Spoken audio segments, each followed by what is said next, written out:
It's time. Let's Vark at the moon, boys.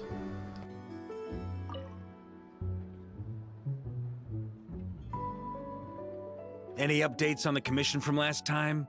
Should be done just about now, right? Apologies, Mr. Varka. The wine merchants from Mondstadt say they'll need more time to prepare. Also, they have asked me to pass this message on to you. Have you seriously finished the last batch? That cart was huge. Well, it's not like I'm the only one drinking. That amount of wine is barely enough for 2 banquets. We'll need more. Come on. I timed this down to the second. The Dawn Winery should be reopening the cellar of dandelion wine right around now. As the Grand Master of the Knights of Favonius in Mondstadt, patronizing their business is about one of my duties.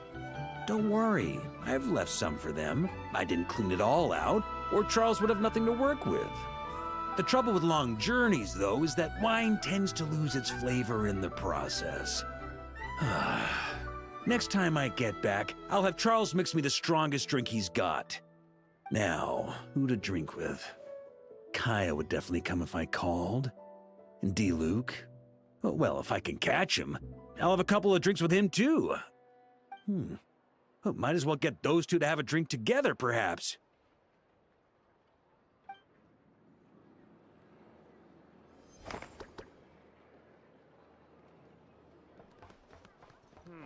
This land holds nothing but promise for extra by selling their wool.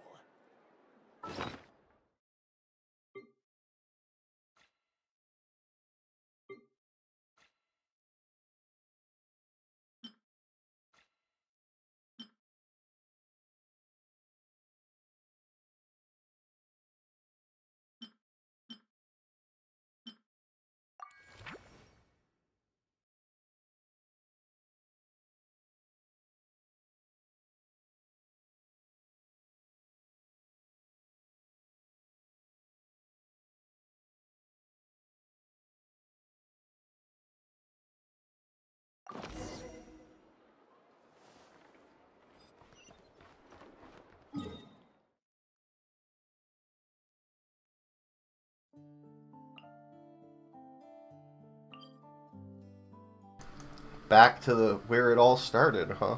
Interesting.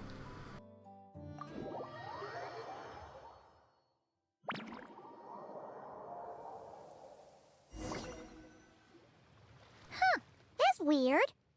Jean said this is where the event is supposed to be, but there's nothing here.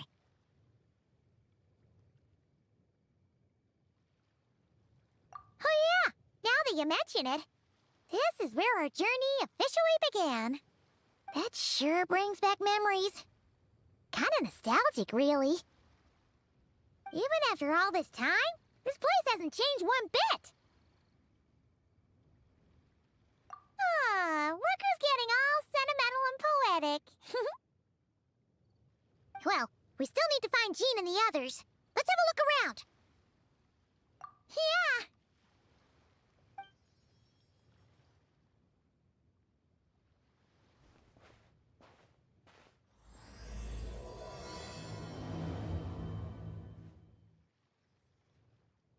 Paimon remembers there used to be hydro slime hiding here, but it's gotta be gone now, right?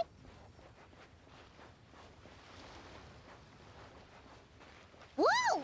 A fungus? Are those supposed to be in Mondstadt? Not that these are a real threat to us at this point, but still!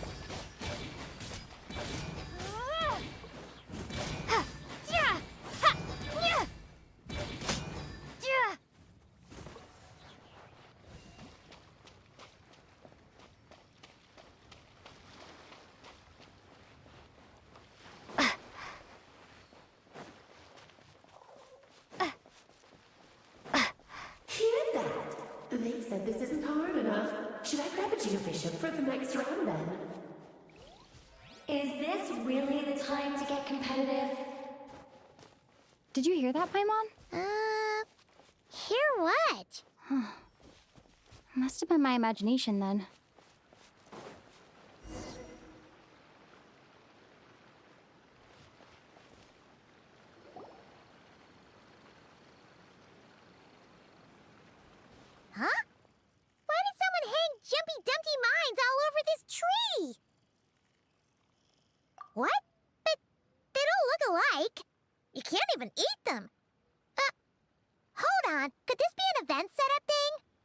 not a lot of people come here, but a bomb's still a bomb. If someone gets hurt by accident, Klee's gonna get marched off to the confinement room again. Yeah, but let's take a picture with the camera before we take them down. First the fungus, and now this? Something weird is going on. If it turns out not to be event-related, it'll be good to have a record of what we found. You couldn't just compliment Paimon's smarts like a regular person? Whatever. Paimon'll take it. Better than being called emergency food, at least. Anyway, it never hurts to be careful. We've seen through lots of tricks, but we've also gotten the short end of the stick a bunch of times, too. Paimon likes the optimism. Come on, let's get that picture taken. Then, get rid of these bombs.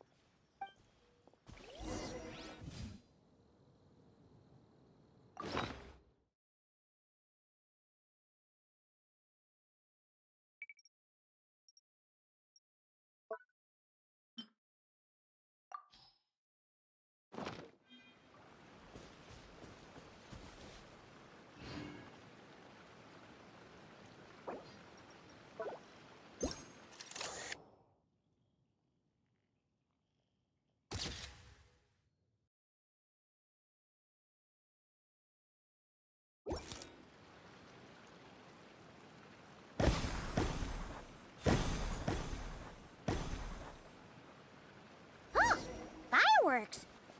Guess there was no danger after all. Were those meant to welcome us or something? Anyway, we should be good here. Let's keep going.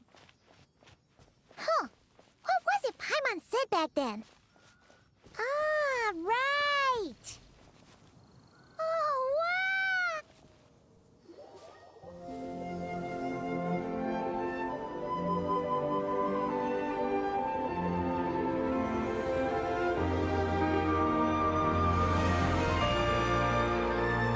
That's a statue of the Seven! Among the seven gods, this god controls the wind. You remember too. It's weird though. It seems like there's something different about it. Let's take a closer look.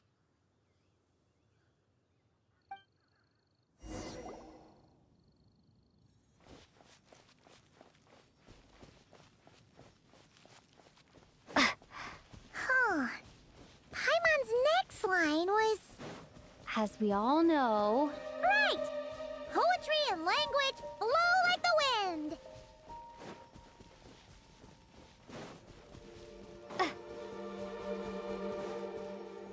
Look! There really is something wrong with this statue of the Seven!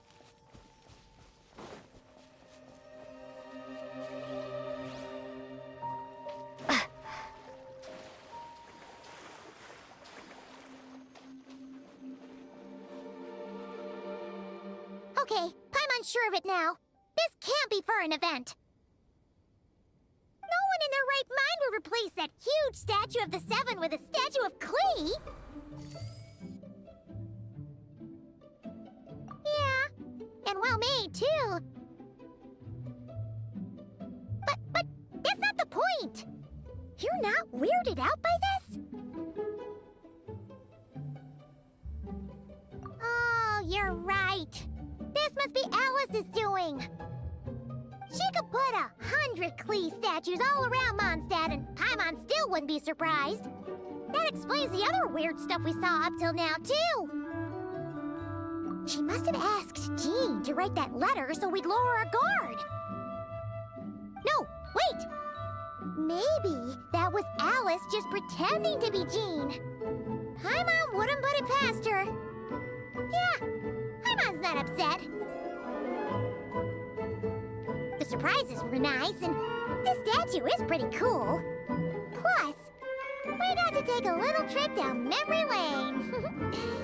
Makes Paimon feel all warm and fuzzy, remembering where it all began. What do we do now, though? There's nobody around. If this is some sort of elaborate prank, guess we're in it until the people behind it jump out and say, "Gotcha!" Huh? What does that mean?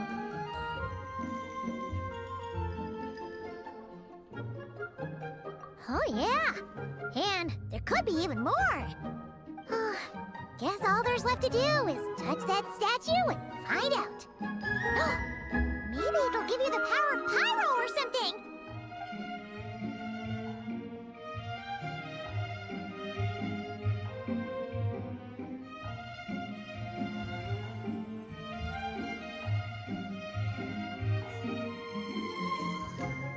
The world opens itself before those with noble hearts.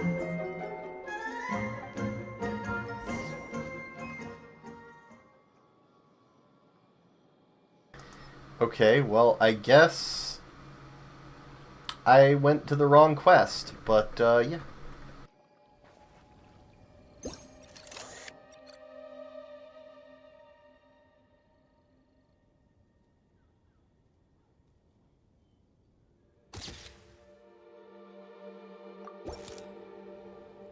Sparks and Splash! You were right! Alice is full of surprises. Good guessing on your part. Let's keep going and see what else we find.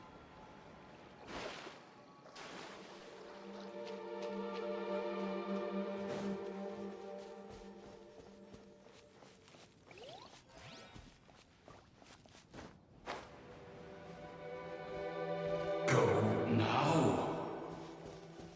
Yes, now, or it'll be too late. Ooh, it's the Valen! There's something huge in the sky. Okay, we all remember what Paimon said back then. Anyway, since he's here, that must mean we're about to meet another old friend in these woods.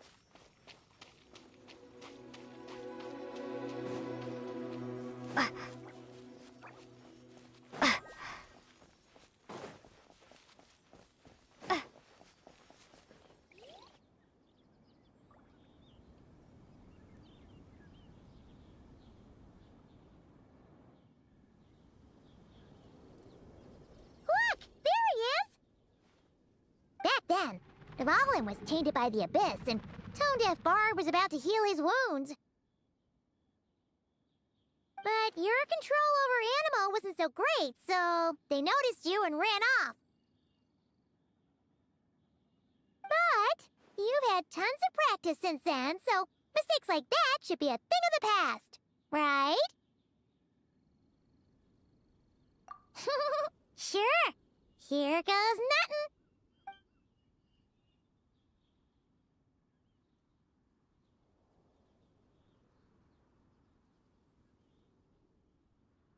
Rah!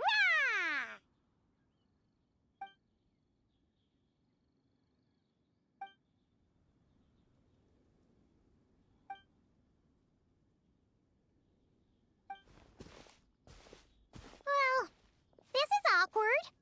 You really hung Paimon out to dry there, traveler. Apologies. You were just even livelier than I remembered, and I wasn't expecting it. Which means mission accomplished on the surprise front, I suppose.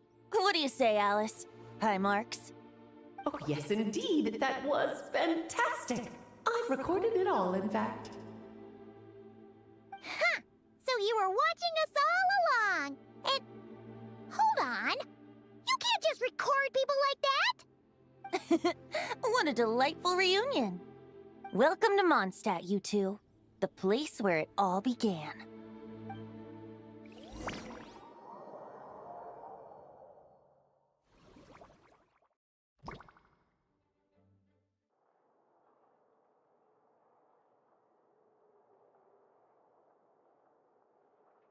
Lovely to see you, dearies. So what's the verdict? Did our special welcome ceremony meet the mark? It was very... you, that's for sure. Paimon can't believe the Knights of Favonius let you go that far. Where'd you move the real statue of the Seven anyway? Oh, gracious me. You still haven't figured it out. If I had actually done something to that statue, I would have been locked up in the teensy room next door by now. Certainly not my idea of a pleasant afternoon. So What's going on here? Ah, now you're asking the right questions, Paimon. The answer lies over here. Nicole? You're here too? That's right. Our two lovely mages are here on vacation. In fact, everything you just experienced was their handiwork. But I'll leave the explanations to Miss Nicole.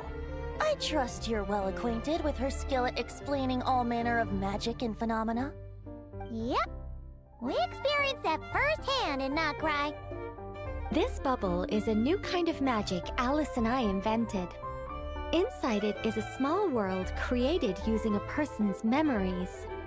When you were busy reading that invitation to Mondstadt, Alice took the opportunity to place you within it. Oh, we didn't even notice. Ha! I wouldn't be much of a Dodo King if I couldn't pull off a simple trick like that. All that to say, the things you saw weren't real. They only exist within this bubble. Ah, except for Venti and Dvalin, of course. I invited Venti, and he brought the dragon along. It's not every day you get to relive the beginning of your journey. It feels like listening to a verse you haven't heard in a while, right? You might not remember the name or melody, and still, you start humming along in no time. I'm assuming your trip down memory lane was similarly nostalgic. So does Jean know about this or not? Paimon's starting to think that invitation letter was a fake. Oh, no. Jean wrote that herself, I assure you. I wouldn't dare forge a letter under her name. Huh. So you do draw the line somewhere. Whew. Not with my daughter in her clutches. If you ever become a mother, you'll understand. Oh, come on! It's not like she's being held hostage. The point is, this magical bubble was created at the request of the Knights of Favonius. With the expedition in Notcry coming to an end, the Knights will be home before long. Varka thinks it's better to give people time to reunite with their families, so he told Jean to hold off on a huge welcome reception for now. Of course, Jean has her own thoughts on the matter. You can get the details from her soon. As things stand, we're keeping the reception small, but there will be some activities. This magic bubble is one of them. The returning knights can use it to catch up on all the major events that have occurred in Mondstadt while they were gone. Simply put, it's a reenactment of your adventures. Indeed. The ultimate goal is for everyone to have a chance to take part in the excitement. So, what about the parts that took a few, creative liberties? Oh, those were there because the bubble world is still being transcribed and debugged. Memories are easy to extract, and the resulting information density is fine, but it's not exactly a stable medium. If memories are the only thing used to recreate a world, it's hard to ensure a lack of deviations. For example, these memories belong to Venti, but even for someone like him, whose memories are quite reliable, there is bound to be some variance. Not to mention, on their own, memories lack an interactive component, so I added some self-deductive capabilities to this magic, which exacerbated the instability issues, unfortunately. Yeah, that, makes sense. For instance, say we're recording memories and Lisa happens to fly into a fury over some overdue library books at the same time. A powerful thunderstorm might unfold in the bubble world out of nowhere. Luckily, there's a simple solution. We just have to send someone to scout things out first. Then we can manually correct anything that doesn't make sense. Exactly. Plus, once the recording is complete, the magic will loop, so there won't be further deviations, and we won't need real people to act things out. Ah, and before it's all said and done, we'll be sure to cover up your identity, Venti. Much appreciated. Otherwise, buying around at the Angel's share is gonna be much more of a hassle. Huh. Like you're the one who does the buying. It's settled then. We'll allow you to be the first to relive these precious memories, and in return, you'll be our eyes on the inside. Yeah, but it sounds like fun. Besides, we already snapped a few pics of some potential bugs. Like that weird statue of the Seven. Oh, no, Paimon. That one was entirely intentional. What? Seriously? As the creator of this world, I'm afforded a bit of creative license, I would think. Creating this bubble was no easy task. Is a little personal touch too much to ask for? I doubt anyone will mind. As far as I'm concerned, you're free to do as you please. This is Mondstadt, after all. Oh, well. Paimon can't argue with that. In that case, we'll be counting on you to continue testing our work tomorrow. It's still early. Why not check out the other events at the testing grounds in the meantime? Jean should be there too. Yeah, we'll go say hi. She's the one who invited us after all. I think nothing of it. Now that the world is at peace, you two are overdue for a vacation. Best to make the most of it.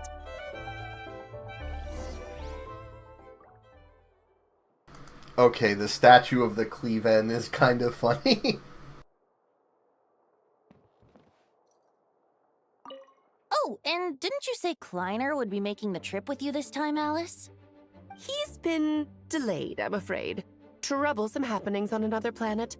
And of course, just when he jumped through all those hoops to make it back to Tevat, Dottore starts causing trouble. The border is a terrible mess even now. So, unfortunately, his vacation has been postponed. Just yesterday, he did give us a call on the Dodo communication device, though. As you can imagine, Klee was pleased as punch to hear her dad's voice. I see. Being a seeker is a tough job indeed.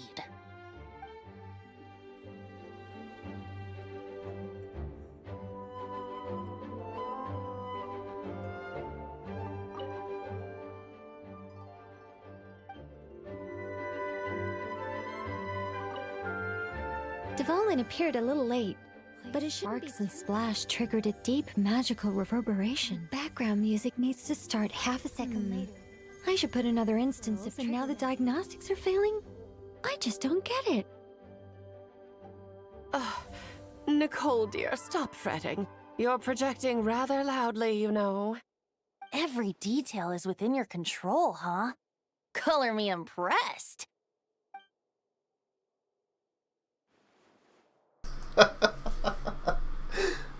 As someone who has programmed mods for video games and programmed quests and stuff, I added 2 squirrels and now everything is broken rings painfully true. Oh man.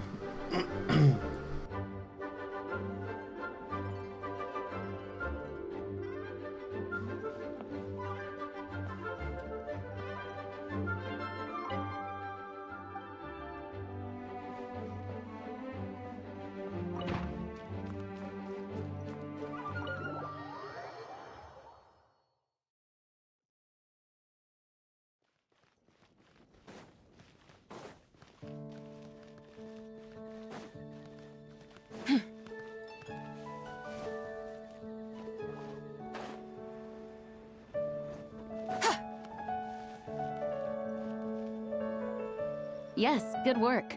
We'll go with this setup.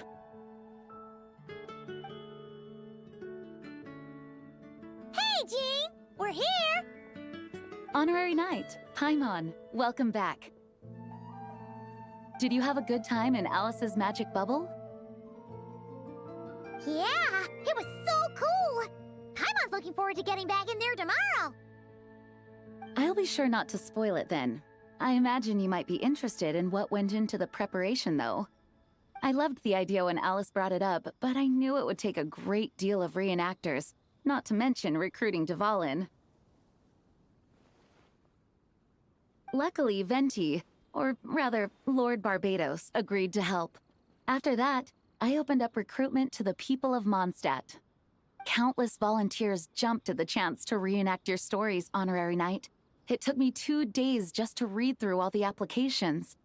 A lot of people have gotten involved, and that includes quite a few familiar faces as well. Are you one of them? Yes, according to Alice, I'm one of the leading ladies. Yeah! There are other activities here too, right? Sounds like there's a lot on your plate. Ah, well, such are the duties of the acting Grand Master. I'm used to it. For those of us who have been holding down the fort, so to speak, the return of the expedition team is a matter of great importance. The Grand Master contacted me and said not to organize a grand reception on their behalf, and I understand where he's coming from. I'm sure the team will be exhausted upon returning, and making a big fuss might just tire them out further. I'm sensing a butt in there somewhere. Tone-Deaf Bard said you had other ideas. Yes, well, those of us here in Mondstadt have been awaiting their return for a long time. Resuming normal life after such a long expedition will be quite an adjustment. An official welcome might help them feel at home and reacclimate to life here. Not to mention, it's a chance for the people to show them no matter how long we've been apart, we're still family. Yes, absolutely. And I don't know, perhaps I am overstepping. I just hope the Grandmaster isn't too upset. So, besides the whole bubble thing, what have you got planned? Here, I'll show you. First, this is an arena we've set up to showcase Favonius blade work. The cavalry company is in charge of this one. I'm sure there will be some exciting sparring sessions. Ooh, that means we'll get to see Kaya on stage! That's right. Compared to me, he's much better at keeping things interesting, even when the subject matter is quite serious. I can think of no better person for the job. You're as modest as ever, huh, Jean? Over here, we're running a wind glider speed shooting event. It's not hard to guess who's in charge of this one, I'm sure. Yes, her gliding skills are top-notch, and she's quite creative when it comes to event design. Be sure to check it out when the time comes. There's also a booth that will serve as a reception area where people can relax and chat with each other. A few simple games will be available as well. Hertha is in charge of the drink stall, but we're still working on the menu. Well, the more alcohol options, the better, I think. The expedition team likes the strong stuff. Fair point. Huh? What's with that face? Grandmaster, you're back? Has the entire team returned as well? Well, apologies, we're not quite done with the preparations, but I assure you, it's limited to what you see here. We're exercising the utmost restraint. Hey. Relax, Jean, relax. No need to get all formal with me. I split from the group to make it back first. Pretend I'm not even here. Besides, I knew you'd want to surprise us, no matter what I said. Oh, I see. If I didn't tell you to put on the brakes, I knew you'd go full throttle and start planning the next Ludi Harpastum or Windbloom Festival. You put so much pressure on yourself, diving headfirst into the deep end without thinking about how much is on your plate. I just didn't want you to overwork yourself, that's all. Oh, wow! That's actually really nice of you. Well, looking out for my fellow knights comes with a job. As for the event, food, drink, and fun in spades without too much pomp and circumstance. Yeah, just like a Mondstadt festival should be. The team will feel at home in no time. That's far too kind, Grandmaster. But thank you. I mean it, you know? Just trust my judgment. Anyway, you two got a sec? Now that I'm finally back in my old stomping grounds, let me treat you to a meal. I'll even introduce you to the Good Hunter's secret menu. Ooh, nice! Paimon's never heard of that before. What's wrong? Not hungry? Actually, Grandmaster, there's a few things I'd love for you to look over, since you seem to have some time to spare. Perhaps we could go back to headquarters first. Hang on, you know this is just a pit stop, right? There's not going to be time for me to take over the whole shebang. Of course. Still, you are the Grand Master. Oh, you have no idea what this means. I'll be trapped in the office until tomorrow morning. It's not that dramatic. If we make haste, we'll finish before dawn. As much as Paimon wants to check out that secret menu, you should at least do some work now that you're back. All right, all right. Oh, let's go. Guess I'll see you tomorrow.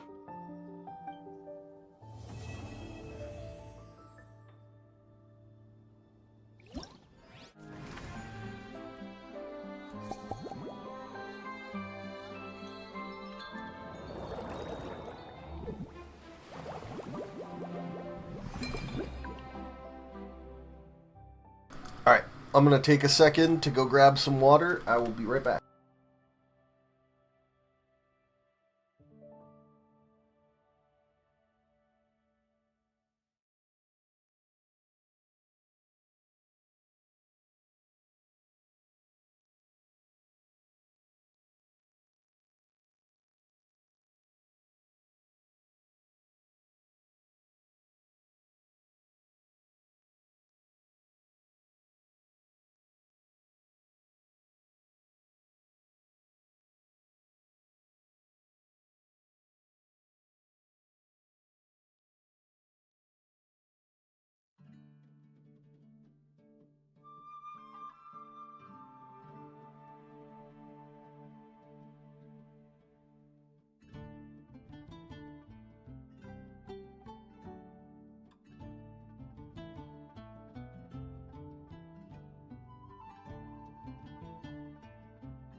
I have returned.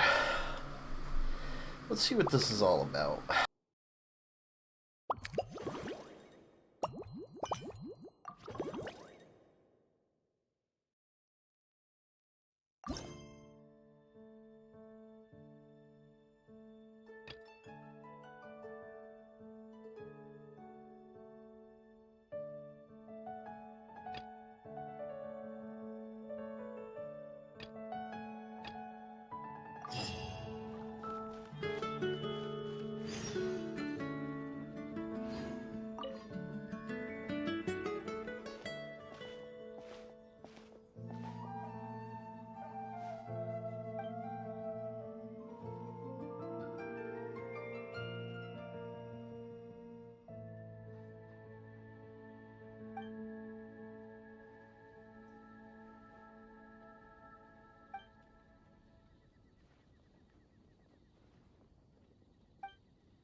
Mathematics.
This is way better than most of their mini games usually are,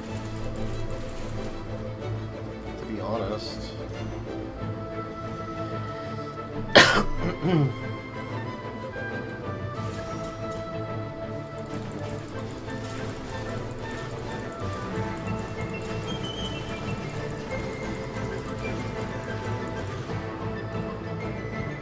Like, already right from the jump. You actually have to sort of pay attention.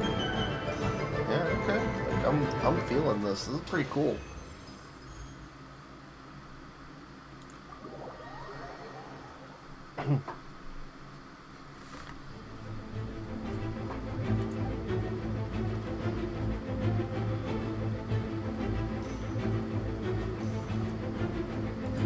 I think the big difference is they have you doing more than one thing at a time. They've got you controlling the position, they've got you targeting.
You could like go back and forth as well as side to side. Okay.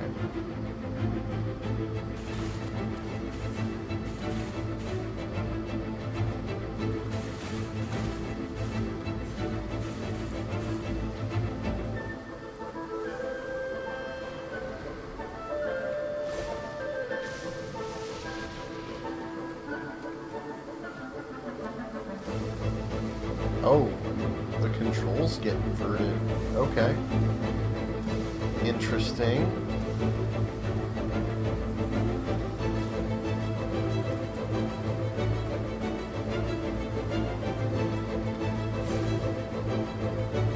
That's a good way of mixing it up.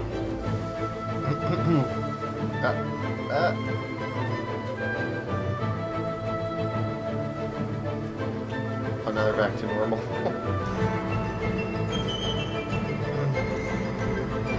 Okay, that was cool.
Hello there, Honorary Knight and the Helper in White. It's so nice to meet you, Honorary Knight and Lady Paimon.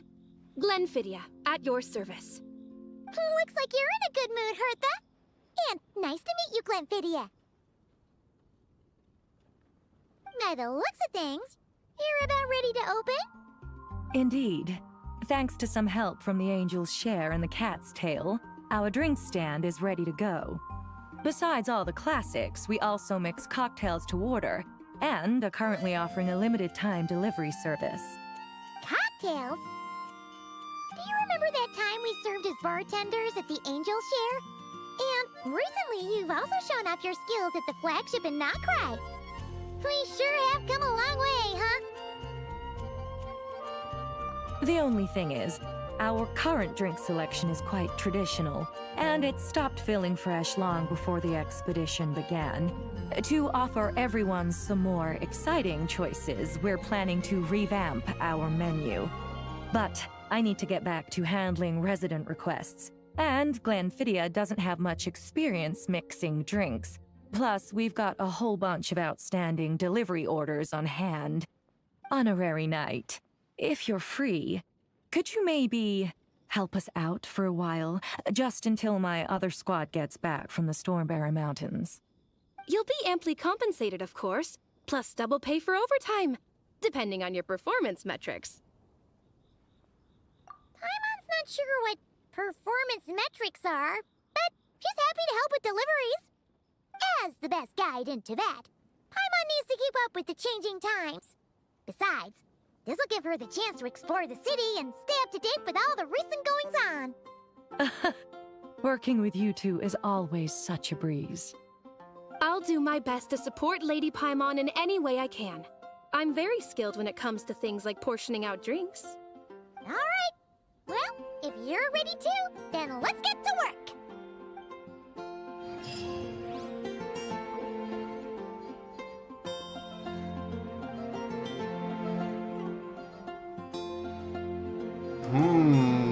I've done this before.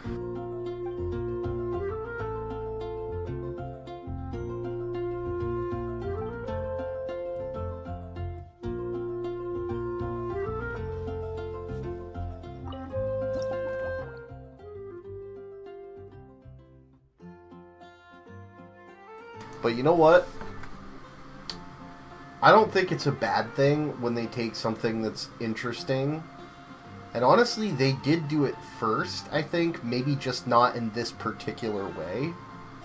Because obviously they've been around longer. But yeah, they're both good. I really like both. So let's do this.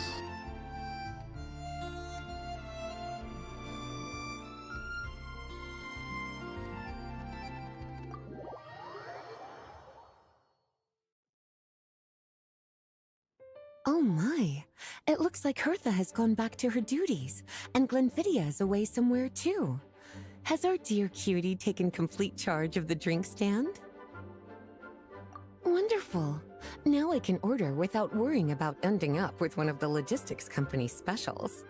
The type of drink that keeps you awake all night, leaving you no choice but to pass the time working.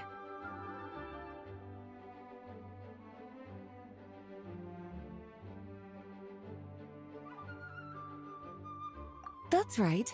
I'm just a carefree librarian now. If only there weren't so many people with overdue books, and I didn't have to go door to door to get them back. I would have dropped by to chat with you sooner, and try out your delightful creations, of course. Let me think. I don't really have a favorite drink. Just wrestle me up something rejuvenating that'll lift my spirits. And if it could help me nod off to sleep later, that would be even better.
Here's a snow-kissed dawn.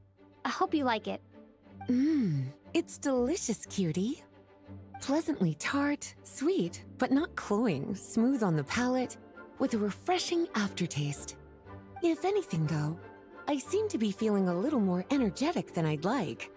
Perhaps you've unwittingly unraveled Glenfiddia's secret and concocted an even more effective pick-me-up?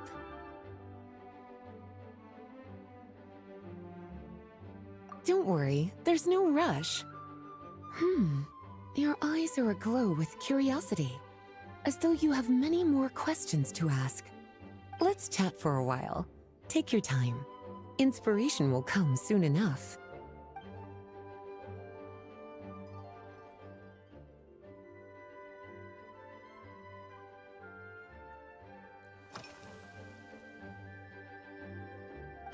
Since you're asking, it's been a bit of an unusual day.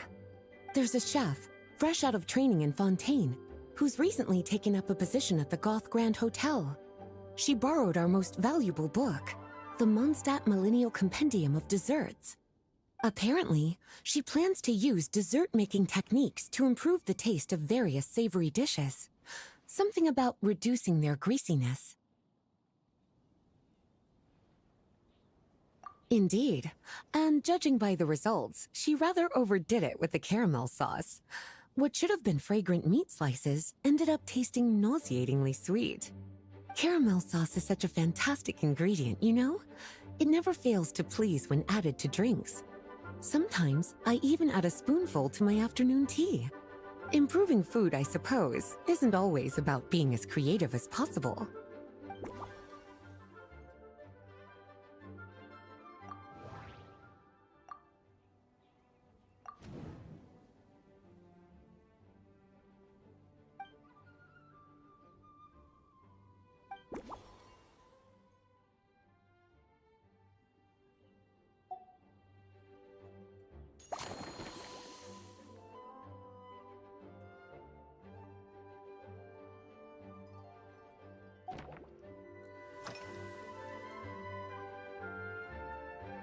Oh, this? That was for another of today's little errands. A large contingent of the expedition team will be returning to Mondstadt soon. They've been away for such a long time, so there's a good chance many of their tastes have changed. Jean asked me to visit some of their families to try and get a better understanding of what new ingredients might satisfy our knights' changing preferences. Well, they've all devoted their blood, sweat, and time to protecting Mondstadt. They deserve some care and respect in return. Based on what I gathered, the most requested ingredient was cacahuatl from Natlan. It seems like our knights have developed a taste for cocoa. In their letters, many of them mention that they rely on cocoa to keep themselves energized. I've tried hot cocoa myself, and I must say, I find it just as effective as coffee when it comes to staying alert.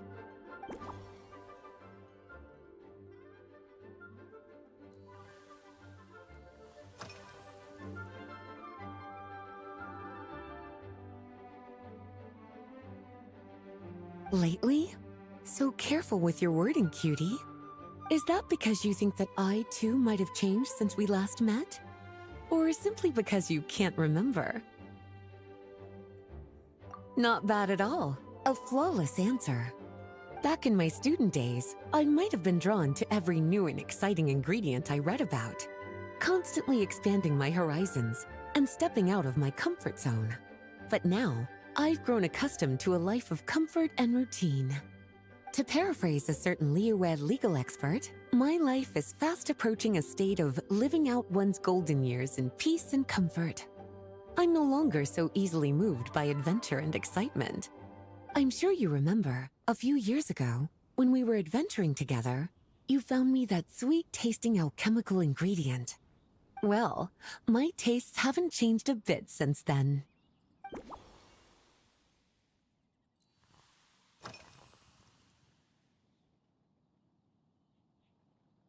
Surely you're not suggesting I'd take this opportunity to sneak off on a little countryside wander? You caught me. My investigations into Mondstadt's lesser-known drinks took me to Dawn Winery, where I had a little chat with the head housemaid, Adelind. On my way back, I ran into Emmetall out on patrol. She'd encountered some monsters she didn't know how to deal with, and in her desperation, asked for my help. I accompanied her on a detour to Wolvendom to teach some raving hounds a lesson. It's been a while since I've had such an invigorating workout.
As expected, cutie, your brilliant mind has grown even sharper. Just a few gentle hints were all you needed to light that special spark of inspiration.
Finished.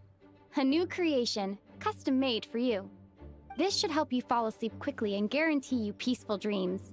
It's called a slumbering rose. From the colors to the choice of glass, everything's been carefully crafted. You've turned it into a completely different drink. Based purely on appearance, it's exactly my style. Time to see how it tastes. Full marks. It's like savoring an exquisite dessert before taking a stroll along the shore of Cider Lake, with a gentle breeze caressing your skin, relaxed and at ease.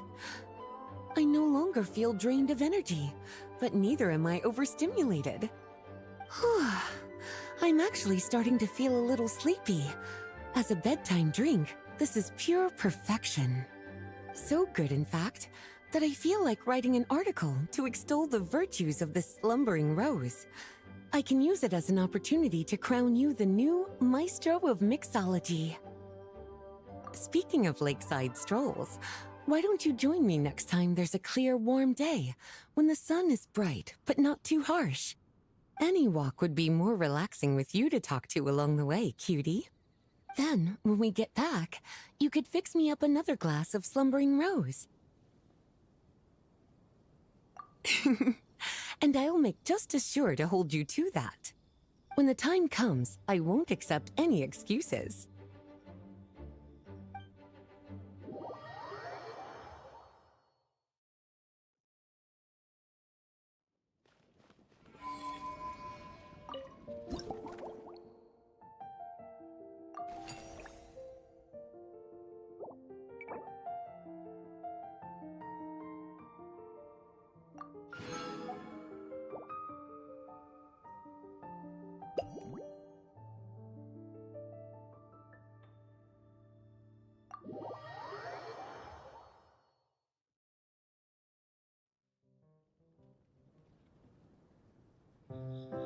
Good afternoon, traveler.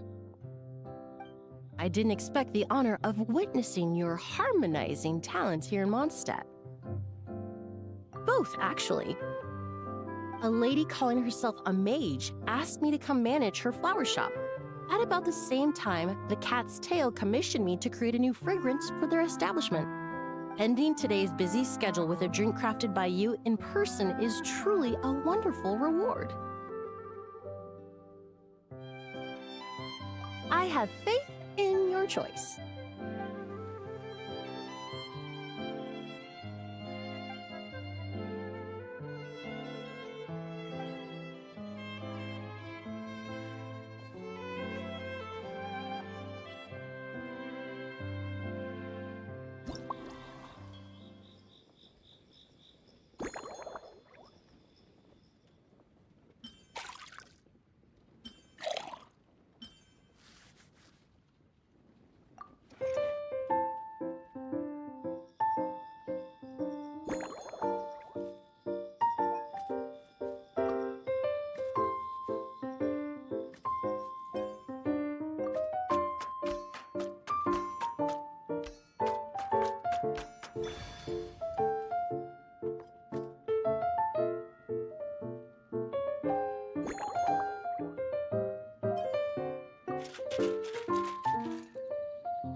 Care to give this a try, Miss Emily? Your artistry is truly a pleasure to watch.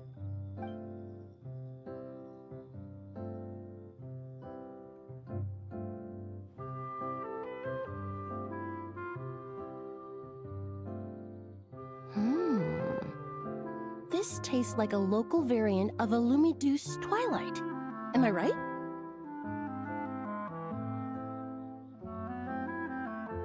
The gentle and elegant taste, with its distinct layers combined with a hint of Mondstadt's characteristic scent, offers quite a welcoming flavor, all the while avoiding potentially discordant aromas. Though in reality, there's no need for you to be so conservative. I have quite a high tolerance for flavors that stray outside the boundaries of conventional wisdom. Your drink was nice, but it would be perfect if you could make one with a little more depth. A cocktail that shows off your unique understanding and enhances my impression of Mondstadt. If you need time to mull things over, perhaps you might find inspiration in a little light conversation?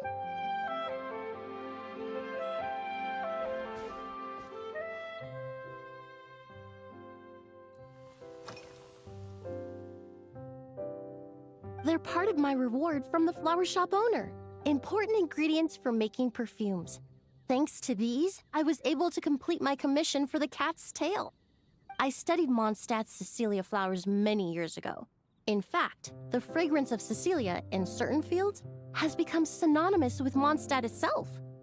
However, this is a special case. Some cats are quite averse to the scent of Cecilia, and we need to be particularly mindful of their preferences. Windwheel aster. The various parts of the windwheel aster plant can be ground into a powder to extract their essences. I then blended the scents from its petals and leaves. The result carries the intoxicating sweetness of mead, while still emphasizing the fresh notes contained within the flower's stems and leaves. I just took it for a little trial run at the cat's tail, and the cats seemed to really like it, while the clients themselves found it comforting and invigorating.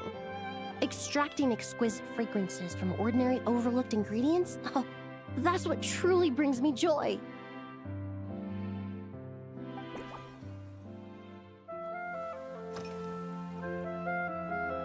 Oh, thank you for asking. It's been going well, though this trip to Mondstadt has presented some unexpected challenges. When I first got here, I was relying on a copy of An Overview of Aromatic Substances and the Human Senses to identify promising local ingredients from the Mondstadt region.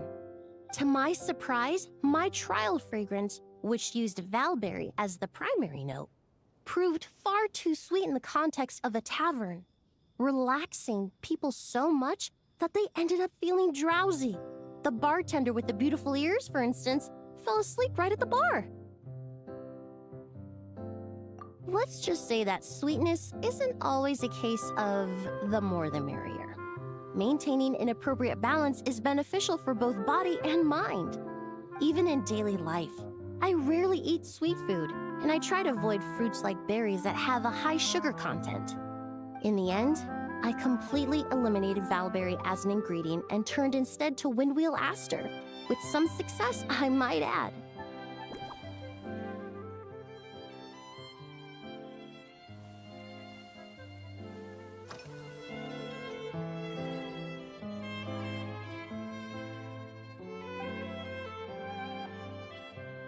It really is. A while earlier, I watched a whole run of fair weather clouds float by, fluffy as pillows. It's not overly humid either, and the wind is gentle too. In such conditions, one's sense of smell is heightened, but not to an excessive degree. When scents are blended well, they naturally combine with the ambient context, leaving particularly powerful impressions. It seems something similar is true for mixology. As long as you choose a base of appropriate strength, the various flavors will blend seamlessly together. When mixed properly, all the ingredients work as one to create a most wonderful symphony for your taste buds.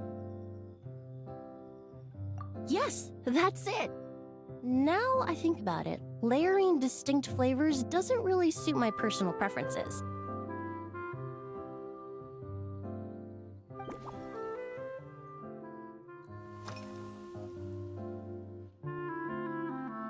Usually, after work, my friends from the Maison Gardiennage sometimes treat me to a few drinks.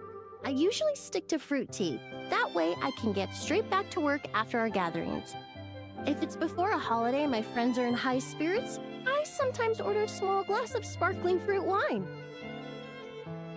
There was an officer named Terena who used to treat me to aged Corte wine. But since she was transferred to the Special Security and Surveillance Patrol, we haven't had the chance. In the world of science, high-proof alcohol is a widely used solvent. I've grown well accustomed to the smell of it by now. Besides, when I'm slightly tipsy, my state of mind changes, which in turn alters my approach to perfumes. It doesn't matter if the result is good or bad, it's all about trying something new. So I don't mind drinks with just a little bit of alcohol, but I don't like anything too strong.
just from our brief chat, you've already formulated a new concoction.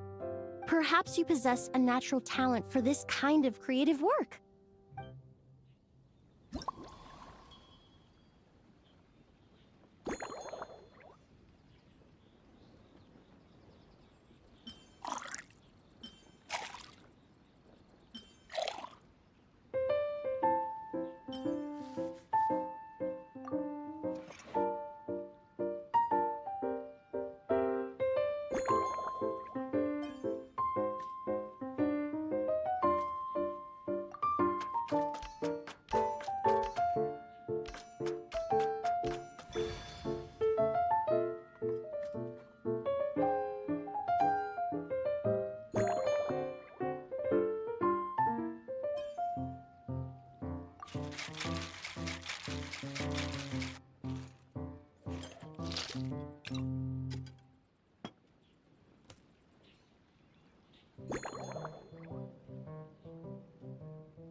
Here you go. A new and improved Emily-inspired Gloomy-Dew's Twilight. I haven't come up with a name for it yet. The colors are cooler and more refreshing, and the fragrance is delightfully subtle to match. Are these bright specks on the surface the crushed petals and leaves of windwheel asters? I'm sure it must taste wonderful. Let me try.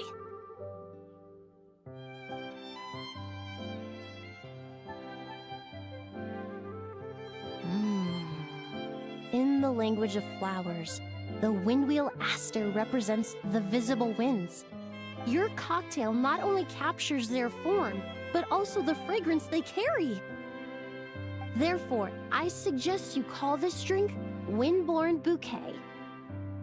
The winds and clouds of Mondstadt swirl together in the glass, leaving behind enchanting traces of fragrance.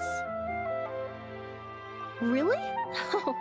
Perhaps it's just a habit of my profession. I'm glad you like it. Now it's time to slowly savor this masterpiece. Thank you so much. This trip to Mondstadt has been so rewarding. This is the most memorable cocktail I've ever had. Once I get back to Fontaine, I will attempt to recreate this moment as both a fragrance and a perfume. Once I've perfected the recipes, I hope you'll do me the honor of being the first customer to experience these new products. Until then, I look forward to seeing you in the Court of Fontaine.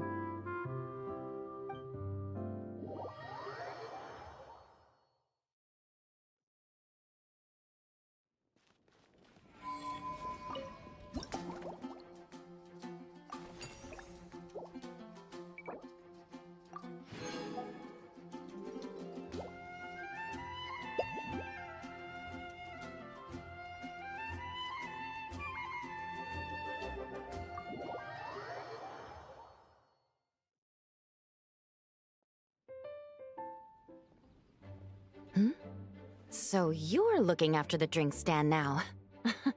If I'd known sooner, I would have stopped by this morning.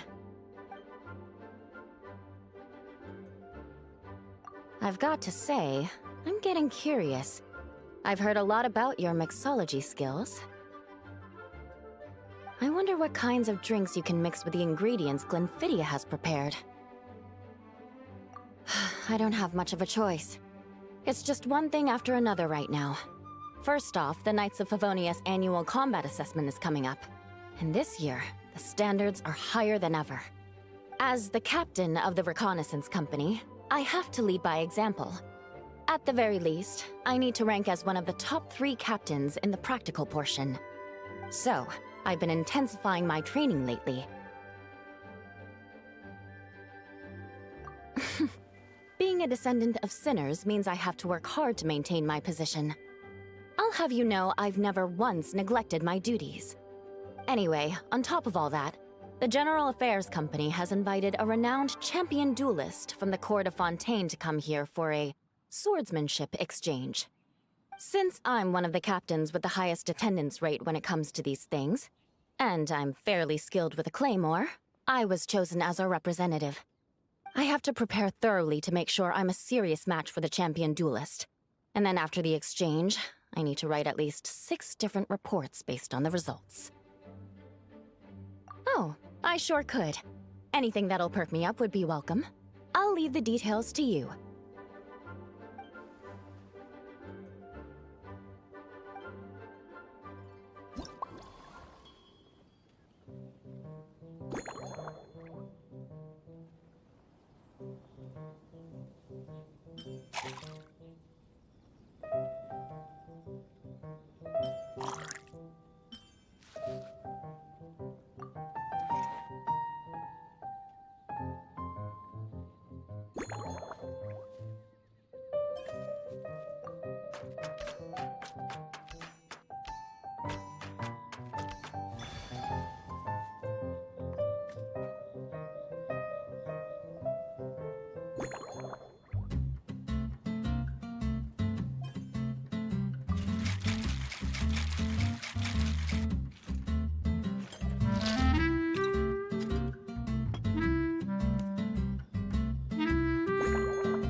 One twinkling starlight for Captain Eula. Hope you like it. Judging by your confident tone, I'm certain I will. Well then, I'll make sure to savor this thoroughly.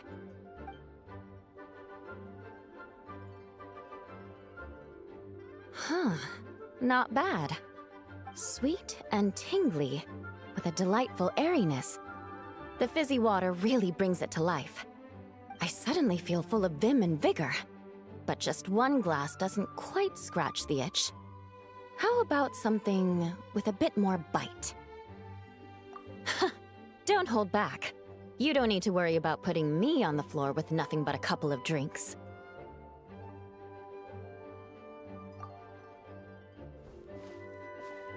Works for me. The first company hasn't assigned me any paperwork for tonight, so I'm free to catch up and try your new creations at my leisure.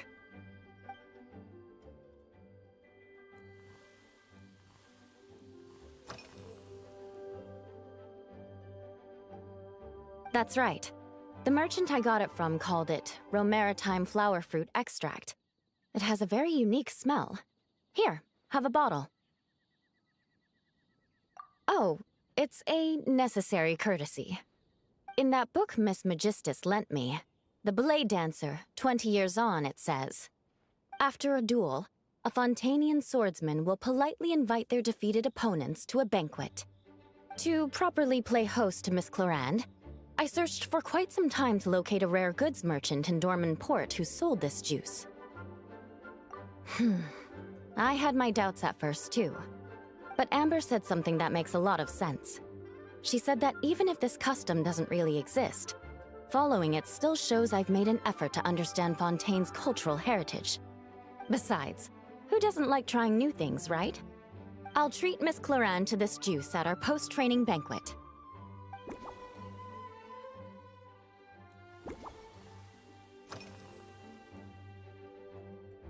If you want to know what I've been eating recently, I'd better start by mentioning the logistics company's latest revolution. They launched a diet improvement initiative and started distributing a form of standardized canned food to knights operating in the wilderness. In the past, we only had dry rations. Every mealtime, we had to set up pots and campfires, roll dice to choose a cook, and take turns standing guard. In all honesty, it was a bit of a hassle. Now we just need to bring our standard field rations, comprising of 5 cans and 9 paper packages. We can heat the cans by the campfire, and then we're ready to eat.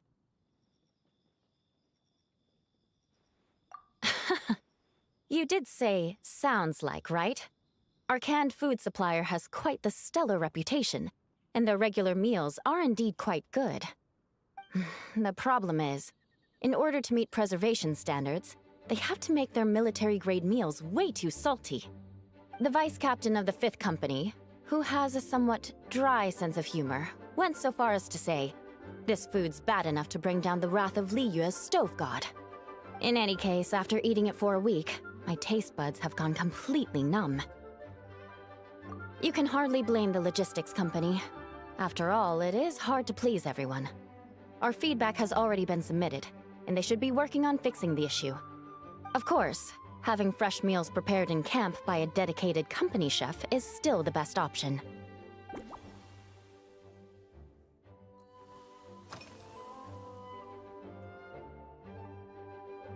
Yes, I have. For a while, the situation there was difficult. A gang up to make matters worse. Several veteran knights who had been stationed at Dorman Port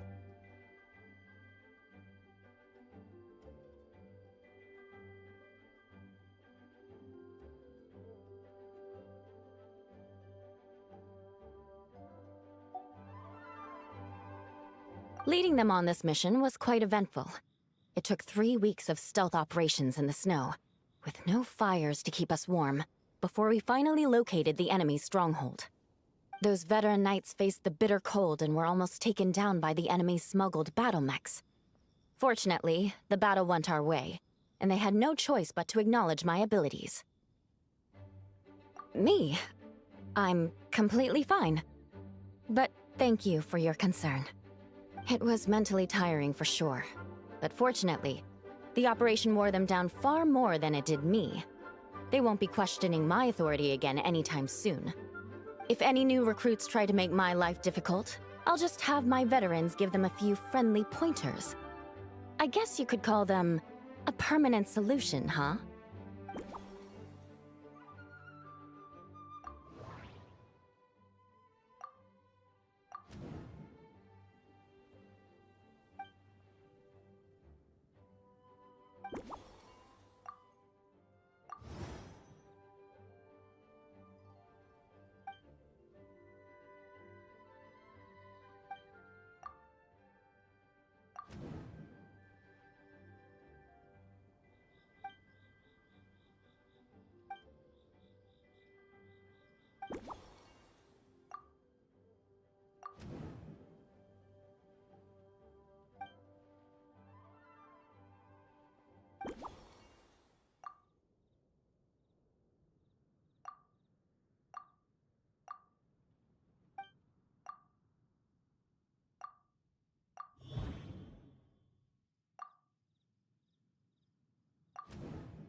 Oh my.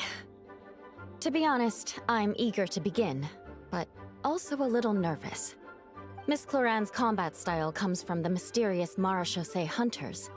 In the library, there are some old Fontanian newspapers from hundreds of years ago that give some idea of how formidable an organization it was.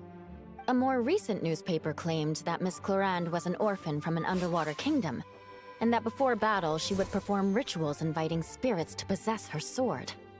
Assuming these rumors are true, or that Miss Cloran's abilities might even be more extraordinary than that, it's important that I'm prepared for anything.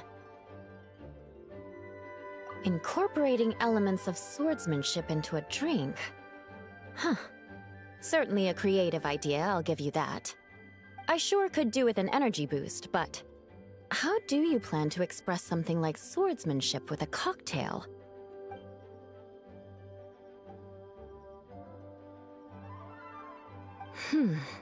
That definitely matches the description I read in that book.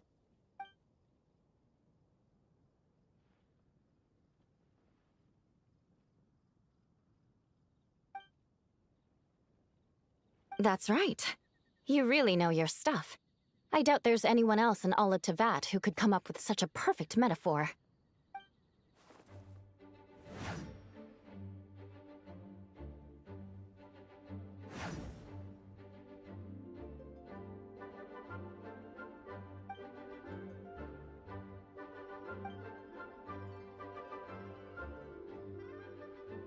There's no need to make it sound so fancy.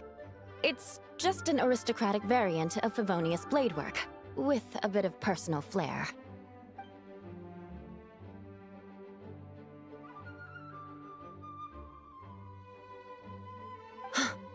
Firewater.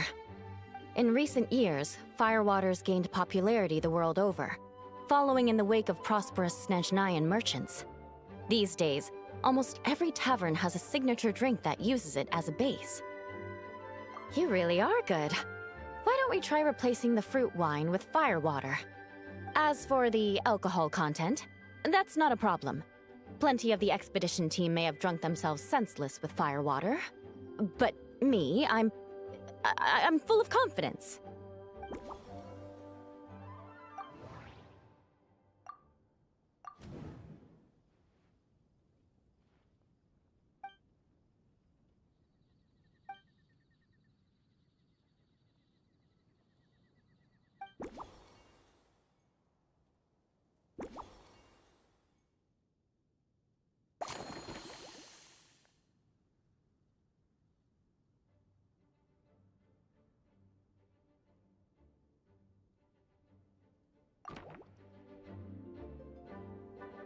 Brilliant!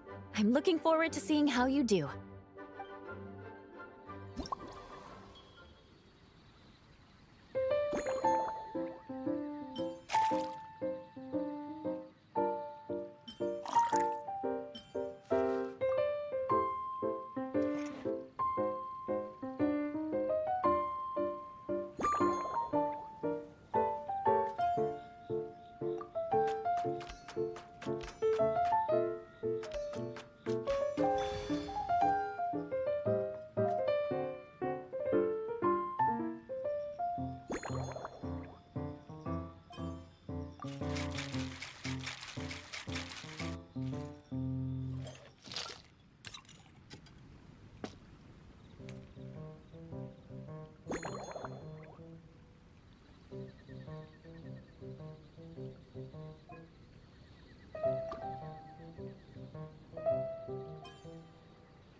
Here's your all-new Seafoam Sword Song, mixed to meet your personal preferences. Oh my, what beautiful colors! And you even added my Romaritime flower fruit extract. The aroma is perfect, and I can smell the alcohol, but it doesn't stifle the fruity fragrance. Let's see how it tastes.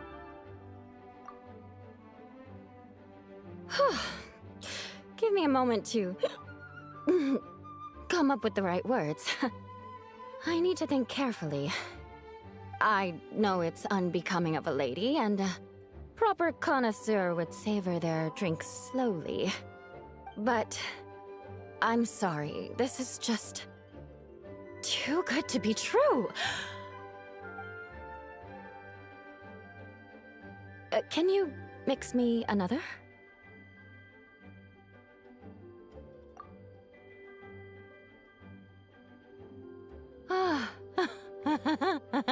Oh, no, what was I going to say? I've completely lost my train of thought. Whatever. I feel fantastic. This cocktail. Oh, it's the best I've ever had. I think I'm gonna head home and get some sleep. Don't worry about me. This is the happiest tipsy I've been in years. I'm still far from being drunk. By the time I've gone a few rounds with that Miss Chlorinde and completed my reports, I'll have been on duty for 3 months straight. Jean, the acting grandmaster. Isn't it about time she gave me some time off? I won't be forgetting this injustice in a hurry. You mark my words.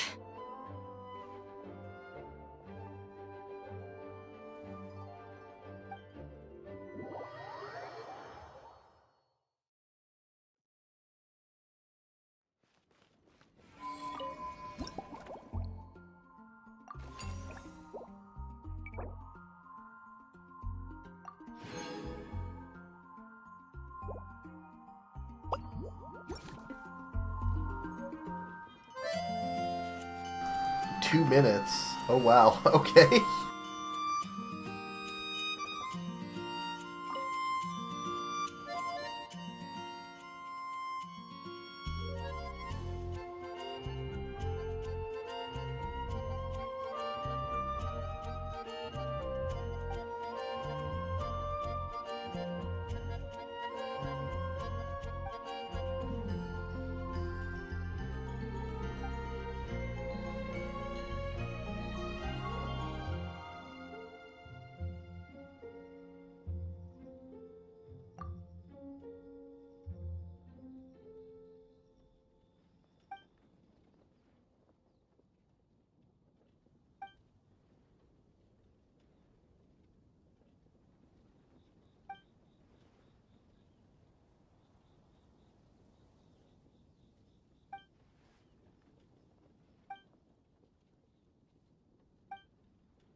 Everybody stand back! Watch out! A turning point? Think you can get away? Brace yourselves. Charge! Burn! I'm going in! Ugh. Ha! Stay back! The story has only... Time for takeoff. Here we go. Maria sweeping in! Oof. Burn!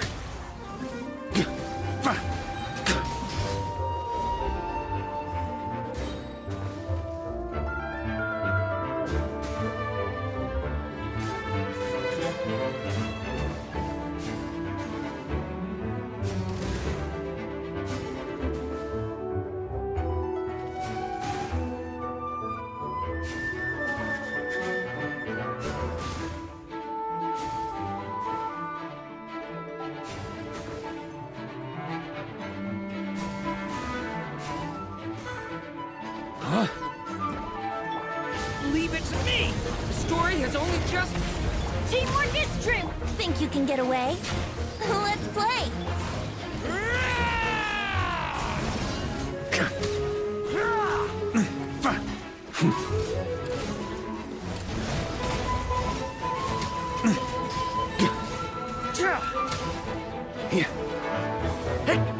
Leave it to me!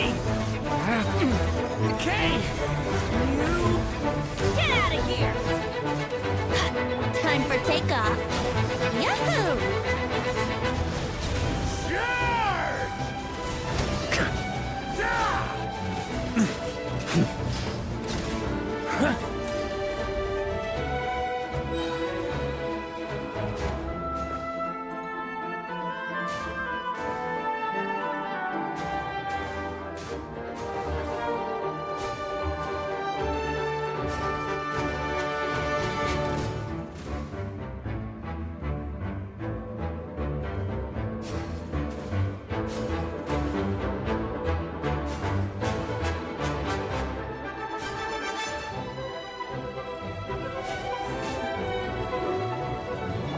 I'm going in! Leave it to me! The story has only just... Think you can get away? Maria sweeping in!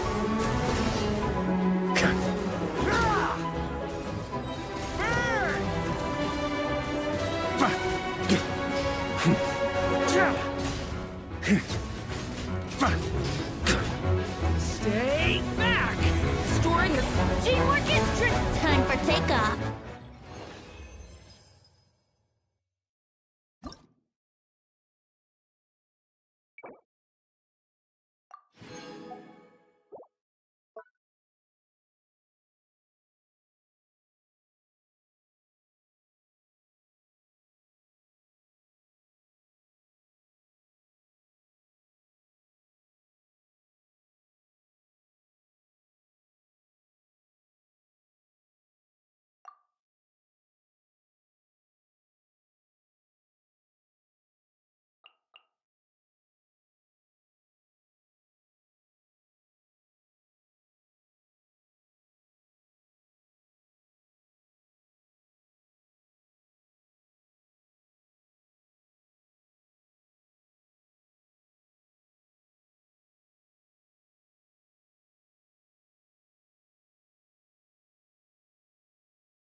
Wrath from the skies! Seize the skies! Yeah! Scatter! Skyward! On my mark! Quick as a flash. You want to stand down! Hero incoming!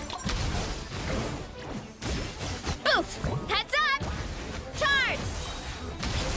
Headbutt! Too strong! Light of the blazing sun! Yeah! Scatter! Skyward! Stray clouds convert! Start the clock! Controlled breathing! Maximum power!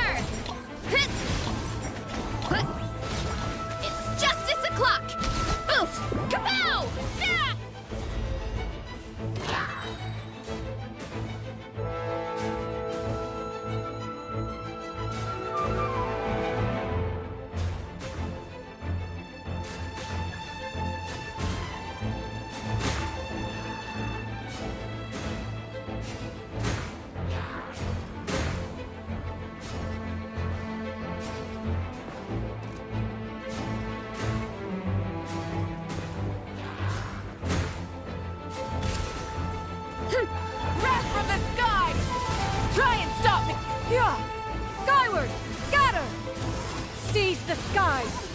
On my mark! Faster! Stroke the antenna! Grant me strike! It's justice o'clock! Headbutt! It's justice o'clock! Huh. Yeah! Da! Light of the blazing sun! Skyward! Let's move! Quick as a flash! Huh. Hit! Charge! Huh. It's justice o'clock! Yeah! Hit! Pyroclastic surge! Rev the engine! Stray clouds converge! Yeah! Scatter! Start the clock! Oof! Huh. Yeah! Hi! Yeah! Heads up! By my spark, the night burns! Yeah!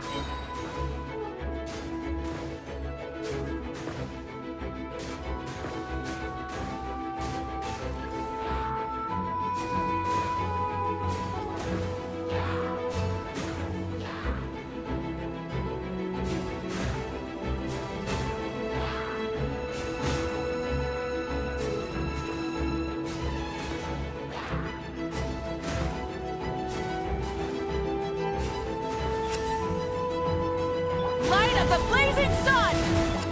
Seize the skies! Skyward! Scatter! On my mark! Faster!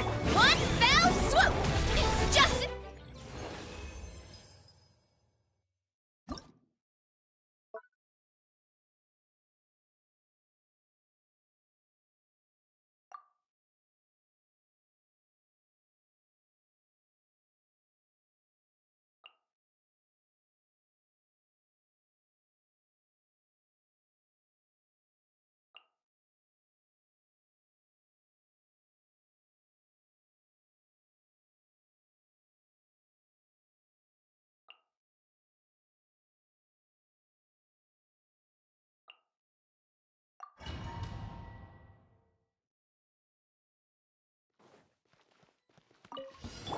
Allow me! Press the advantage! Charge! Behold, the dawn! You got this! Without further ado, Divine Light, shield them! Smite the dust!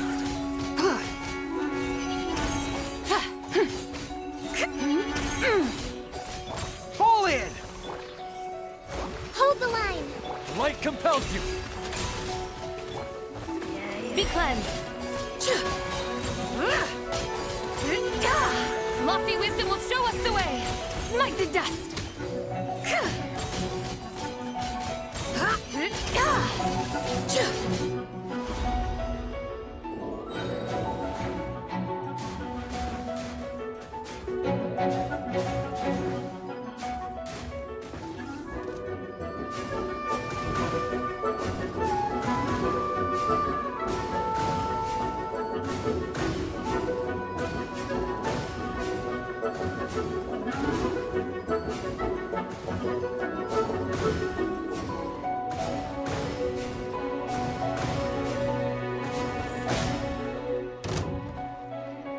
Allow me! Everyone on! Charge! Begone, Shadow of Darkness! All the light... Torrents, bring refuge! Without further ado, Divine Light, shield them!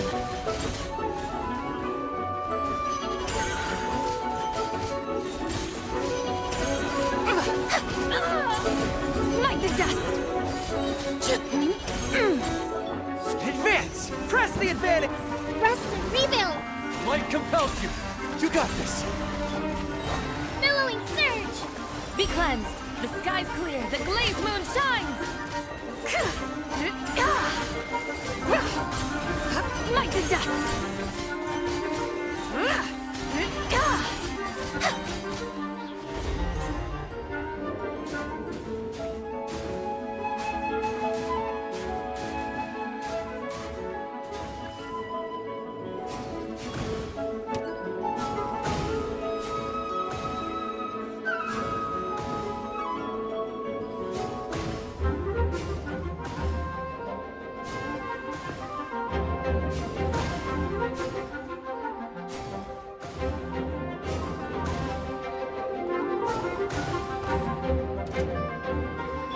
Covenant of of the deep! Rally! Charge! Be gone, Shadow of Darkness! Go get him! Lofty wisdom will show us the way!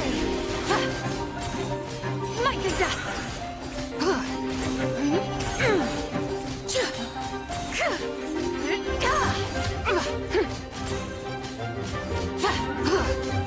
Allow me!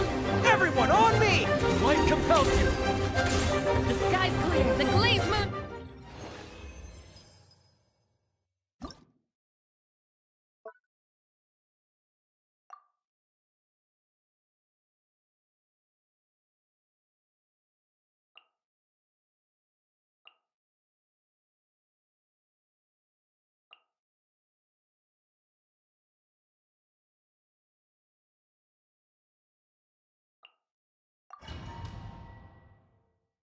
Yeah, boy. Let my name echo in song! Strike a pose! A little amuse-bouche!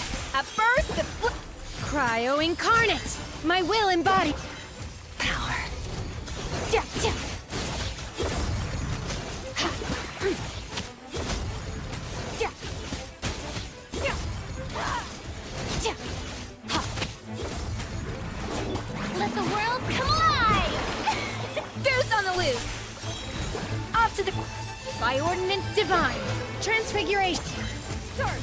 Mine to wield! Yeah.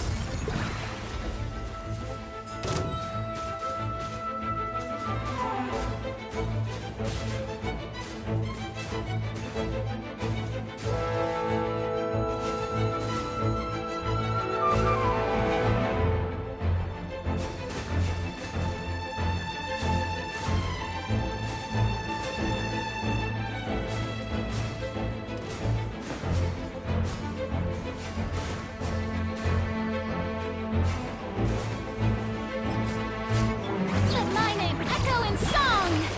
The pinnacle of excellence! A dash of do your master's bidding! My will embody... Power! Ha ha! Ha! Ha! Yeah! Ha! Yeah! Ha ha! Time to shine! Yoo-hoo! Deuce on the loose! A little... By ordinance divine! Take your true form! Power! Yeah! Ha! Yeah! Yeah! Yeah! Ha! Ha!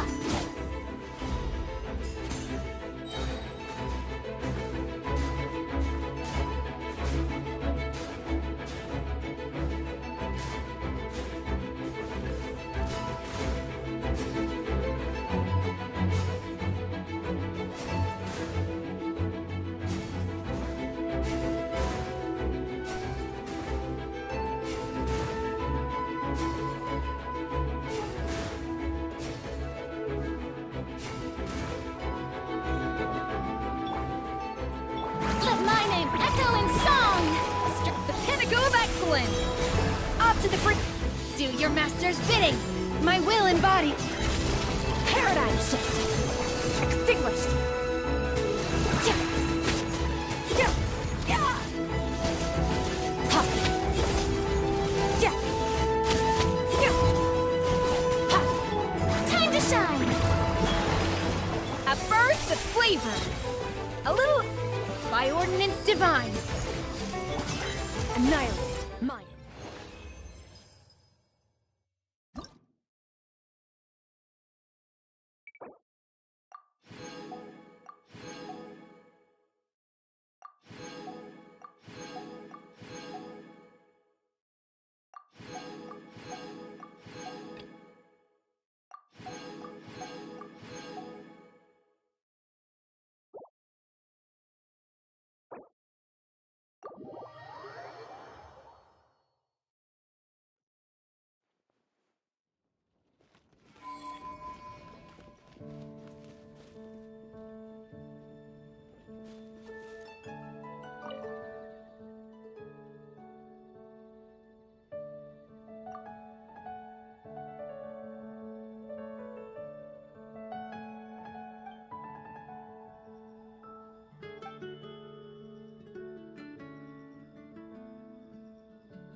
Suspicion confirmed.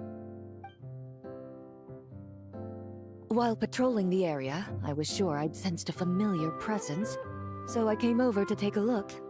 And sure enough, here you are.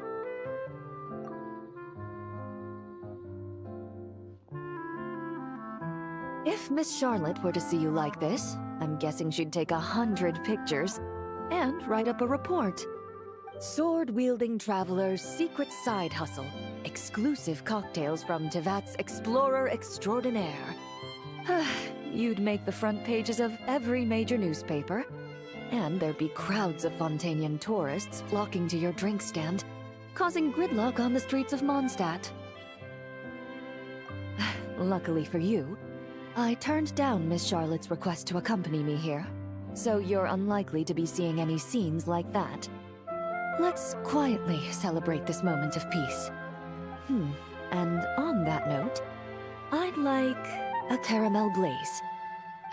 That look on your face tells me you have a lot of questions you want to ask. Calm and effortless. I'm shocked to learn you're a real pro at this sort of thing.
Your caramel blaze is ready. Try not to drink it all in one go. It sure lives up to its name. The color reminds me of a raging fire, while that aroma really hits you head on.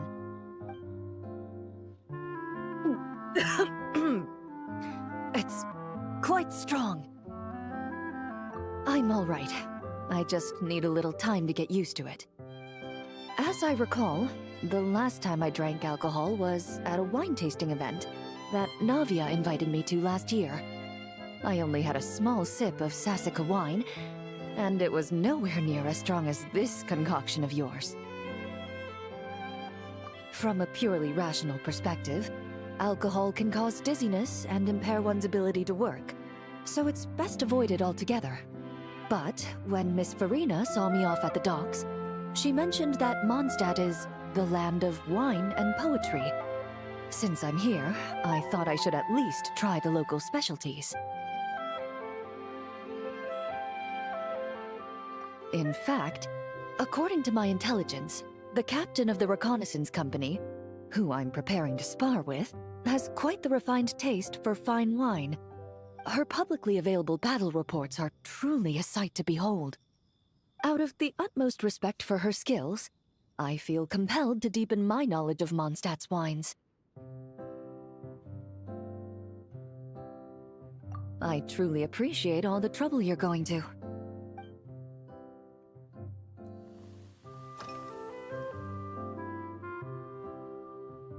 Huh? Does that mean she's already finished her commission? Well, she's certainly efficient. Once I return to Fontaine, perhaps I can let Sigewinne know that I'd be happy to purchase her latest perfume. I'm not sure I'd say that. On my way to Mondstadt, we happened to take the same boat.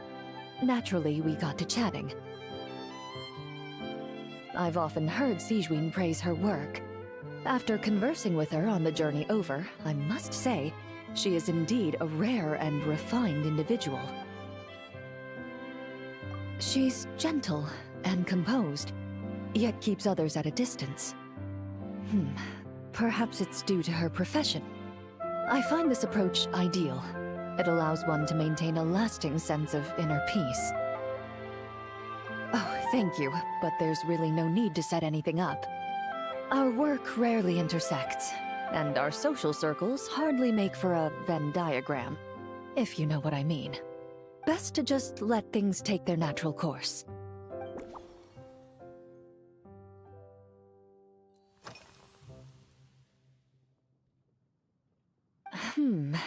When I'm working, I often drink coffee. But with meals, I prefer a lighter tasting drink, like Buell fruit juice. Since I eat a lot of meat, the slight acidity of the juice helps balance out the greasiness. Over time, I've grown accustomed to the sour taste. After the swordsmanship exchange, the Knights of Favonius rather kindly treated me to some traditional Mondstadt cuisine. I had 8 different meat dishes, and all of them were excellent. The portions were huge, and only the highest quality cuts were used. Everything was cooked to absolute perfection. Of course, there was still room for improvement. When catering to tourists, the sticky honey roast and pile 'em up might benefit from a slightly lighter sauce. I've certainly tried all the red meat dishes. I think I've had enough calories to sustain 3 days of vigorous work, so I've had to decline all subsequent dining invitations. To be honest, I can still taste the grease. There must be a way to cleanse my palate.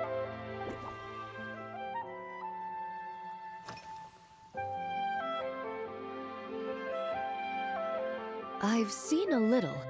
I took a stroll around the city the first day I got here.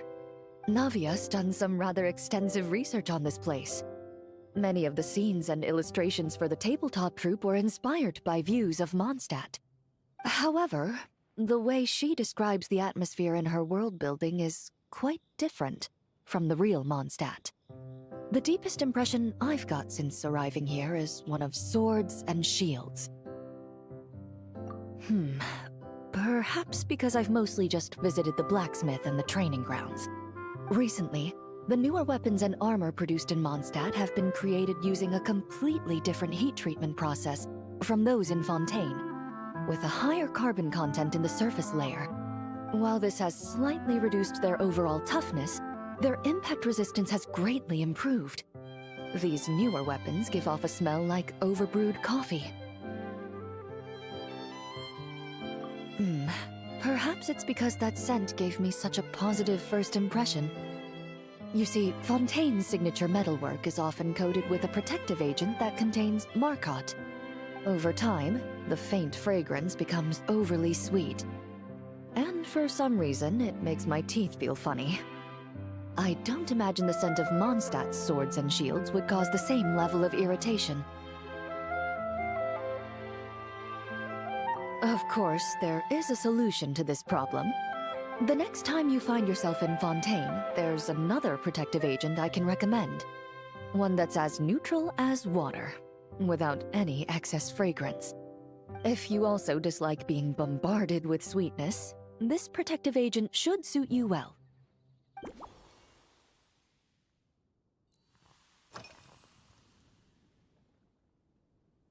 Indeed it is. The knights codenamed Hazelnut 3 and Hazelnut 5 gave me this crest. I must say, it's exquisite. They told me the design has only just been finalized. Apparently, it's only presented to important guests.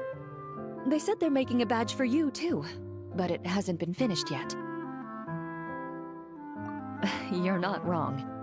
I guess it's similar to how I can't remember the name of every clerk in the Palais Mermonia. But I'm certain you'll get to know them in time. They're clearly seasoned veterans. Even though they work desk jobs, they still turn up in full armor.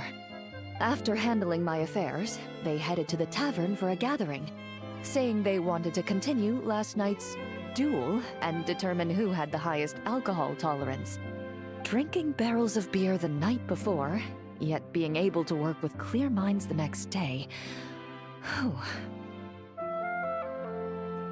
So what you're saying is, while Mondstadters may seem carefree, they actually have an admirable ability to know their limits when it comes to drinking.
Are you already planning the details of our hypothetical get-together? Based on my previous experiences with alcohol, I guess my tolerance is similar to Emily's. Fruit liqueur is probably my limit. So when the time comes, I think you'd be best off mixing similar drinks for the both of us.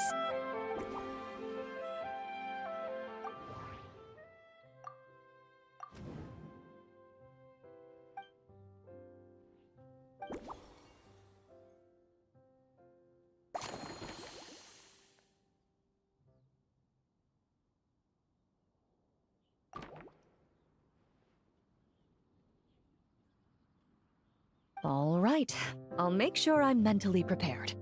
Even if it's still a bit strong, I'll do my best to finish it.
Alright, this new creation is called Leisure Time Lightning.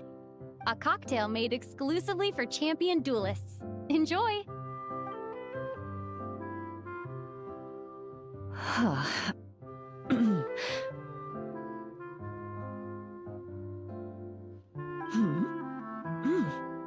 Have you added fruit wine? It tastes wonderful. This is ideal for me. There's a subtle saltiness that combines well with the tartness of the fruit and the sweetness of the caramel. Each sip balances delicately on the edge of perfection.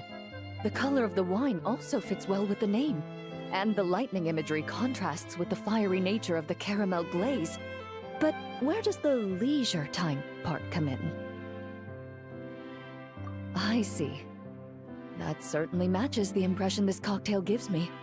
Its unique aroma and taste will hold a special place in my memories of Mondstadt. Do you think, if the chance were to present itself, you'd be interested in mixing drinks somewhere else? A cafe, for instance, or the Hotel de Boer? Mostly for Navia and Miss Farina's sake.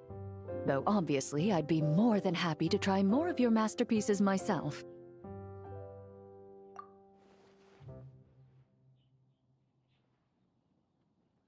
I understand. I won't try to strong-arm you. In any case, I truly appreciate your hospitality. Thanks to you, whether I'm facing the powerful captain of the reconnaissance company, or discussing strategy with the Knights of Favonius, I'll be in my best condition.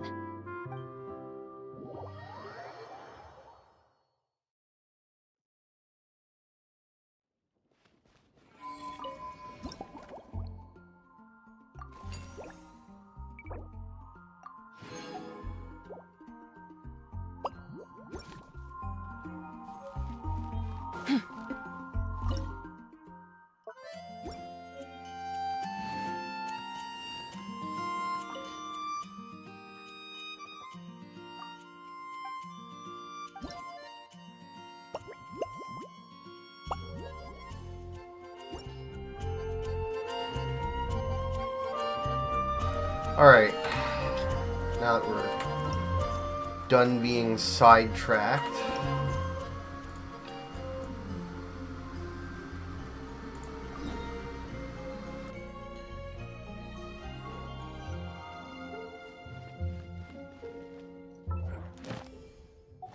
oh, I guess I can turn in my dailies.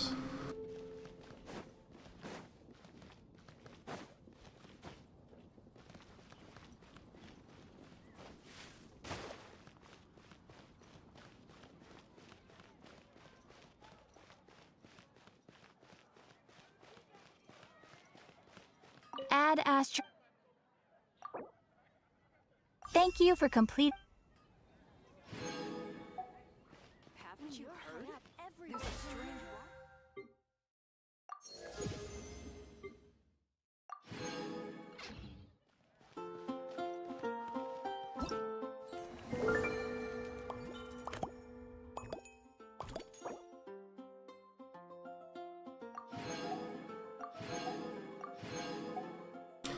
Oh, right, the weapon skin. That's a thing.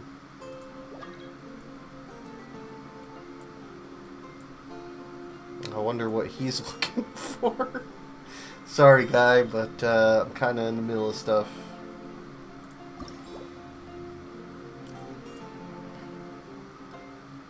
In principle, many phenomena in this world can be called images. Therefore, the image you glimpsed in the crystal ball can, in a sense, be considered an extension of physical reality. In short, even if Alice and Nicole don't acknowledge it, hydromancy is still very much a real thing.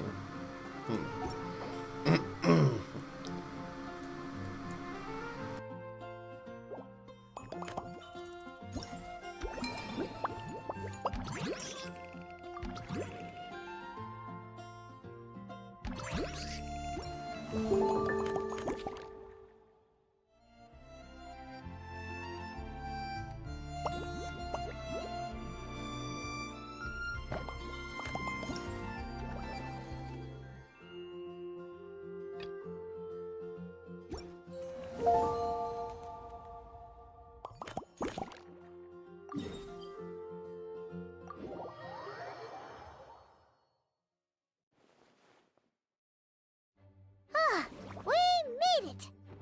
Wow! The whole gang's here! Even Master D-Luke! Wow. Jean wanted my input on everything. Even though I left the Knights, Grandmaster Varka has done a lot for me. He didn't stop me from leaving back then, or throw any administrative roadblocks my way. So I owe him one. Well, I was sad to see you go, but your mind was made up. And anyhow, you're an adult. As long as you're prepared to follow through on your choices, who am I to stop you? And let me tell you, my rebellious streak was way worse back in the day. You look pretty tired. Late night yesterday? Yeah, didn't get much sleep at all. And now my head's killing me. All my terrible memories of being Grand Master came rushing back at once.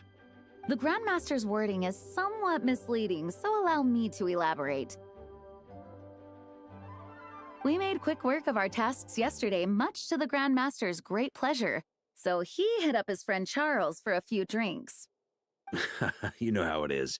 When you're catching up with an old friend, a few drinks turn into a few too many, am I right? Ah, so you're just hungover! Ugh, and Paimon was starting to feel bad for you. I see. Understood. I just received word from the knights stationed at the venue that the setup is complete. You can start today's story at any time. Ask away.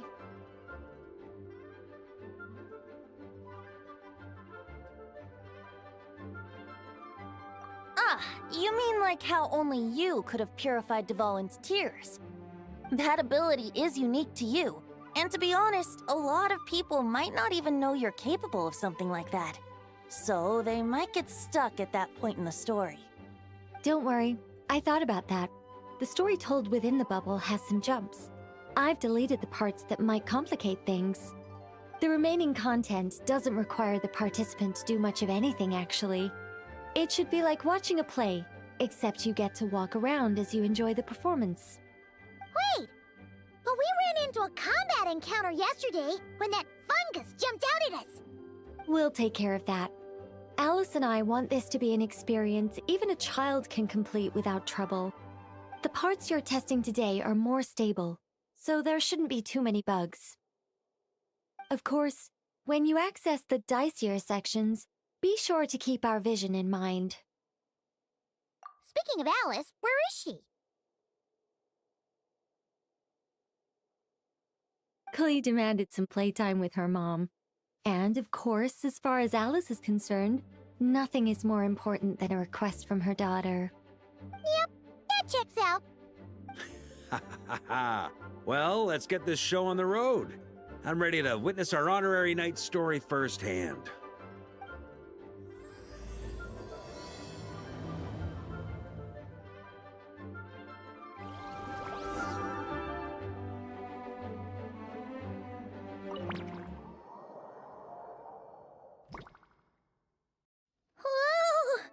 Dizzy. That's gonna take some getting used to. Why didn't that happen the first time? Ah, looks like we've jumped forward a bit since yesterday. We're at the Favonius Cathedral now. Wait, is this the bit where we borrow the Holy Lyre? Yeah, I'm not sure about this. Also, why is Tone Deaf Bard the only one here? What about Varka and the others? Don't worry. I'm sure Nicole has it all planned out. See? Here comes Diluc now. Word from the Knights of Favonius is that the Fatui are planning to steal the Holy Lyre der Himmel. Unfortunately, that intel came a little late. A conflict between the two parties is ensuing inside. If the Fatui succeed, we'll miss our chance to borrow the lyre. Come on. Let's go help the Knights. What is it? Oh, so that's how we're explaining this part. Huh. Pretty convincing. It's all thanks to that committed performance from our good friend Diluc. I'm just reading the lines Miss Nicole gave me. You need to play along, okay? The cameras are rolling. Don't worry. Our operation isn't that strict. If there are slip-ups, I'll just delete them later. Feel free to take a relaxed approach. Wait, that was Nicole's voice? Where's it coming from? Probably that small bubble. That's right. This is a kind of communication magic. The same one the Knights of Favonius used to get in touch with me earlier. If you get stuck at any point, you can contact me through this magic, and I'll provide a few hints. How very convenient. I suppose, given how the story is progressing, we don't have to worry about borrowing the Holy Lyre then. That's right. Obviously, we're not including the stealing part in this version of the story. After all, the Fatui were the ones who ended up with it. Borrowing, stealing, leaving out that detail doesn't change the direction of the story. Anyway, the Knights are currently fighting to protect the Holy Lyre. Varka and Jean are already in the underground area. We should head over as well. This is like getting to read the script before watching the movie! I wonder what would happen if, this time, we managed to catch the Fatui thief in the act. That would complicate things. Worst case scenario, we might need to do another take. So if you could refrain from going off script, that would be great. Okay. Someone's got an axe to grind.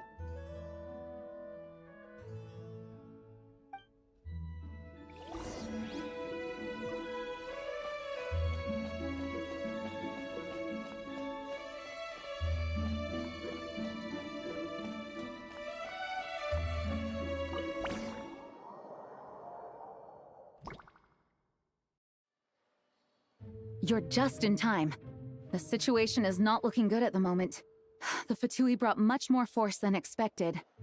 Yeah, it's turned into quite a mess.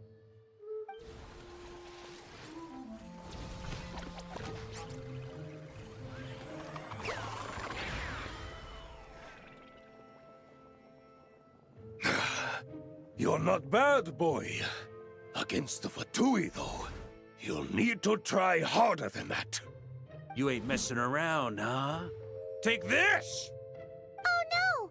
If this keeps up, the Holy Lyre's gonna be... Oh, sorry. Paimon can't do this. Nicole, shouldn't these people be wearing Fatui costumes at least? Yeah, it's kinda hard to get in the zone when our opponents look like average guild members. Let me see here. It looks like magical autoload has been disabled, so the Fatui costumes didn't appear.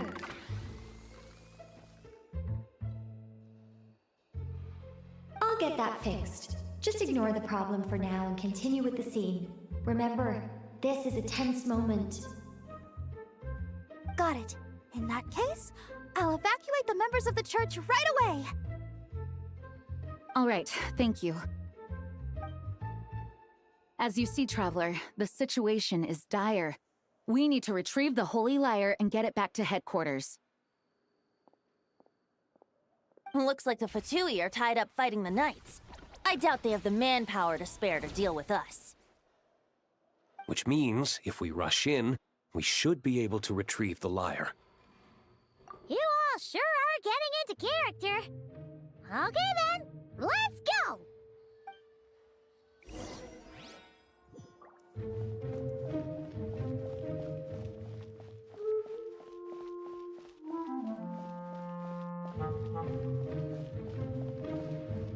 No entry. This place is under Fatui jurisdiction.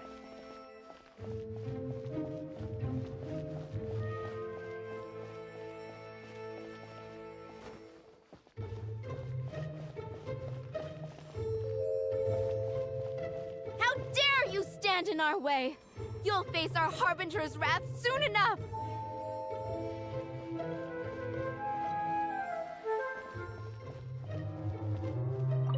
I couldn't keep up with you after all, Grandmaster. It's like you've gotten even stronger since I last saw you. Expeditions have a way of doing that to people. Ever consider taking your adventurers out on a long trip? Ah, I think I'll pass.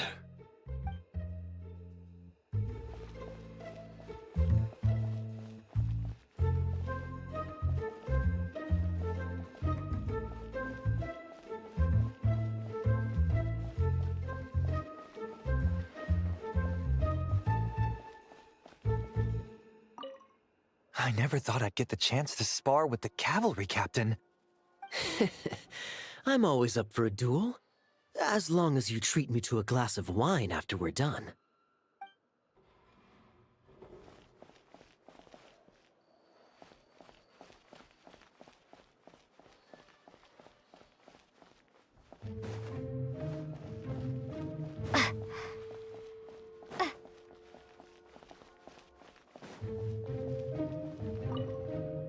If the conflict really had escalated to this point back then. Ugh. Just imagine the cleanup work. Yeah, good thing it didn't turn out like that. No use thinking about something that didn't happen, right? When your free time is as precious as mine, it's hard not to think about it.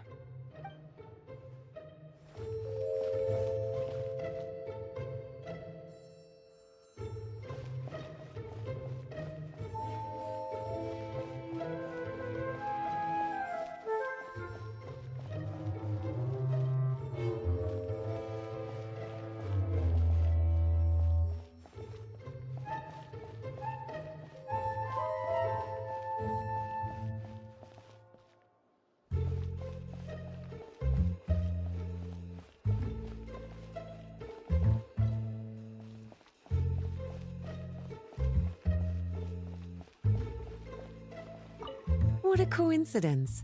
Or perhaps I should say, great minds think alike. Yes, well, this looked like the most relaxed part of the performance. I'd prefer to get this over with and return to my work as soon as possible. I'm assuming you feel the same, Miss Lisa? Of course. After all, this place suffers from a dire lack of comfortable chairs and good tea.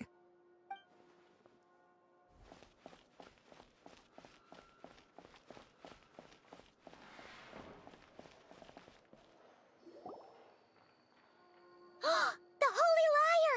There it is! Well, well, well. It seems our outer diversions were most effective. The knights know not that the true danger lurks right beneath their nose.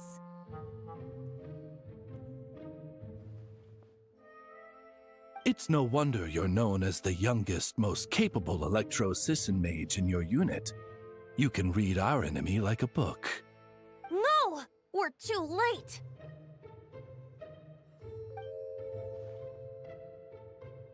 Put the liar down. You heard her! Put it down and put him up! Or this is gonna get ugly! Wait, why are you the only one with a costume, Fischl? Why? Because I fashioned this headpiece myself, of course. How does it look? I am the spitting image of an Electro-Sisson mage, am I not? And I suppose I look enough like an Electro-Sisson as I am. Hold on. Trying to distract me with conniving conversation, are you? Ha! You underestimate me. To think I would appear before you without full confidence in my victory. Go forth, Oz. Sissons, take care of these pests. The Holy Liar der Himmel belongs to the Fatui.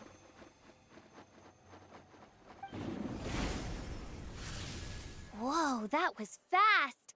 Mage-powered flight is something else. Fischl is... the Fatus is getting away! After her, quick!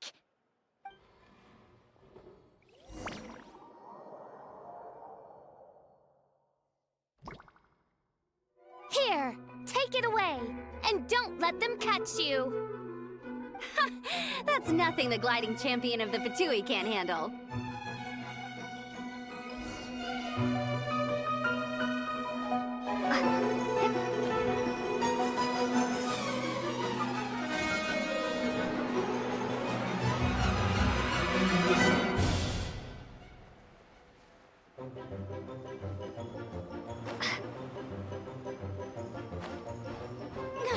Hey!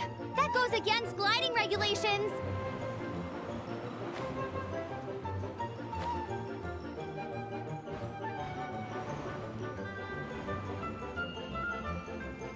Pretty tough, aren't ya? Well, let's see how you handle this.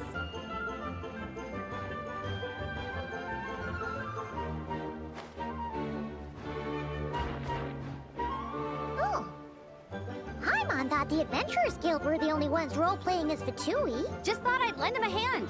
Fischl didn't have time to make me a cool hat, though.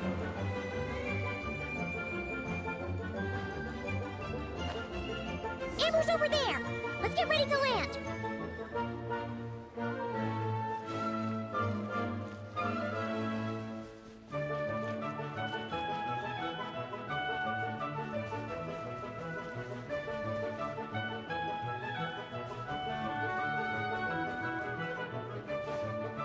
Here they come!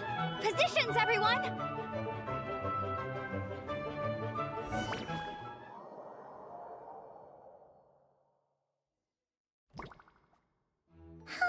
So this is where the chase ends this time.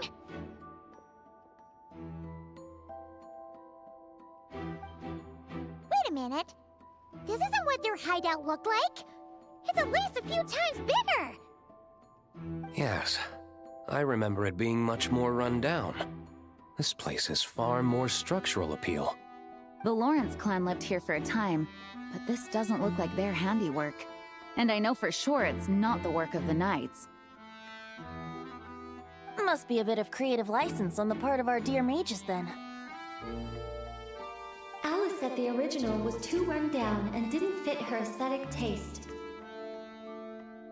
So we repurposed some assets from the Golden Apple Archipelago. As you can imagine, Alice has always been a go big or go home kind of person. Yeah, this is go big, all right. Still, our mission remains the same. We're here to get back the Holy Lyre. Yeah, and this time we have a whole bunch of people to help us. Not just you, Luke. Should be a total piece of cake.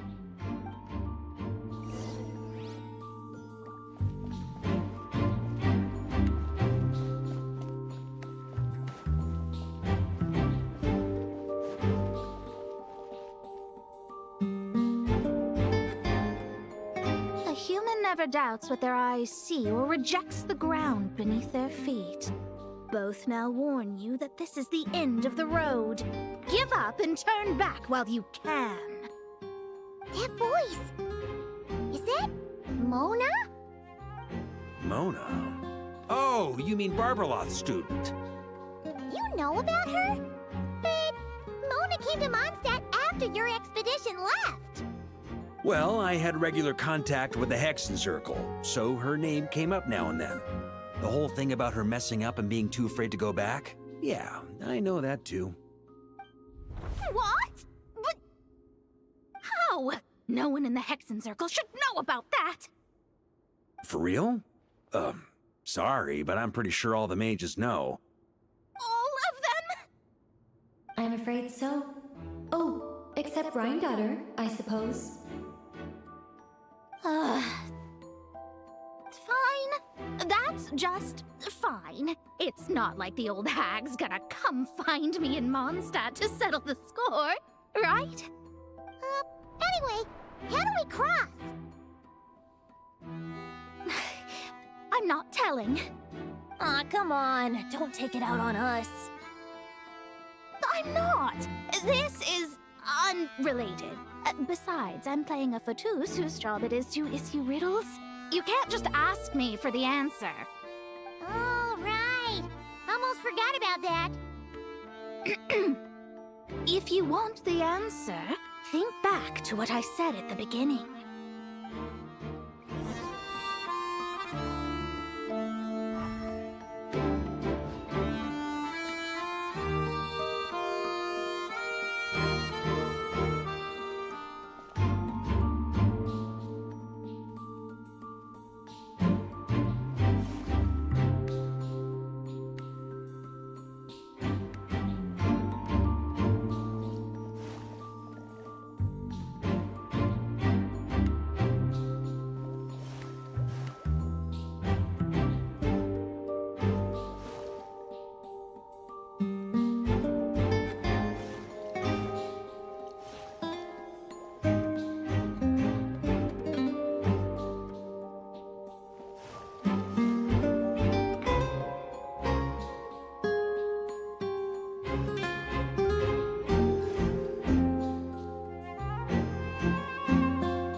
Oh, hey!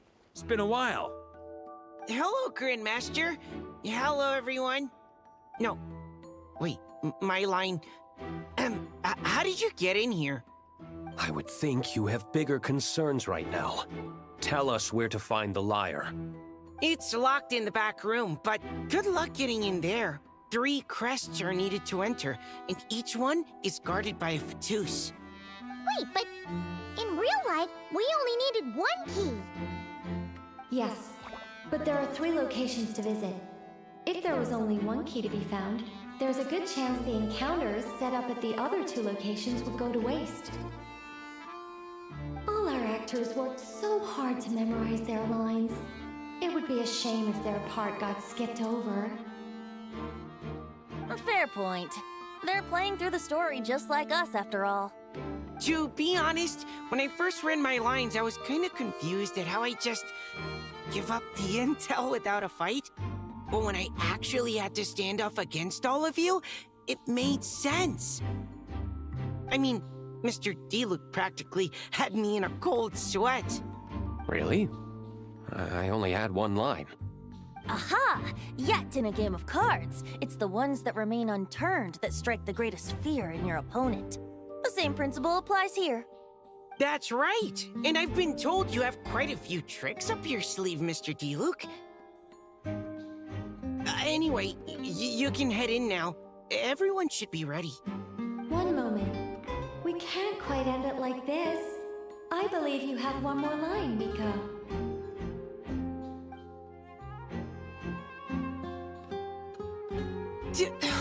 Do I have to say it?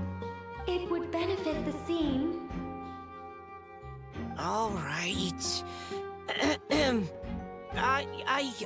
I told you everything I know. Now leave me alone. And off he goes.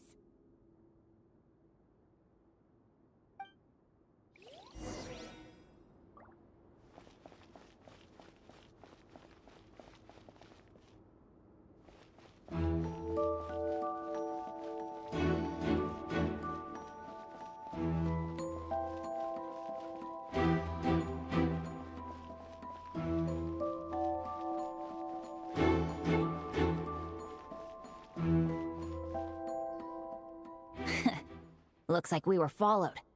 Guess Mondstadt's elite aren't to be underestimated, huh? Stand aside. This one's personal. But this time, I'm fully locked and loaded! Come on, kid!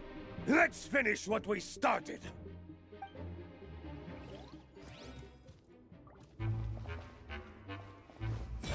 Don't be a killjoy! We've only just begun!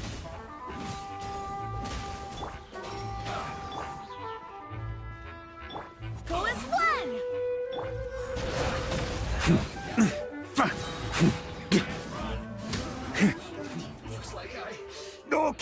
Okay. You win. Somehow this round wasn't quite as fun. Probably because you had to act like a Fatus. At this point, I could take down those with my eyes closed. Ha ha! True! Guess I didn't stand a chance, huh? Oh, so you were the one in the Fatus costume. Does that mean the auto-load bug is fixed now, Nicole? It would seem so. Man, their armor is heavy, and not breathable at all. You're telling me the Fatui in Sumeru and Natlan also wear this stuff? I can't even imagine. Rumor has it, Fatui recruits undergo rigorous training. I feel like there's some truth to that after all. Well, even though we lost, Dad had fun for sure. Here's the crest I was guarding. You've earned it. Oh, and Bennett told me about what happened in Natlan. How you helped him navigate his past. It's hard to believe we finally have answers after all these years. So, on behalf of all the adventurers in Mondstadt, truly, I can't thank you enough. Well, that's what friends are for, right? Speaking of, how have things been since you got back, Bennett? Same old, same old. Bad luck included. But that part's nothing new, so I don't mind. I do miss the Asha, though. I hope I get the chance to show them Mondstadt someday.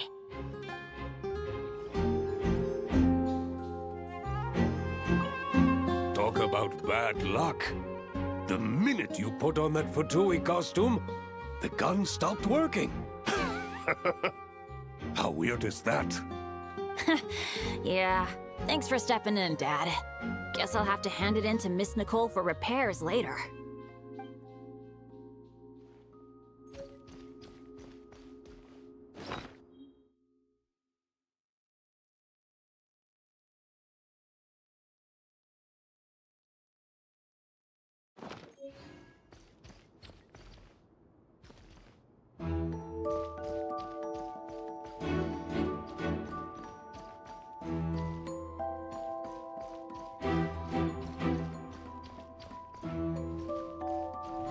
Try to keep up!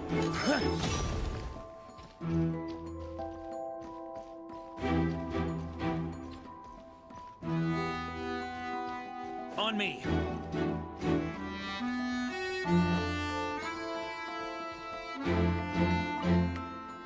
Without the crests, I can't activate this device either. Like I said, I told you everything I know. Just leave me alone. Man, I thought I lucked out with just a few lines, but it still wasn't easy to pull off. Anyway, if you want to get into that room, you'll need to track down the 3 Fatui with the crests.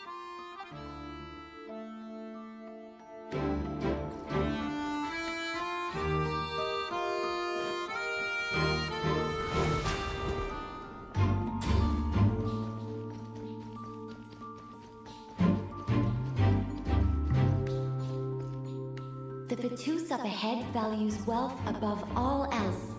No bargaining chip is off the table. Luckily, I've prepared a negotiation multi-tool for this situation. Don't forget to take it with you.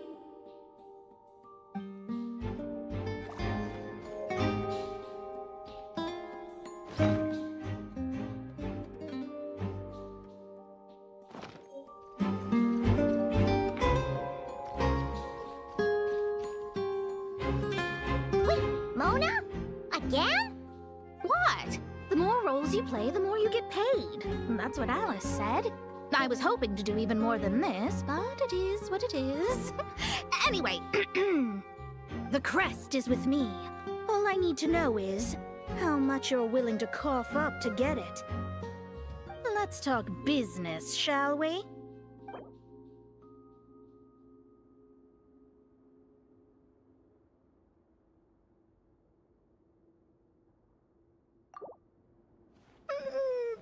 No, we both know this crest is worth more than that.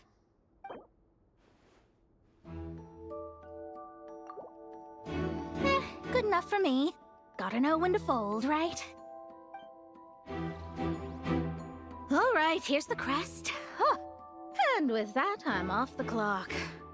Oh, and by the way, word has it you accomplished something major in Nodcry.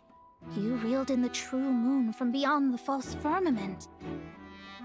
Well, I spend most of my time staring into a scry glass, after all. If something changes in the sky, you think I wouldn't notice? Hydromancy uses the false stars to reflect true fate within the water. Now, I can't help but wonder what I would see if I cast a reflection of the true moon instead. Of course, I need a whole new set of equipment to look into that, which means shelling out a whole lot of mora. So I've been taking on a lot of odd jobs. No wonder Alice gave you quite a few parts in this. Generous compensation, minimal manual labor. It's been a good gig. Plus, the Hexenzirkel never promises an amount they can't deliver. Even though her daughter is, in some part, responsible for my predicament. That was a long time ago, and I know Klee didn't mean it. Huh. I guess the moon's a big deal in hydromancy. Just spitballing here, but it kind of sounds like your progress would be much faster if you, I don't know, just contacted Barbeloth directly. Oh, come on. Enough about that old hag. You're doing this on purpose, aren't you?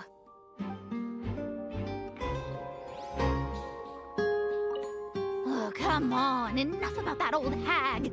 You're doing this on purpose, aren't you?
The road ahead is almost completely blocked.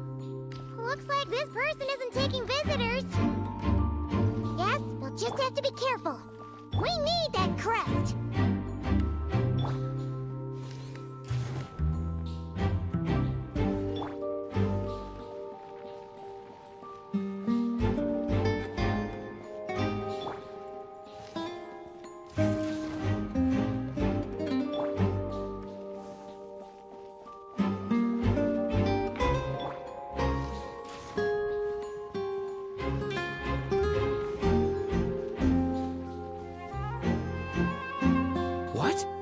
They handed over their crests? Looks like the decision has been made for me, then. Further resistance would be foolish. Gotta say, Paimon didn't expect you to play this kind of role, Durant. Well, actually, Aunt Alice was planning for me to play Dvalin if the dragon himself didn't agree to take part. That was the backup plan.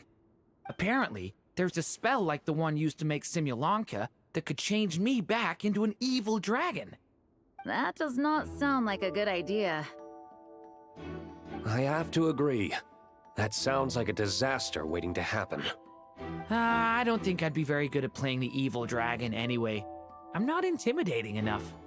Luckily, Dvalin agreed to take part after all, so my role was switched to Timid Fatui Guard B, and I got to wear a costume instead. Wow, that's a pretty huge change. Why B, though? Oh, because Mika is Guard A. As expected, Alice has got it all planned out. All right, we've got all the crests. Let's head back and look for Mika. I'm just glad I didn't have to play the evil dragon in the end.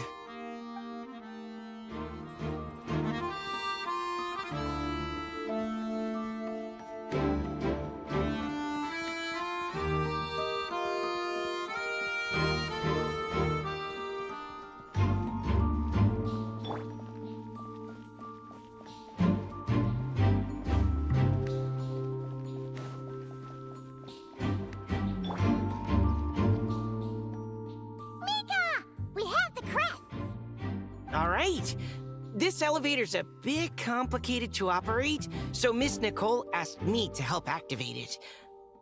Just one moment.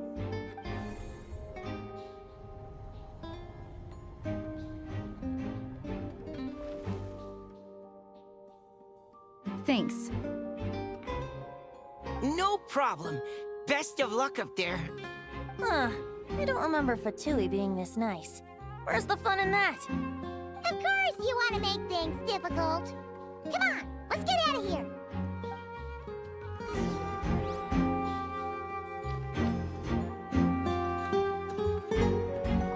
Best of luck up there.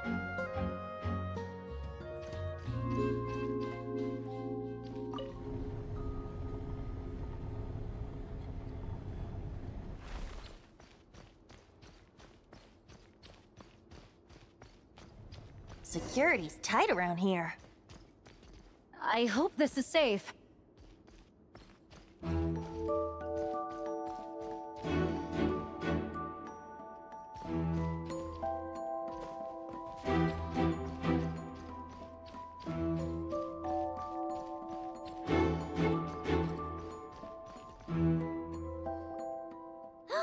The Holy Liar! There it is! Wait, but Paimon remembers something about a...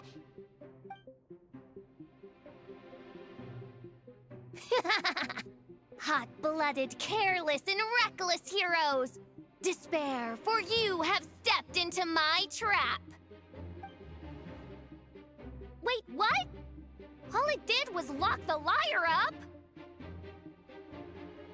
Well, I wasn't the one who designed it! All Alice said was that activating it would turn the tables. I see. That checks out. They laugh as if they already know what is to transpire. I do not have a good feeling about this. Allow me to clarify before we proceed. How was it that the liar was retrieved back then? From what I've heard, the Fatui agent guarding this place was given a thorough beating, and then the lock opened. So then, I'm the one who walked into the trap? Do not despair, mein Fräulein. Miss Alice provided us with backup, did she not? We are not entirely outmatched. 'Tis true, though thine Prinzessin stands on the cusp of defeat. Courage has not yet failed her. Let this be our last stand! Come forth, my loyal servants! Smite all who stand against us!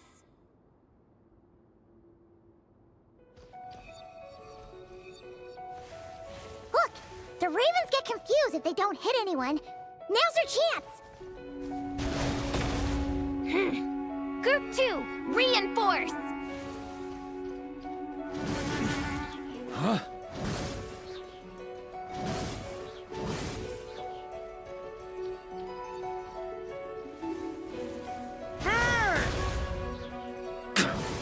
Okay, shred him! Ah!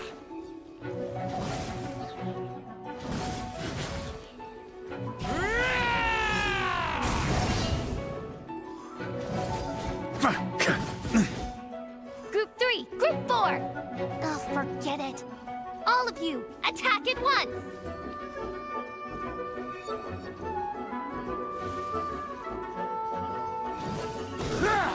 Huh? On me!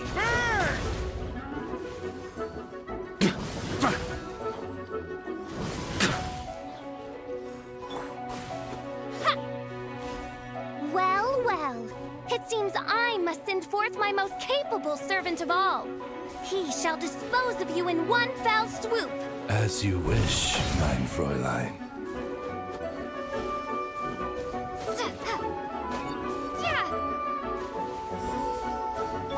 Burn!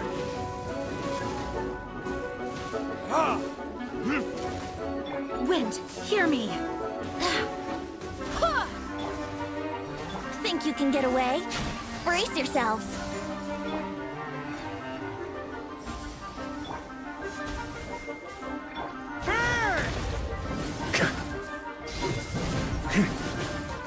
Our situation is dire, mein Fräulein. It seems this is the end of the road. Huh?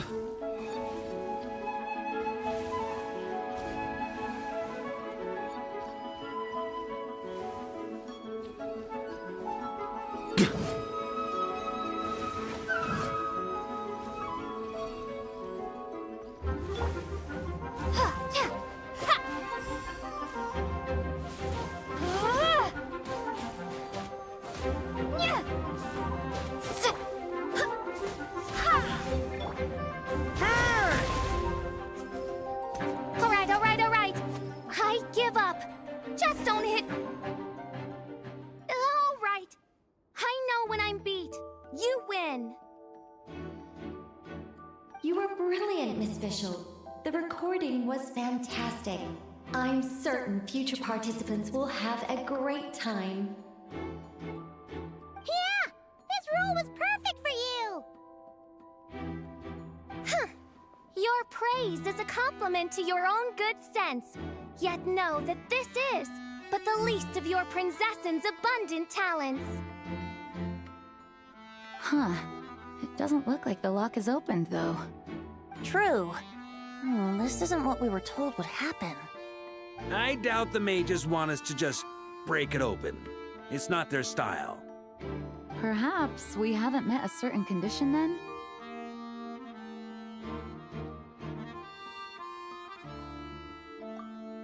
Oh, wait! Does that mean the beating up part has to happen for this to proceed? You dare place your princessin in such a scene? 'Tis an affront of the highest order! I'm afraid it may be the only way to end this, mein Fräulein. But not to worry. It's all pretend, after all. Very well.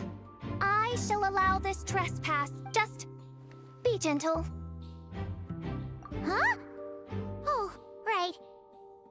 Paimon's the weakest one here. Here goes nothing!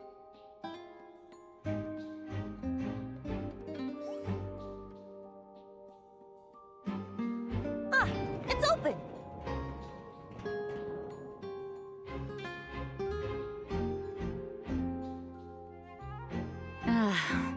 Miss Alice does love to tease, doesn't she? Congratulations on obtaining the Holy Lyre der Himmel. That's a wrap for now.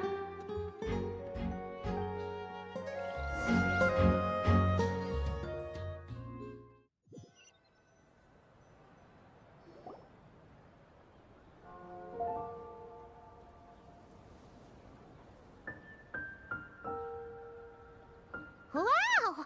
This is quite the gathering! And do you smell that? Is that the secret menu Vark was talking about? Oh, Paimon's stomach has been rumbling this whole time, so she's gonna dig in. Don't forget to grab some food before it's all gone, okay? Oh, hello. Did you need something? You know, we often threw banquets like this when I was little. But then, as more and more of our ranks left on expeditions and I was left in charge, the number of celebrations decreased. I'm not the most natural entertainer after all. Now, seeing a gathering like this after all this time, I can't help but feel a bit regretful for not keeping up the tradition.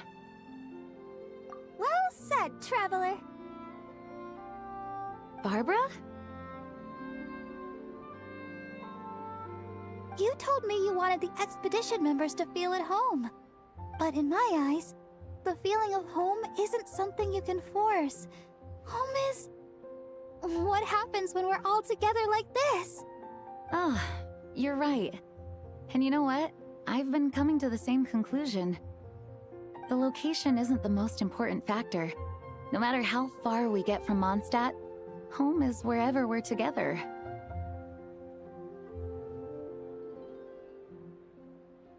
I appreciate the kind words, you two. I will do just that. Make sure to do the same, traveler. It's not often you get to make it back here. There's a lot of people waiting to catch up. Now that we're outside the bubble and no longer in character, there should be plenty of time. Hey! Honorary knight! Look up! Pretty stellar view from up here, and the breeze is nice too. Care to join me? Oh, of all the places to sit, it just had to be there. Well, to each their own, I suppose. Just be careful on the way up, traveler.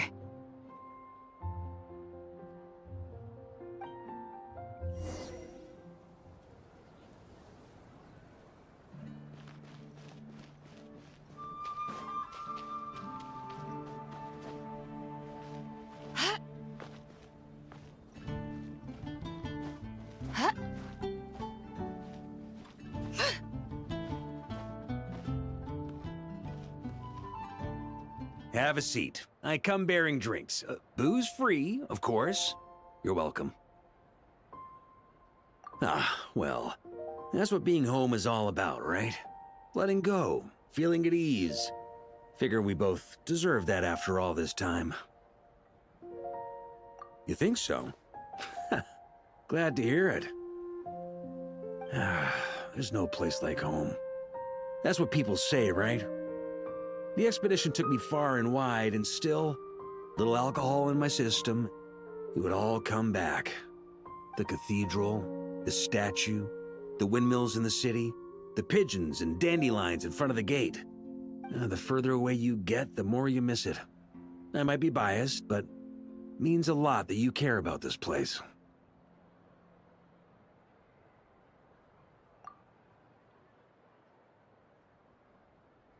I get that.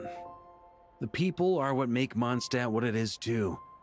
All the carefree kids running around, livening up the place. Which reminds me, I never thanked you for helping Mondstadt out back then. It takes a special person to do what you did. Most people are helpless in the face of abyssal corruption. Considering their target was Dvalin, things could have been bad. I suppose Barbados could have handled it, even though he hadn't been awake for long. But still, I doubt the ending would have turned out quite so perfect. Dvalin is family to him, you know? Having to choose between the dragon's life and Mondstadt's safety, that would have been cruel. Not to mention, the Wild Hunt would have reached our borders sooner or later. We'd have been stretched thin without your help. Maybe you've never put two and two together, but what you did in Natlan also helped reduce the threat of the Wild Hunt. If Natlan's crisis hadn't been resolved, the two abyssal powers might have joined forces at some point, making our situation even more dire. Ha! Look at us, taking down the Abyss in two separate nations.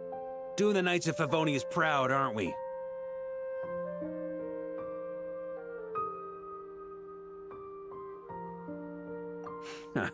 I guess not. In any case, for a knight, honor is something you get to define for yourself, no matter what the outside world thinks. And that's the question, isn't it? Why do we do what we do? Well, I think it's safe to say you already know the answer. Ah, so this is where you've been hiding. You know, I don't think this was designed for sitting. Ha! When did you become such a stickler? Come have a drink with us. There's plenty. Don't mind if I do. Grape juice? Again? You know, Charles would never let me hear the end of it if I started drinking without him.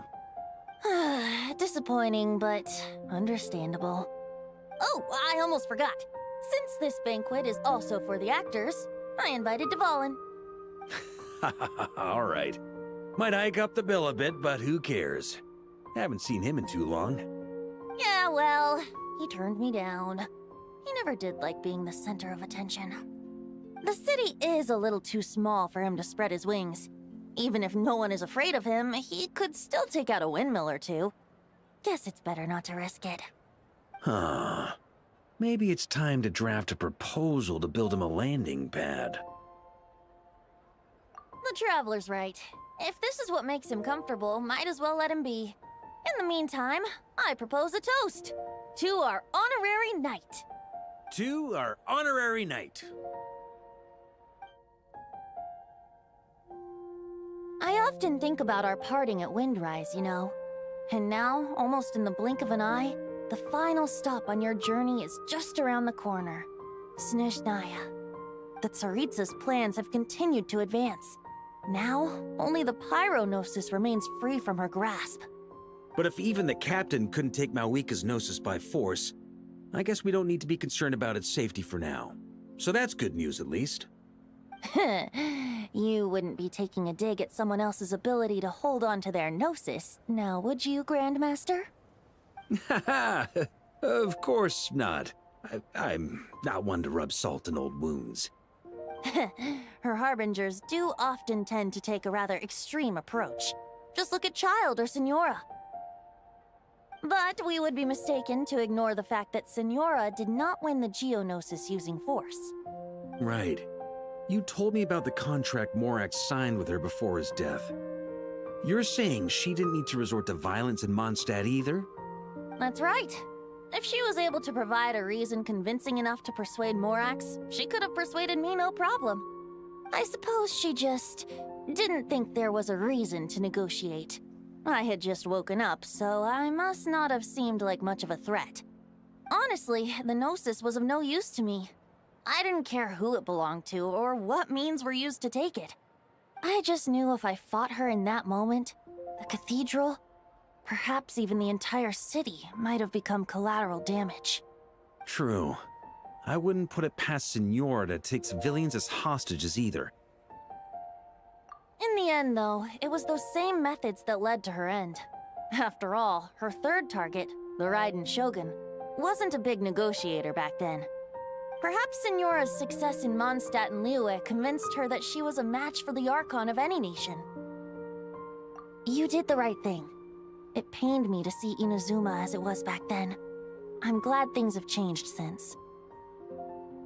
Of course, now the elite force of Harbingers has quite a few missing from its ranks, so I suspect the Tsaritsa no longer has the means to meddle in other nations like she used to. Who knows? Perhaps a chance to formally meet her in Snezhnaya might come sooner than we think. Some of our knights remain stationed in Notcry. If you need help, just say the word, and we'll be there. The look in your eyes. It's changed a lot since you first set off from Mondstadt. But my advice remains unchanged. Never forget that the journey itself has meaning, traveler. The birds of Tevat, the songs in the cities, the Tsaritsa, her Fatui and the monsters, they are all part of that journey. Perhaps earth-shaking truths and indescribable trials await you at the end. Just remember, there is more to life than that. Alright, that's more than enough acting like a real Archon for one night. And still, not a sip of drink for dear old Venti at a time like this? You're no fun, Varka.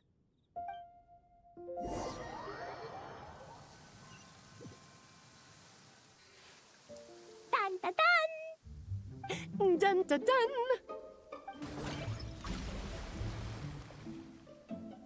Da da da! Da da da!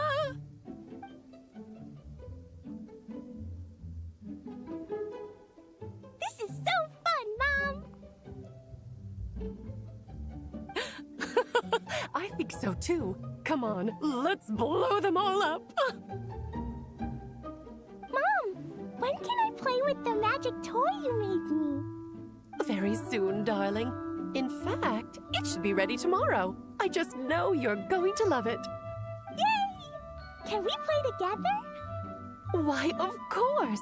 We'll have ourselves a splendid time.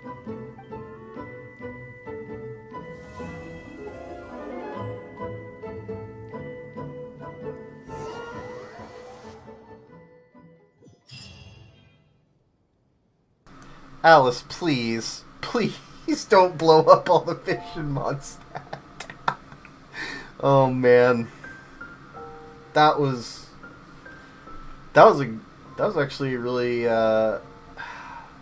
gave us a lot to chew on, you know? And then that little bit of Klee Alice buffoonery at the end was great.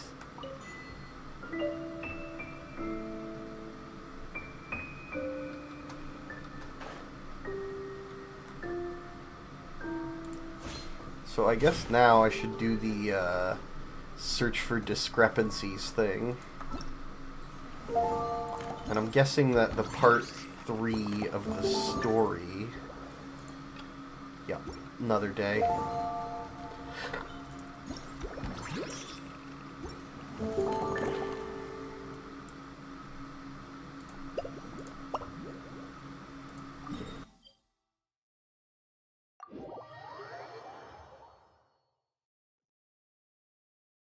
I might end up not doing the, why is that up there? That is weird.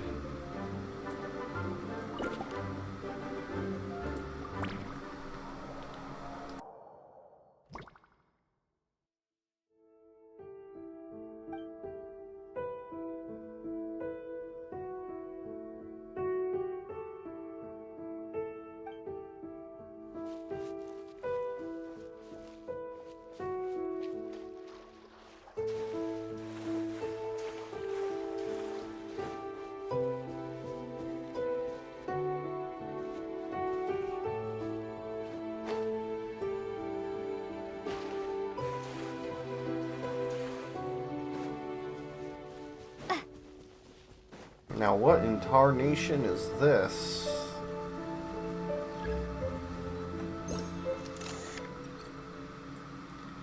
Dodo Fortress?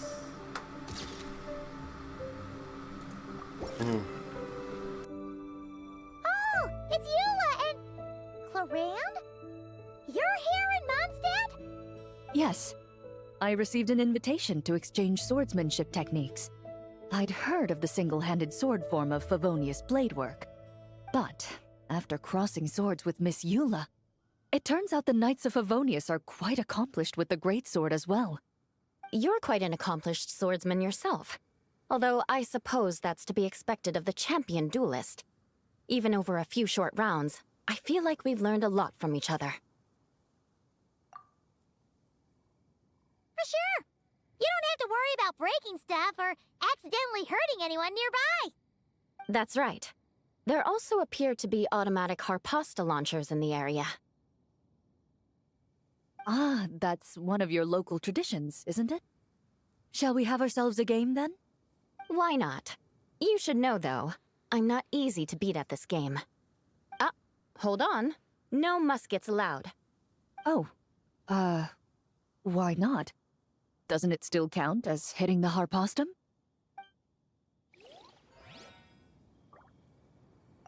A sword's range is limited, though, so it wouldn't be fair.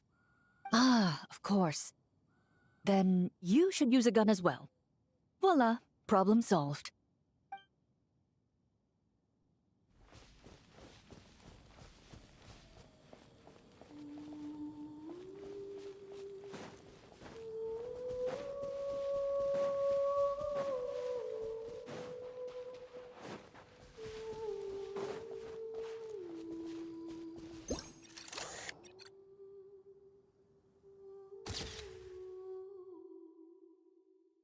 It sure would be convenient if we could build a choo-choo cart track straight from here to Mondstadt. An express line right to the best fish blasting spot? Oh, okay. Might not be the best idea.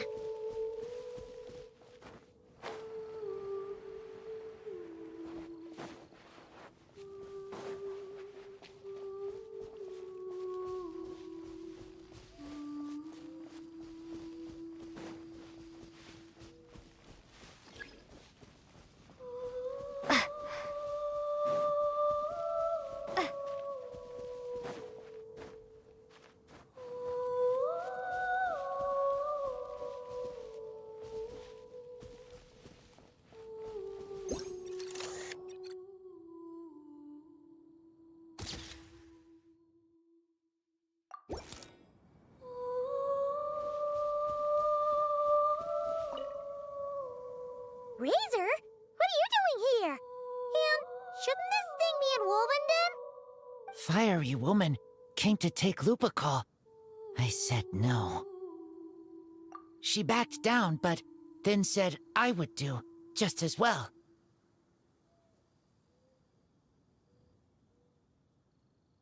This sword is here, for now.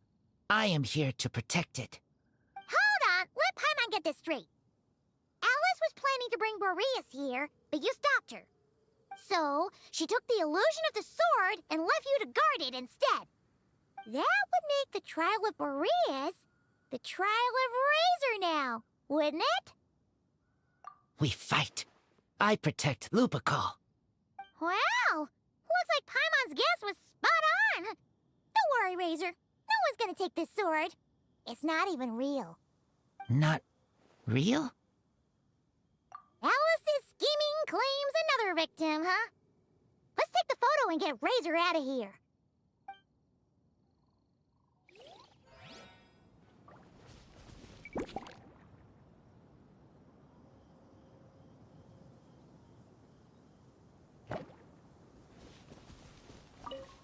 Not real. I don't get it.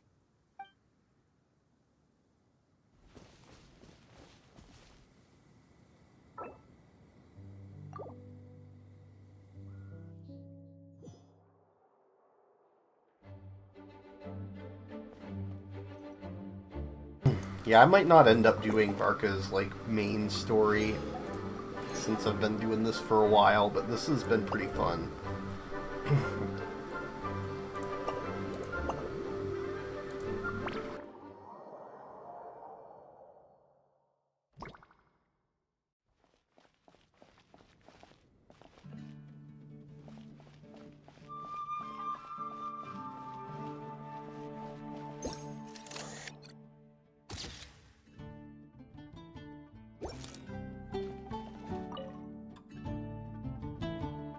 Hey there, friend.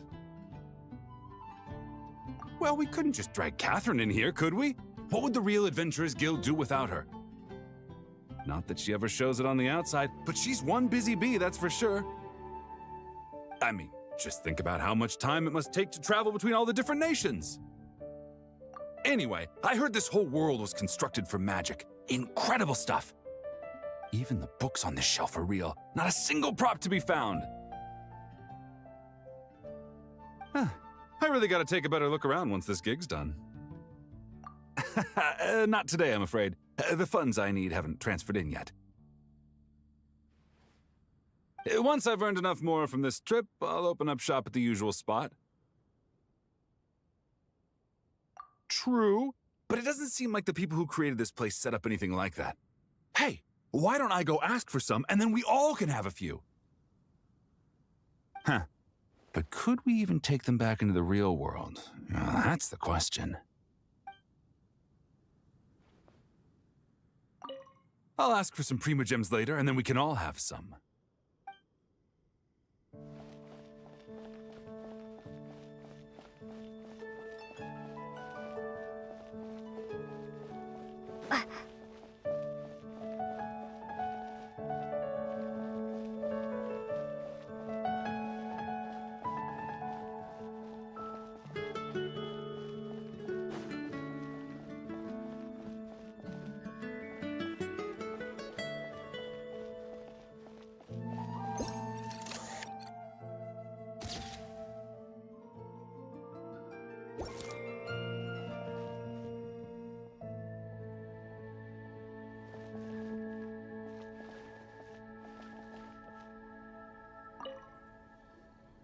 So that's where it was.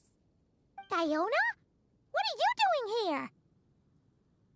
It's my first time seeing these little guys. They're from Natland, right? Oh, they're so cute. Alice put a version of the cat's tail here and asked me to run it.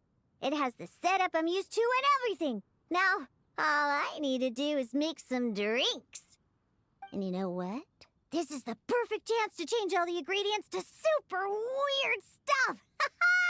I'll get people to lose interest for sure. Looks like your campaign is going strong, huh? Even out here.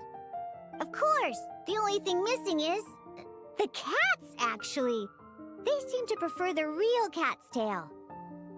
But that's not a huge surprise. Cats are sensitive about where they live.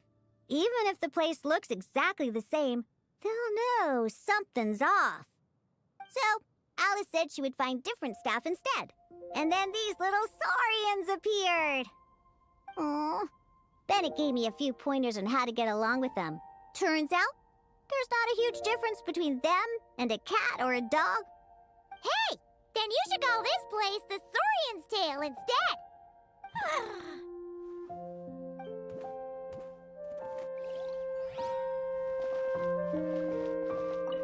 Huh. I think I've seen saurian-shaped cookies somewhere before, too. Maybe I should bake some to sell around here.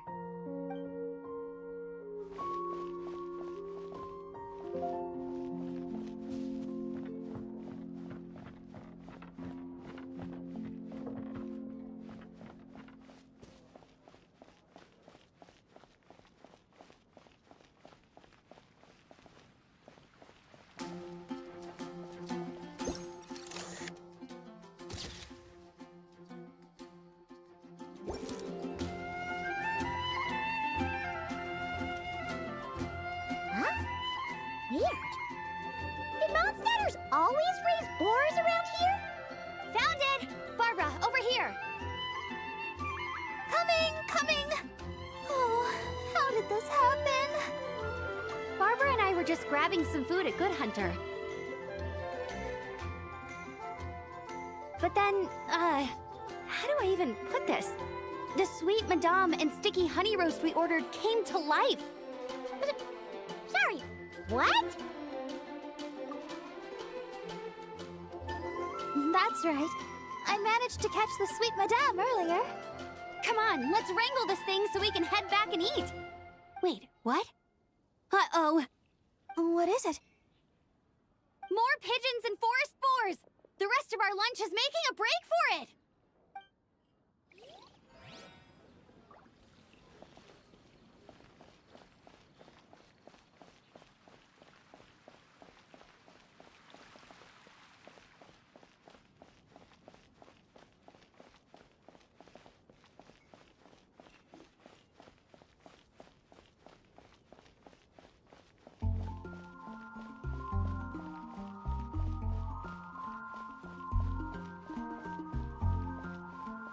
How about we explore the area ahead of us later?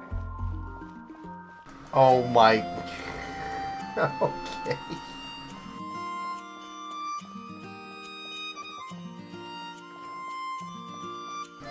The rest of our lunch is making a break for it, and then you go to it. There's so much that I enjoy about this. I'm just trying to keep it muted, but oh man. The fact that they had Alice replace Paimon's line for getting too close to the edge. That's so funny.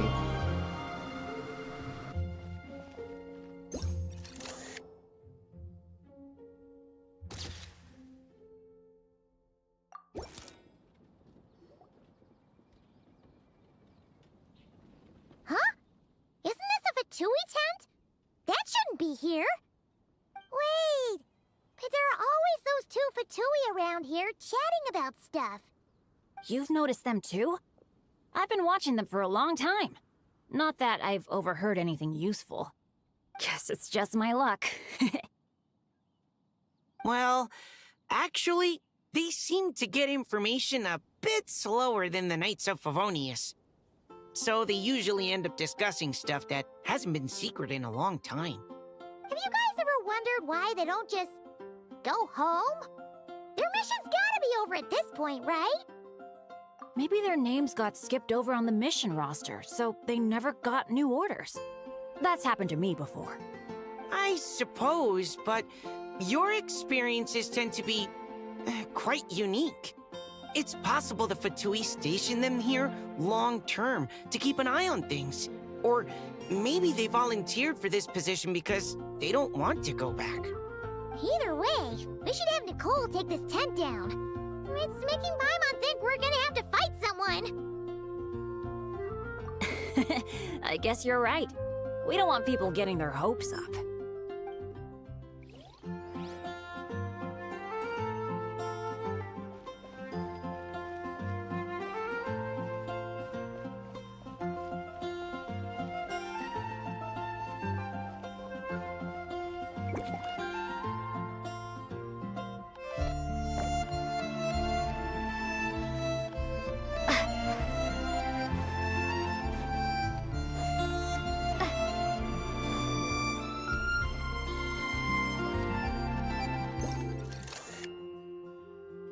Huh? None of these flowers look local to Mondstadt.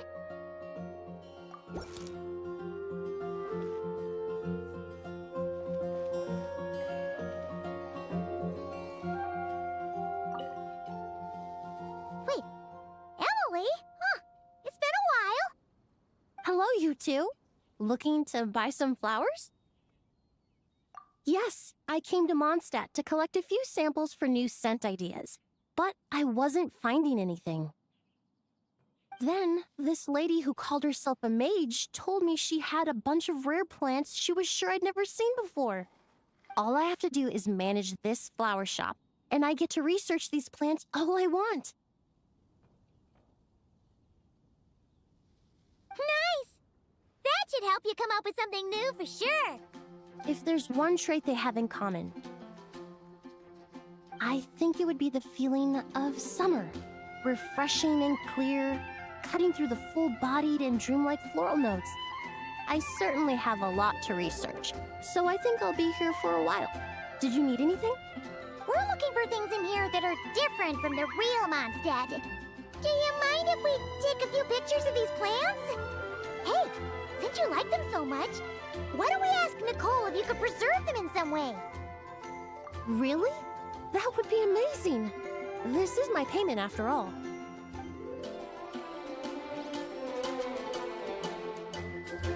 I never knew origami flowers could give off a fragrance. Fascinating.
Oh, okay, I see. That's why I didn't see it in my quest log.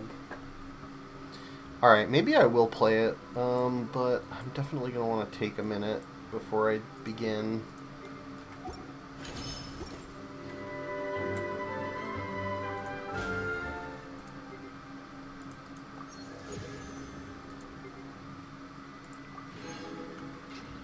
What else is there to do?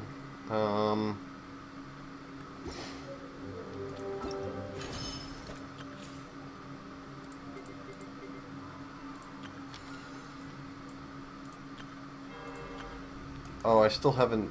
That's right. No, not... I still haven't. I went to check it the other night, and apparently it wasn't reset yet. So I guess this is brand new. So I guess I could do that. But I think I'm just going to do Varka's story first. So I'm gonna grab some more water, use the bathroom. I will be back shortly.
Okay, I am back. So, I guess we'll do Varka's quest.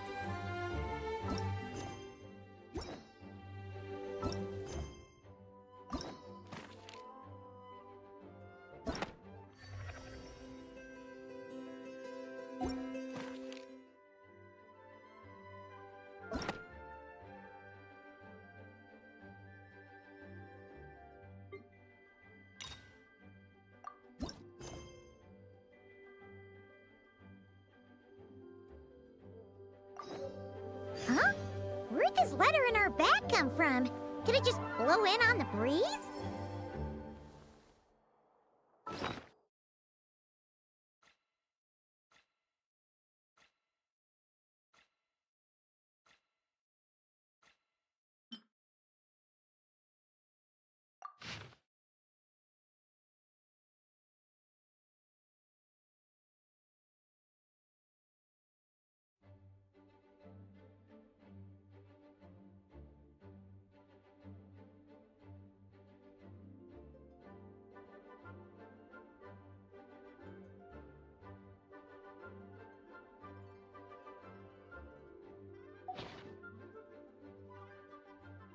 Oh, it's from the tone-deaf bard. Apparently, he wants to hear all about our adventures in Notcry. Maybe we can get some tasty treats out of him in return. Come on, let's go to Star Snatch Cliff. Moon's reflection on water, shuddering at the slightest touch.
Welcome back, old friend. And how should I be addressing you these days? The honorary knight of Mondstadt? The Tumaini of Natlan? Or the great hero of Notcry? Well, you sure have your finger on the pulse. We've barely caught our breath since Notcry, but it sounds like you've already heard about what went down. News travels fast on the wind. But before I can turn your tales into tunes, I need to hear them from the horse's mouth. My wine and my lyre are at the ready. So please, traveler, take a seat and tell me your tale. Amazing! Incredible! The Ray here of Solnari and the doctor? Truly a tale for the ages! So, I'm guessing the Wild Hunt is a thing of the past now that you've defeated the Rehir of Solnari? Seems that way. We were kind of focused on dealing with the doctor, though. Well, that's good to hear. Hey, now that the Northern Abyss calamity is finally resolved, Varka must be getting ready for the triumphant return of his expedition, right? I haven't seen him in the longest time. He must have so many stories to share. Hooray! Paimon was wondering about that, too. He did call you Barbados. But weren't you still fast asleep back when he was in Mondstadt? Let's call it half asleep. I was resting my eyes in the Thousand Winds Temple one day when I heard a commotion outside. It was a young knight who had journeyed there in search of trials and oracles after hearing some tall tales at the local tavern. In fact, all that awaited him were moss-covered walls and an angry ruin guard. But he seemed completely unfazed, laughing heartily as he sent the ruin guard's missiles flying off into the horizons. Huh! They must have been making quite a racket if it was enough to wake up the tone-deaf bard. Yeah, it sounded kinda like...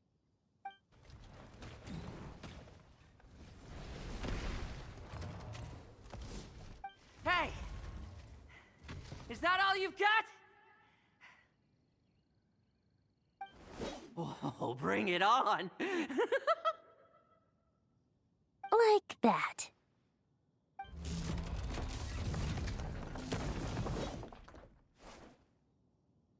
Giving up already? You're not half as tough as Varkness said. A young knight of Favonius trekking out to the Thousand Winds Temple in search of adventure. Now there's a sight I haven't seen in a while. A bard in green clothes. Does this mean... Oh, you're Venti? I was just wondering I was gonna track you down. Oh, so you were looking for the tone-deaf bard? Strange place to start your search. Hold on. Blonde hair, white hair. You must be the honorary knight. And Paimon! The Grand Master talks about you all the time. Allow me to introduce myself. I'm Lowen, Vice Captain of the 5th Company of the Knights of Favonius and a member of the Expeditionary Force. Pleased to make your acquaintance. Oh, so you're part of the expedition, huh? Right. So that's why Paimon's never seen you around in Mondstadt. Hey, wait a second. We never saw you in Nodcry either. That's probably because when the Wild Hunt was still running rampant, I spent most of my time out on my own, making mincemeat out of monsters. I barely went back to base at all. Then, once the Wild Hunt calmed down, I got sent back to Mondstadt. Mixed blessing, if you ask me. Sounds like I missed out on some serious action. No wonder we never saw you while we were dealing with the doctor. So, why did Varka send you back? Deliver some letters. There's one for the Knights of Favonius, one for the church, another for the Dawn Winery, at least 10 of them in total. Jeez, how many people has he sent to deliver his mail now? Mika, Inefa, Lowen. He should just hire a full-time mailman already. In fact, he's earned himself a new nickname. Let's go with... Sir Writes-A-Lot. I'll have you know that poetry and letters were humanity's earliest means of expressing their thoughts. So, tone-deaf or not, I wear the title of Bard with pride. And I consider Sir Writes-A-Lot to be quite a compliment. Wait, really? Darn it! Maybe Paimon should come up with some harder-hitting nicknames for these two. Anyway, since this young man has come all the way to the Thousand Winds Temple looking for me, I assume he must have a letter for me too. Am I right? You sure are, to use the Grand Master's own words. This one is for the bard in green clothes.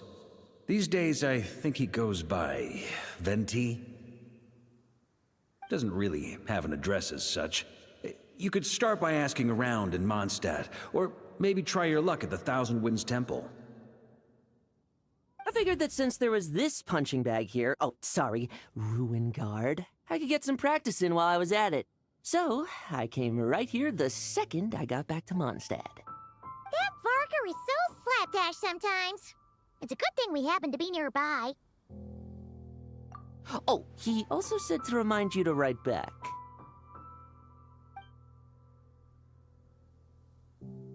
Nothing in particular. Just some idle chatter between two drinking buddies. But if I'm supposed to write back this time... I'll need some time to mull over my response. Varka gave you a whole bunch of letters to deliver, right? Maybe you can head into Mondstadt and deliver the rest of them first? My thoughts exactly, assuming I can find the way. Hopefully the roads haven't changed too much since the pre-expedition days. Well, why don't we have Mondstadt's honorary knight escort this homeward-bound wanderer to the city? I'm sure some of the recipients of Varka's letters will turn out to be old friends of yours, too. Let's go! It's been a while since Paimon's done any guide work. Thank you so much, honorary knight. And you, Miss Guide.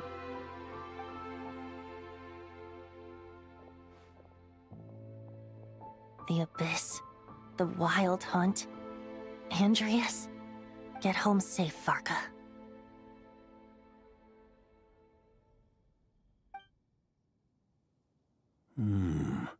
Why do my ears feel so hot all of a sudden? Is someone talking about me?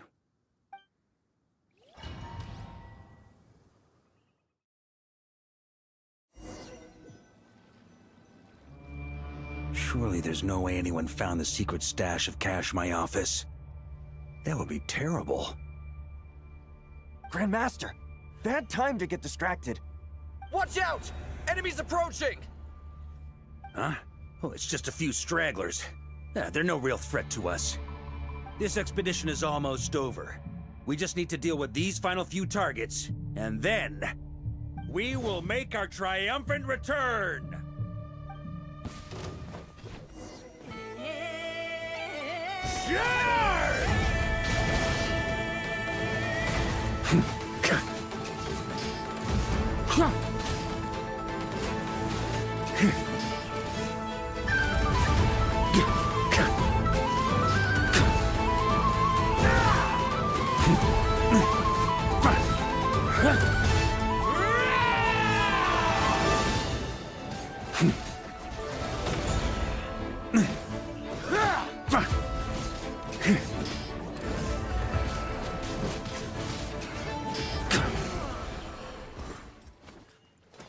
Without the ray here of Solnari to direct them, it seems like all that's left is their primal urge to destroy. If this is all that the Wild Hunt can muster now, surely the Lightkeepers of Nodcry will be able to deal with what's left. Just like I thought.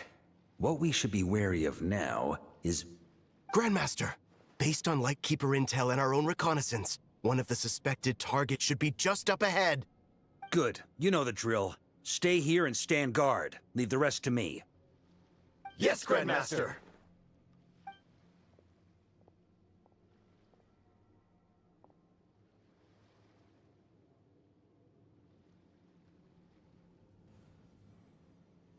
We meet again, Andreas.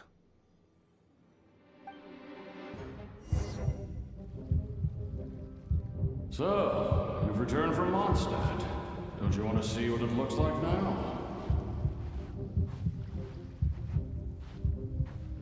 I was planning to take a look around there myself. Perhaps you could be my guide. What's this? An echo from 1,000 years ago?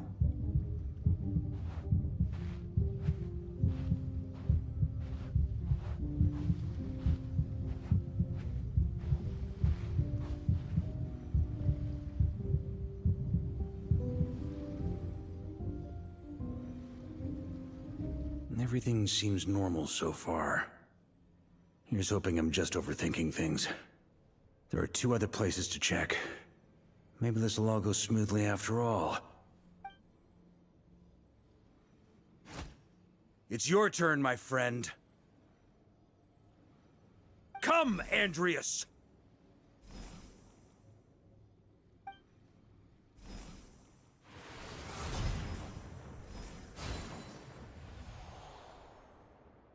Although, for returning to your old home, perhaps Andreas is a little too ostentatious.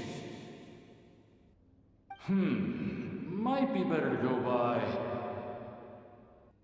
Boreas. Huh?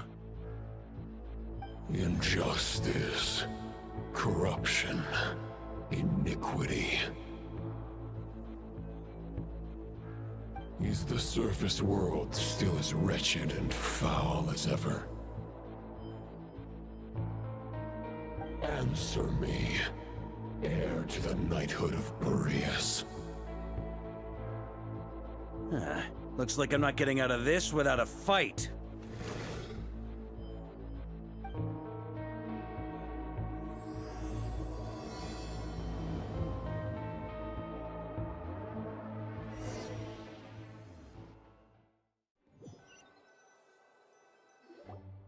That's where things stand with the expedition. The victors will be returning home soon, so make sure to stock up on wine for the celebrations. P.S. I hope everyone's keeping up with their daily training. I'll be testing you all when I get back to make sure no one's regressed. P.P.S. I wrote individual letters for each and every one of you. Don't forget to write back. That's all. Everyone gets one? Wow! Sir Writes-A-Lot is really living up to his name. I guess the Grand Master must have something specific to say to each of us. Even I got a letter, and I'm not a real knight yet. Jean? Oh, yes. That's our Grand Master for you. By the way, anyone know where I can find the cavalry captain? I have a letter for him as well. You mean Kaya? He said he was meeting a friend from the church at the Angel Share. Allegedly for work. Said he was exchanging intel. But I'd say there's a 50-50 chance he's just there for a drink. Paimon bets there'll be lots of familiar faces there. How about we deliver Kaya's letter? And these are there too as well! Really? Oh, that would be a great help, thank you. Our thanks to you too, Lowen. The other knights will help distribute the remaining letters. You've had a long journey. Please go get some rest. Great, but I won't be resting just yet. I have one last letter to deliver to Wolvendom. This one, I was planning on delivering personally. I heard that another challenger recently passed Boreas' trial. Well, with any luck, that wolf might be willing to reveal himself to me, too. Very well, but please remember to show respect to the local wolves. I will. Goodbye.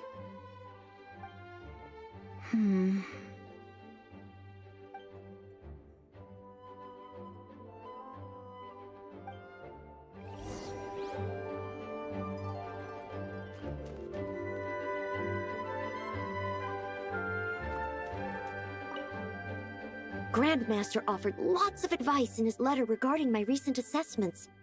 I didn't think he'd spare a thought for that kind of thing in the middle of an expedition. So, Honorary Knight, if you have the time, do you think you could help me out with my special training?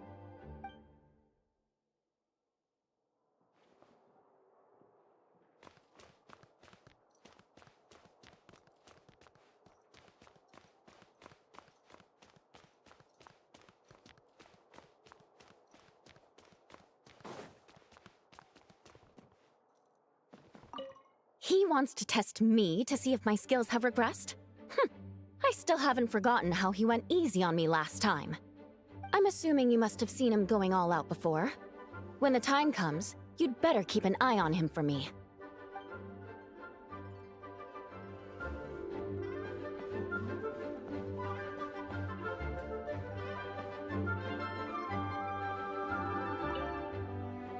Ah, the Grand Master. The archives are filled with documents awaiting his review. I'm not letting him run off again until he's finished dealing with every last one. On another note, have you spoken to Jean? I hope she'll finally be able to relax a little once Varka returns.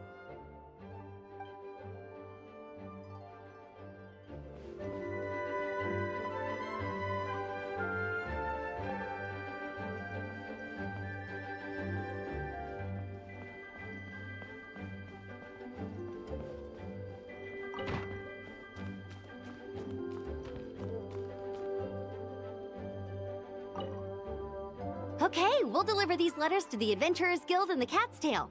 You can just handle the ones for the Angels share. The expedition is finally wrapping up. Oh, I hope the maps I made on our way there are good enough to get them safely home.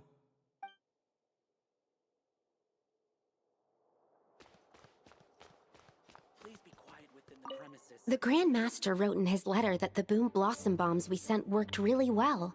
He wants to know if we've made any more. Uncle Vark is coming home? Yes! I can't wait to go outside and play with him!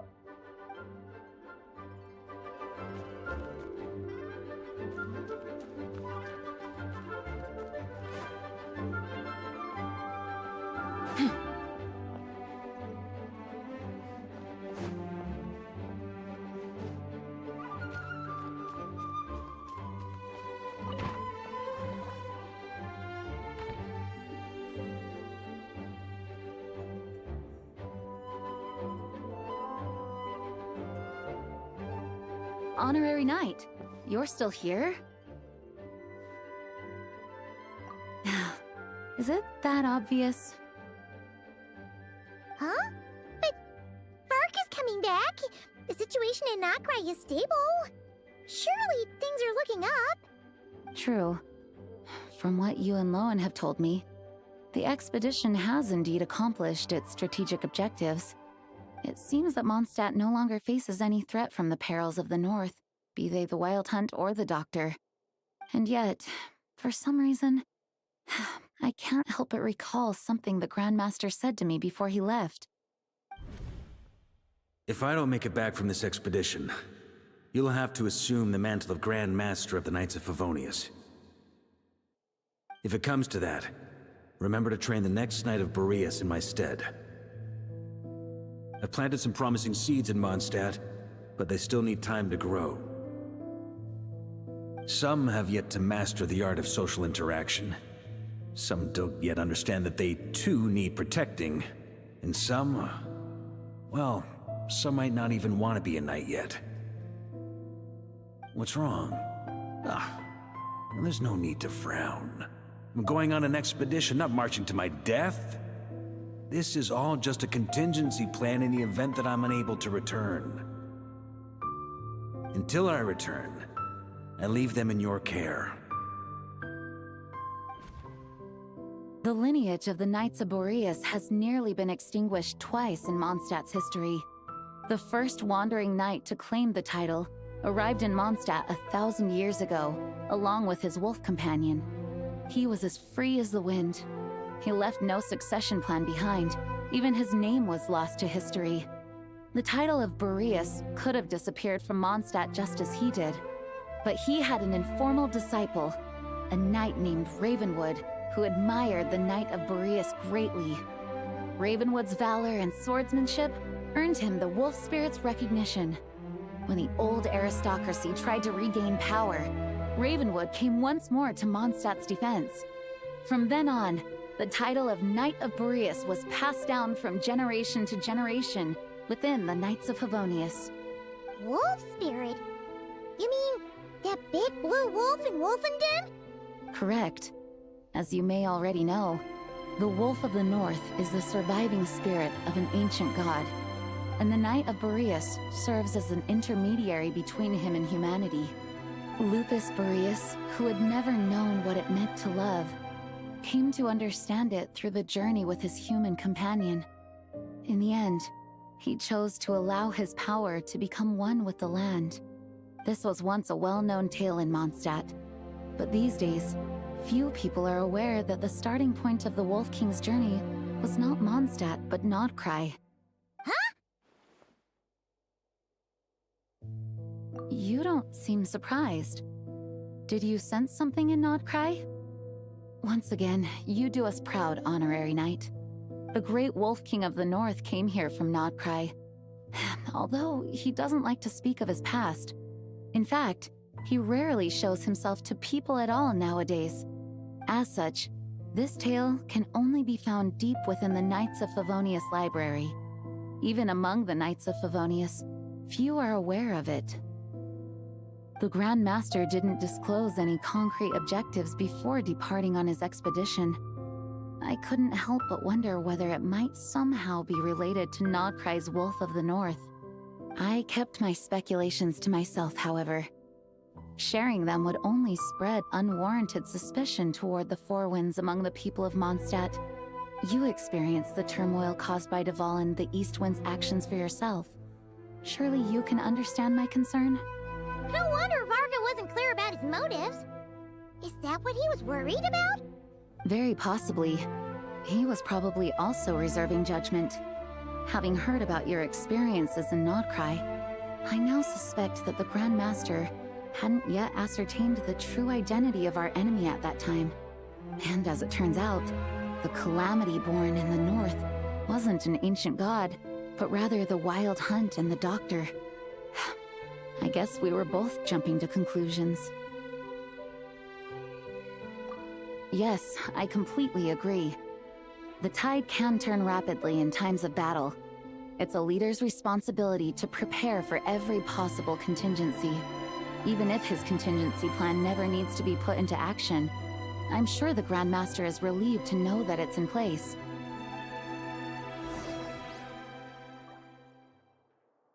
Thank you for being such a patient listener. I feel much more settled after talking with you. If you have any spare time, would you mind stopping off to say hello to the other knights? I'm sure they have all missed our honorary knight just as much as I have.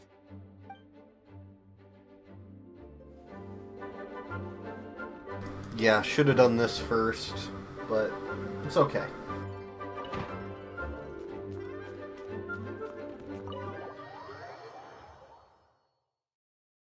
That turned into a pretty long conversation, huh? We should probably go deliver those letters to the Angel Share now.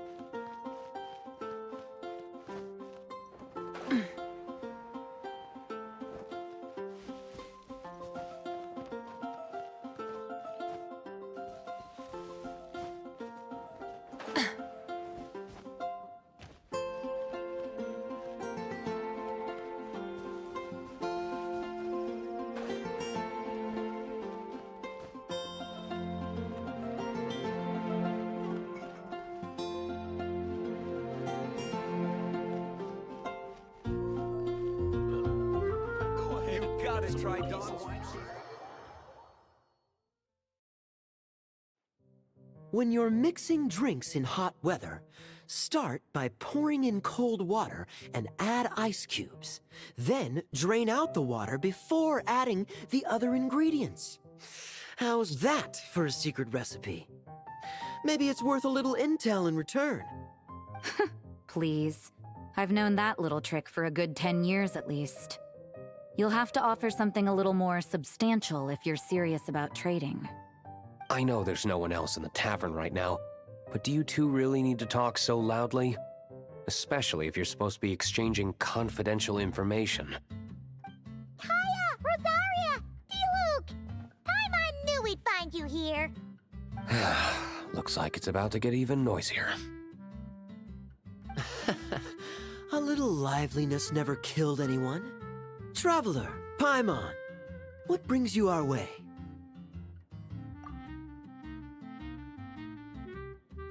Please allow me to once again express my sincere condolences regarding your late father and the incident with Eric. We make absolutely no excuse for his crimes.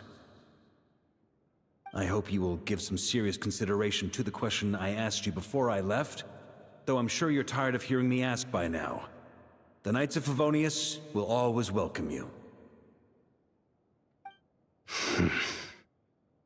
From the look on your face, I'm guessing the Grand Master is still refusing to drop it? He nags like an old man. It's hardly surprising. Huh? Drop what? What's this about? Nothing, really. Before leaving on the expedition, Varka came here to chat with me over a drink. I failed to avoid him. He, asked me if I'd consider rejoining the Knights of Favonius, and I declined. He expressed his regret about everything that happened, and asked me to reconsider. That's all there is to it. a lot of details. There's clearly more to it. Whatever details I chose to omit are in the past. Dragging them back up now serves no purpose. You say that now, but back then, you couldn't let it go. You and the Knights of Favonius were constantly at odds. I wasn't seeing the full picture. I've had a lot of time to reflect since then. But my answer remains unchanged. I'm not rejoining the Knights of Favonius. Both the Grandmaster and the acting Grandmaster are too upright and honorable. I can't see the shadows that lurk beneath them due to the size of the organization they lead. They need someone on the outside to keep watch vigilantly. If I had a Mora for every time I've heard you repeat that argument. I actually don't disagree with the first part of what you said, but don't you think someone can keep tabs on things from the inside? When you join an organization, you're bound by its rules, no matter how free it may seem on the surface. You think so? Never mind the Knights. Have you honestly ever been bound by the rules of the Church? Good question. Have you considered that maybe that's why I chose to join the Church and not the Knights to begin with? Are they arguing or not? It's kind of hard to tell. Oh, kind of like the contingencies Jean was talking about. The more ways they have to protect their home, the better. Huh? Traveler?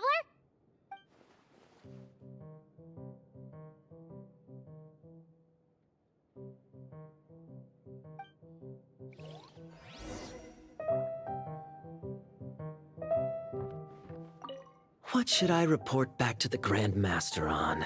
Let me think. Public order inside the city, monster activity in the wild. Oh, and a review of the latest vintages. I think I'll leave it at that.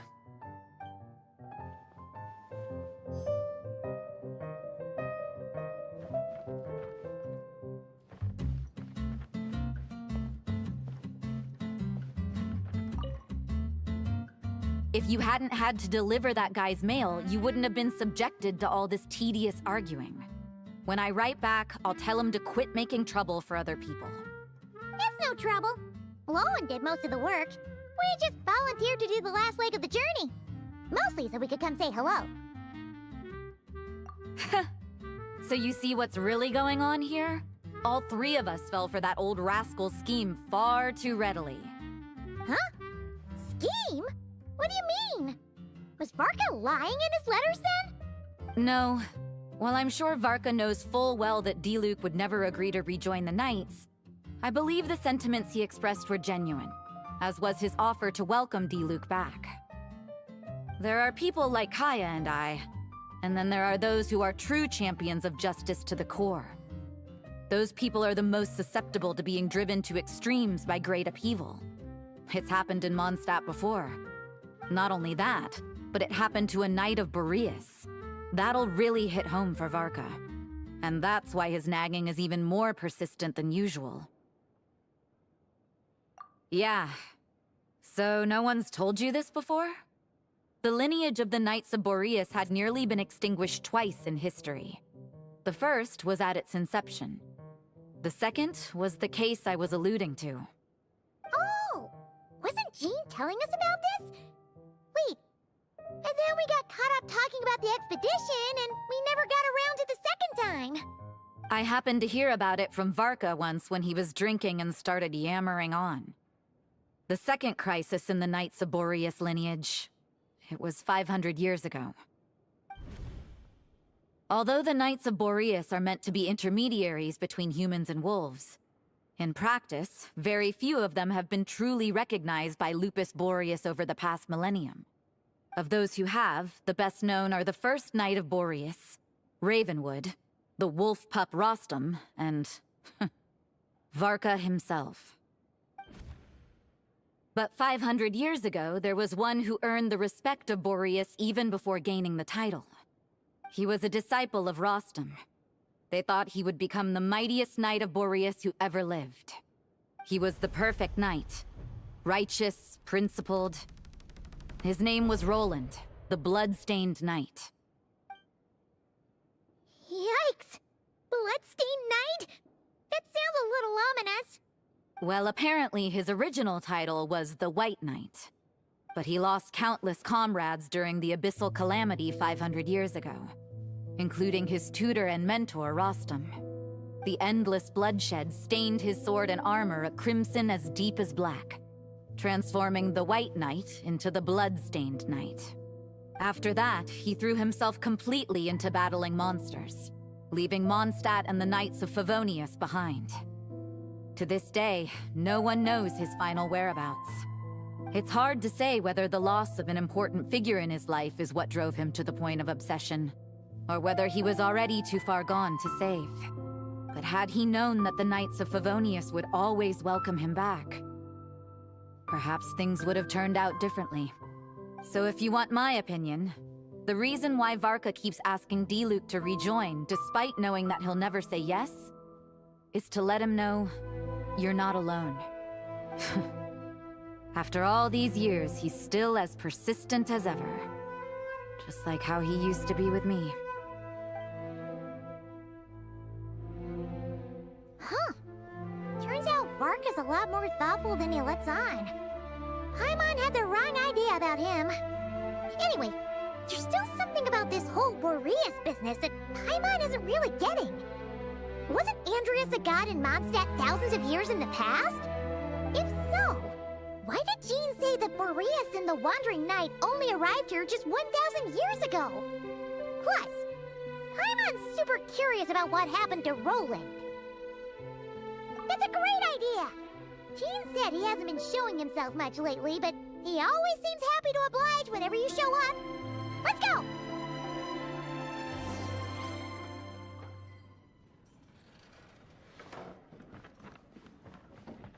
What should I report back to the public order inside the city? Monster activity in the wild? Oh. My reply won't be a long one, as usual. I'm sure Varka won't be surprised. Okay, so it just skipped the speaking to Diluc objective. Interesting.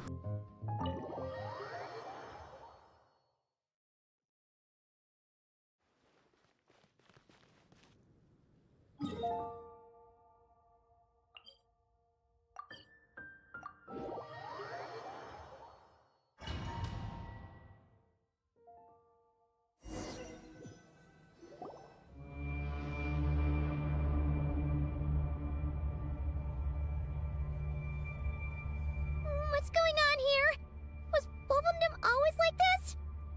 Paimon has a bad feeling about this. The Wild Hunt? What are they doing here? Watch out!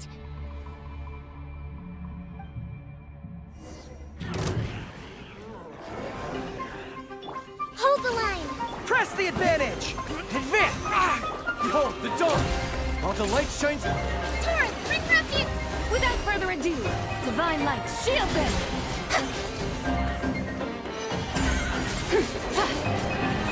Smite to dust!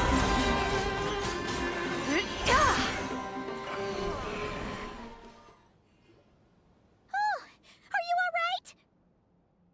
Oh no, what now? There better not be more Wild Hunt monsters!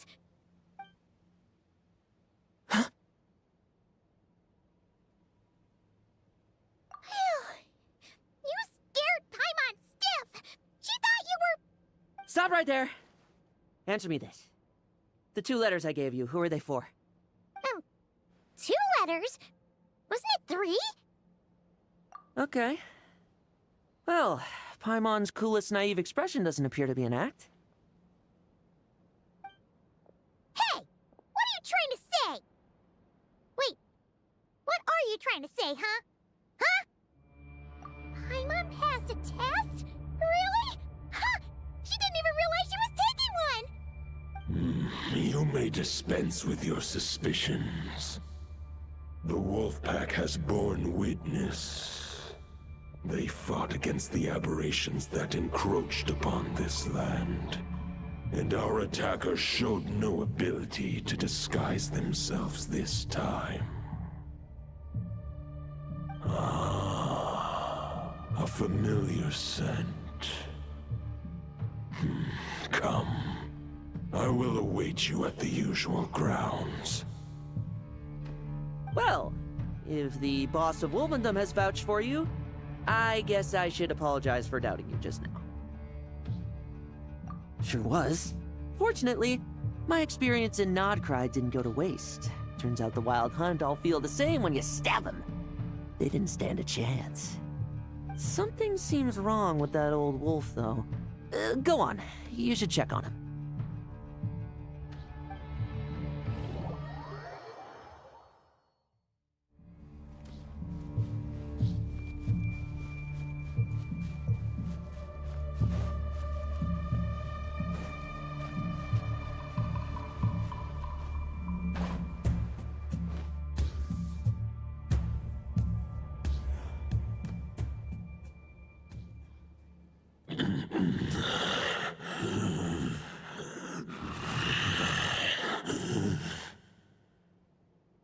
Lupus Boreas, not injured. Why so weak? Am I not strong enough?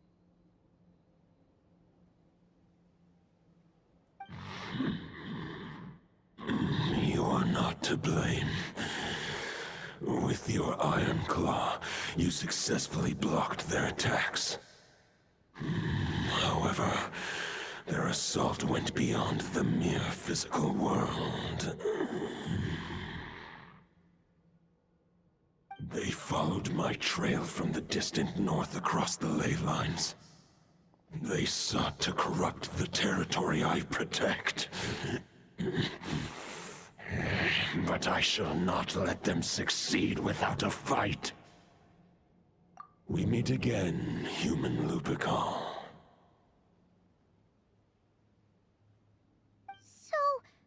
Are you saying that the Wild Hunt we just got attacked by came all the way from Nodcry to Mondstadt?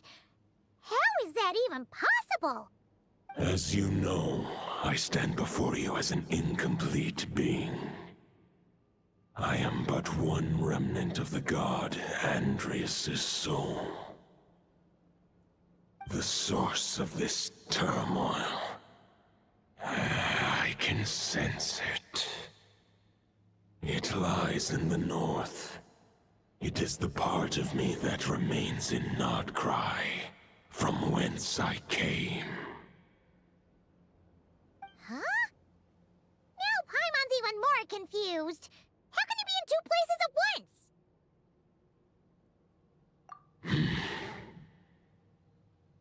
For many gods, housing a part of their soul within an object is no difficult feat. But those who can perform such delicate partitions as this are rare, even among the gods.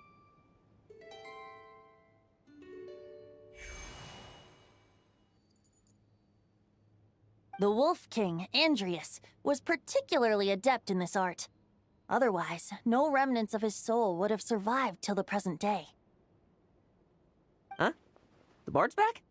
Toadif Bard? What are you doing here? Maybe the god of Animo guided me here.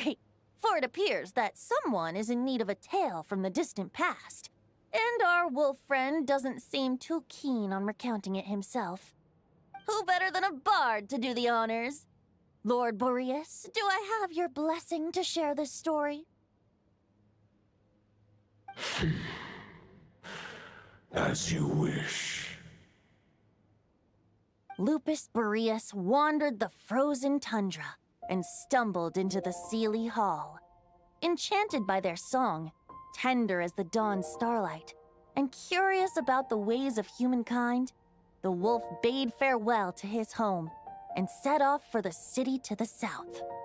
As the high tower crumbled and the fierce winds fell silent, Lupus Boreas, who once had hunted with the storm winds himself, looked within and inquired, was the shelter he provided for humanity really any different from that given by the reclusive king in his tower? The wolf entrusted those under his protection to a new god and quietly returned to the frozen north. There, in a palace long since abandoned by its former master, the great wolf closed his eyes and slept. 500 bitter winters passed, then 500 equally frigid springs. He slumbered undisturbed until a night stumbled in from the cold, just as Lupus Boreas had once done at the Seelie Hall, and awoke him at long last. The knight asked the wolf to join him on a journey south, to see once more the land that had all but faded from his memory. The gentle wolf, unwilling to refuse the human's earnest plea, split his soul into 2 halves and left his home once more. Seeing how the ice and snow had given way to verdant plains, hearing the laughter and song that now filled the once somber city, the aging Lupus Boreas turned to his friend, the god of Animo, and remarked, "So, this is the world the humans dreamed of." Though the knight's journey was not yet over, the wolf chose to bid farewell to his companion here. He had written the end to his story. What knowledge he had been gifted flowed into the land. Everything he was, he gave unto the world. Well, that's how a bard would tell the tale. Lord Boreas, is there anything you'd like to add? There is no need for you to ask that question. So that's what happened. You returned to Mondstadt with that knight 1,000 years ago, and then, for the sake of the new Mondstadt, you... You need not feel remorse on my account. That was my answer, my decision. If anyone should feel regret, it is the part of me who remained in Notcry. I fear Andreas has not found peace in his heart even to this day. That is surely why those vile aberrations were able to exploit his weakness, sowing the seeds of all the turbulence that has ensued. But we followed Boreas' trail in Nodcry. We investigated and discovered no signs of instability. Andreas should still be slumbering by the lakeside. Perhaps all the recent turmoil in Nodcry has had unforeseen consequences. And there's more. I detect another familiar scent from across the ley lines. A scent that reeks of blood. Oh, the White Knight who became the Bloodstained Knight? The mightiest Knight of Boreas? But wasn't he from 500 years ago? You think he's immortal or something? I remember him as just a man. His lifespan should be no longer than any other of his kind. But before he severed his connection to Boreas, his final destination, it was the ancient kingdom of Conria, as you call it. Beyond that, I know not if he lived or died. If you want to get to the bottom of this, I'm afraid you'll have to make another trip to Nodcry yourselves. As luck would have it, another old friend of ours just so happens to be free right now. If you ask him nicely, he might give you a lift. That could save you a lot of time on the road. No wonder I can suddenly sense the east wind's presence. If even Mondstadt has been affected by the fallout, Nodcry must be in real trouble by now. I hope Varka can handle it. Varka? Is he in danger? I believe too many passengers would slow our dear friend down.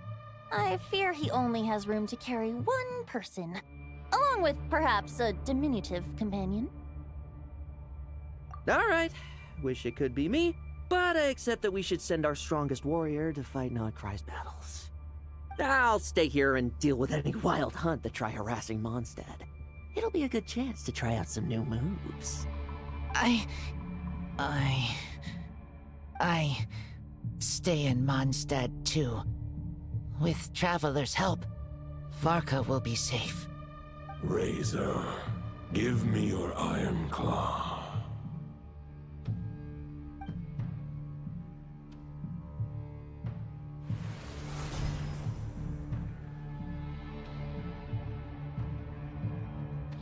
Golden-haired traveler, give this token to the current Knight of Boreas.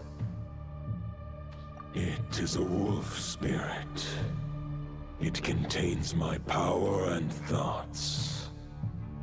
Though I have given him a piece before, this should bring him new strength. The Dominator of Wolves once bestowed the power of his soul upon his pack, strengthening their hearts and sharpening their claws and fangs. But human hearts and flesh cannot bear the soul of a wolf directly. It would be akin to forcefully merging a human and a wolf into one being. They would descend into chaos. To prevent the entanglement of souls, the most I can do is temporarily house my power and thoughts within claws and fangs wrought of steel. Although, truth be told, that knight does not lack for power. What he needs more is the thoughts within. But I shall leave this for him to explain.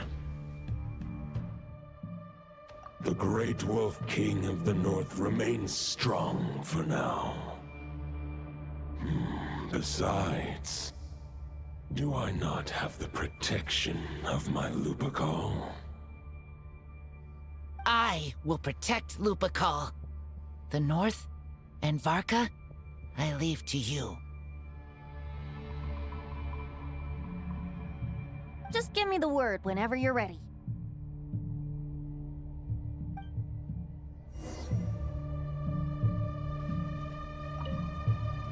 I can read Varka's letter. I will try my best to write a reply.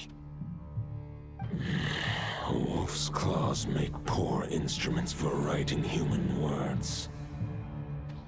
But that token will suffice to convey my thoughts.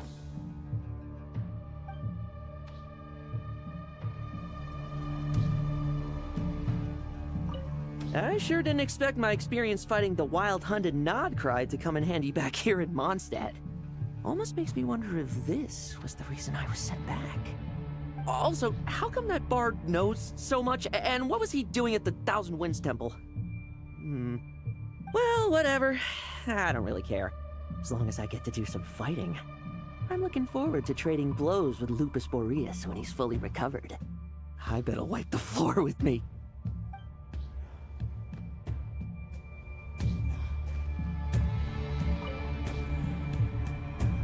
Any questions before you set off? Better ask now. You'll probably have to hit the ground running when you get to Nodcry. The root of this turmoil lies with the remnant soul that Andreas, Dominator of Wolves and God of the North Wind, left in Nodcry. He once left Nodcry and braved the blizzards to confront the God of Storms and claim the right to rule. Yet even as the tower fell, he chose to abandon his claim. Instead, he returned to the north and slumbered for 1,000 years before finally journeying back, under the name of Boreas, with the first Knight of Boreas to witness the new face of Mondstadt. When the wolf spirit could no longer maintain his physical form, Boreas chose to pour his power into the ley lines. With that, he became the North Wind of Mondstadt, as he is still known to this day. Any questions before you set off? Better ask now. You'll probably have to hit the ground running when you get to Nodcry. 500 years ago, Roland seemed destined to become the mightiest Knight of Boreas ever to have lived. But he was too pure of heart. He believed firmly in his own ideals of chivalry, vowing to eliminate all injustice from the world. But the world had never been perfect and pure, nor would it ever be. Neither his mentor, the wolf pup Rostam, nor the Grand Master, known as the Lion of Light, could persuade him to temper his obsession. But what was the scent that reeks of blood that Lupus Boreas sensed? And what is its connection to Conria and the Abyss? Perhaps you will uncover the truth in Nodcry. Any questions before you set off? The soul of a wolf is as unyielding as ice, and Andreas is a master of molding and shaping it. His people once drew great strength and wisdom from the wolf spirit. But human hearts and flesh cannot contain the soul of a god. Attempting to place the wolf spirit in a human vessel would slowly devour their sense of self, even if Lupus Boreas did not intend for that to happen. That's why Lupus Boreas developed the technique of imbuing weapons with his soul. It is his way of blessing his human Lupical with the wolf spirit's protection. In fact, there is an ancient song that tells this tale. A weapon once of common iron, now through friendship turned divine. Twixt man and wolf a bond was made, a power born within the blade. As much as he might claim not to accept humans, his actions sing a different tune. Oh, but keep that little observation between us, will you? Any questions before you set off? All right. Over to you, Dvalin!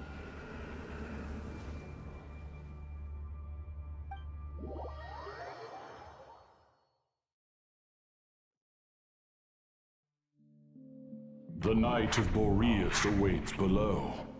We must part ways here. Barbatos and I have other plans. We will meet you again later. Alright! Hey, wait! How are we getting down?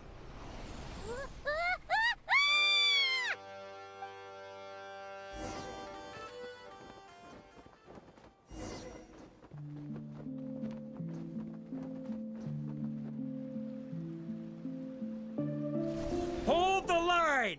The enemy's on the brink of collapse! Grandmaster! It's...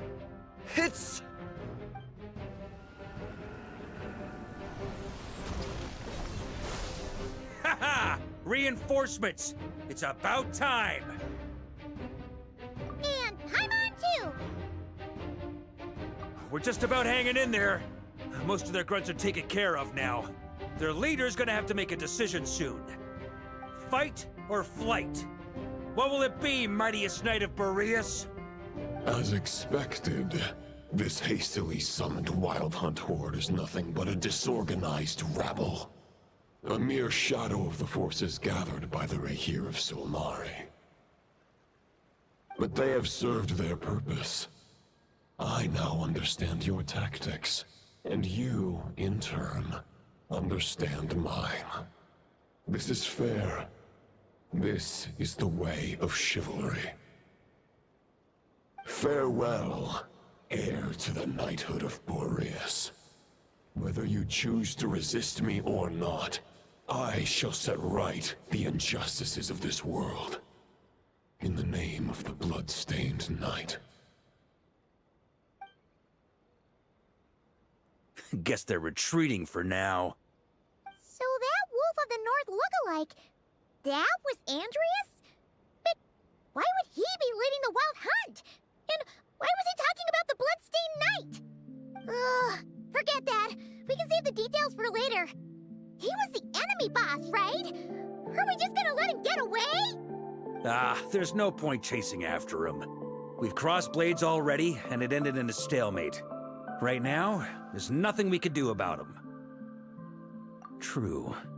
We're still not certain of his true identity, but whether he's a god corrupted by the Abyss or a legendary knight, killing him might be just about possible, especially now that you're here. The difficult part is, we can't kill him right now. Huh? What do you mean? Is he immortal or something? No. Judging from our skirmishes so far, I don't think he's got any special abilities of that caliber. Nor does he have the ridiculous level of power wielded by the Five Sinners. But, compared to Rerir, our current foe clearly has a better understanding of how to exploit Nodcry to his advantage, particularly when it comes to Andreas' remnant soul. Exactly. Sounds like you realize what the crux of the issue is. I managed to cut off a sample from our foe, which Albedo and Durin are analyzing as we speak. Meanwhile, our other allies should be making their way home from their own battles by now.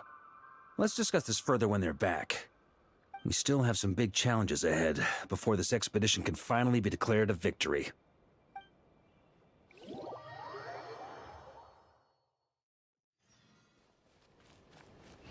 The meeting's probably gonna be in the biggest tent, right? Looks like a bunch of people are there already. Why don't we go chat with them?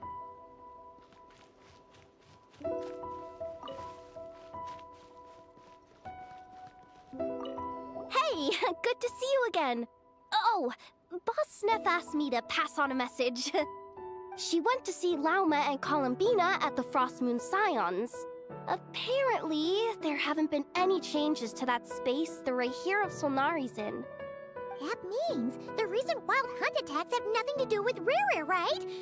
Whew, that's a relief. Paimon doesn't fancy facing him again. They're keeping a close watch on it just in case. With so many moon experts on the case, we're in pretty safe hands, huh? Oh yeah, Lauma and Columbina asked me to pass on a message too.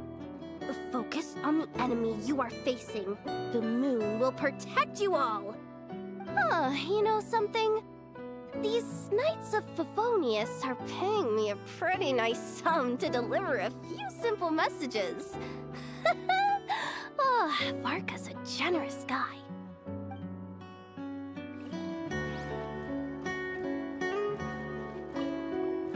Hey, good to see you. She went to see Lauma and Columbina at... That means... They're Oh, yeah. Huh,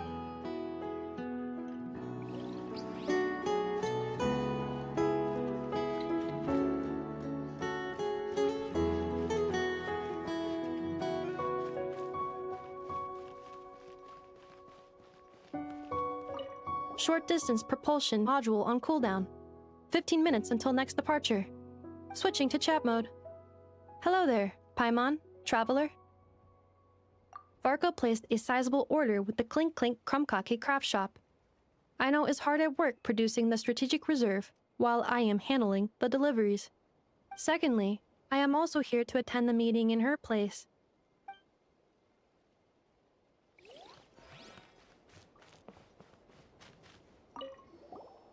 Huh? Flint's! Paimon thought the Lightkeeper's rep would be Iklawa or Nikita. You're quite right. However, Itlua and Nikita are both busy organizing the Ratniki's region-wide response to the recent attacks. And since I'm well acquainted with everyone else here, I was the one they recommended to attend the meeting.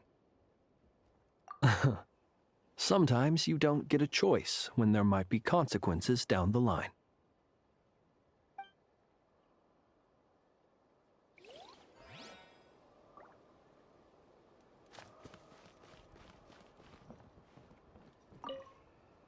Hey, Honorary Knight.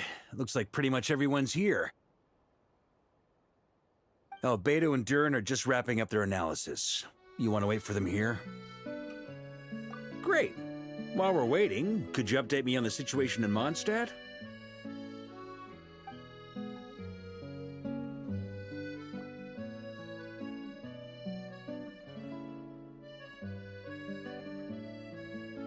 And that's where things stand. The Wild Hunt is no longer under the Rahir of Solnari's control, but it has been reborn from the ashes and is now launching widespread attacks. Intel from the Frost Moon Scions and the Curatorium of Secrets corroborates this. No disturbances have been detected in the space where Riri resides. What we are facing here is a completely new foe. Summarizing current situation. To confirm, the present leader of the Wild Hunt is the creature resembling a wolf. Andrius, god of the North Wind. More precisely, it's the external will that has seized control of Andrius' spirit, namely Roland, the Bloodstained Knight. Whoa, whoa, whoa, whoa. Hold on. I'm completely lost. Isn't Roland some Mondstadter from like 500 years ago?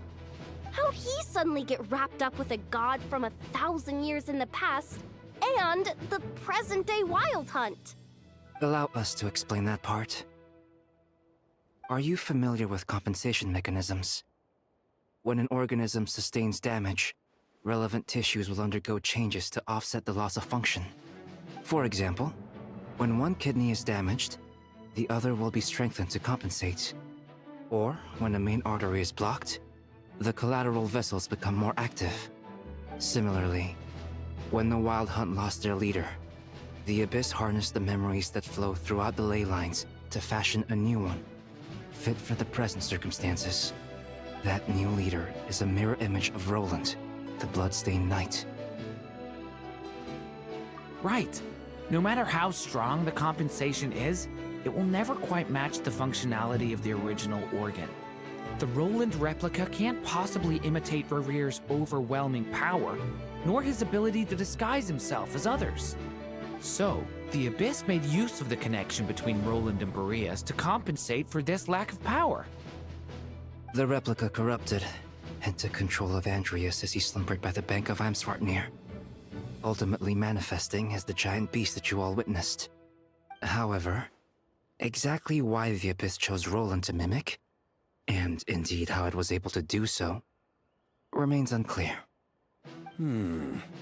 I guess he must have gotten caught up with the Abyss or Nodcry somehow during his wanderings through Teyvat. But we can keep those questions on the back burner. Okay, Paimon gets all that, but what did you mean when you said we can't kill him right now? We can't kill him right now because a dead god may prove more dangerous than a living one. From intelligence gathered during the expedition, we have reason to believe that the power released when a god is felled can have catastrophic consequences for us mortals. Worse still, the wrath that remains after a god's passing becomes a source of endless turmoil. Once god remains contaminate the land, they will persist for thousands of years. This land has already been ravaged by the Wild Hunt. If we add god remains to the mix, it'd be like adding salt to an open wound, placing everyone who lives here in perilous danger. Query.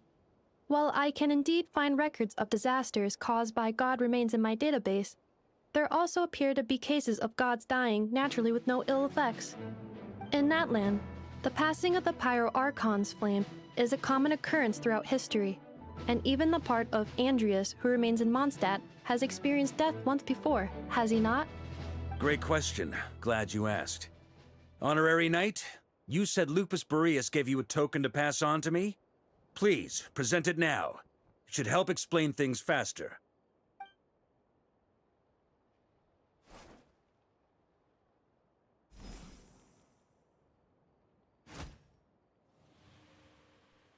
Come forth, Boreas! This form has come to the end of its time. I'm afraid I can accompany you no further on your journey. My soul will fall into silence, and my power will flow into the ley lines of this land. Perhaps this is all that a wolf can hope to do for humankind. Do not grieve for me, for this is the end I have chosen. Instead, remember that one day, your wandering too must come to an end. Where and when shall that be? A final wish before I slumber.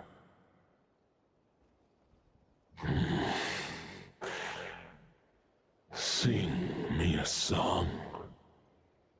That melody you so often hummed in the taverns.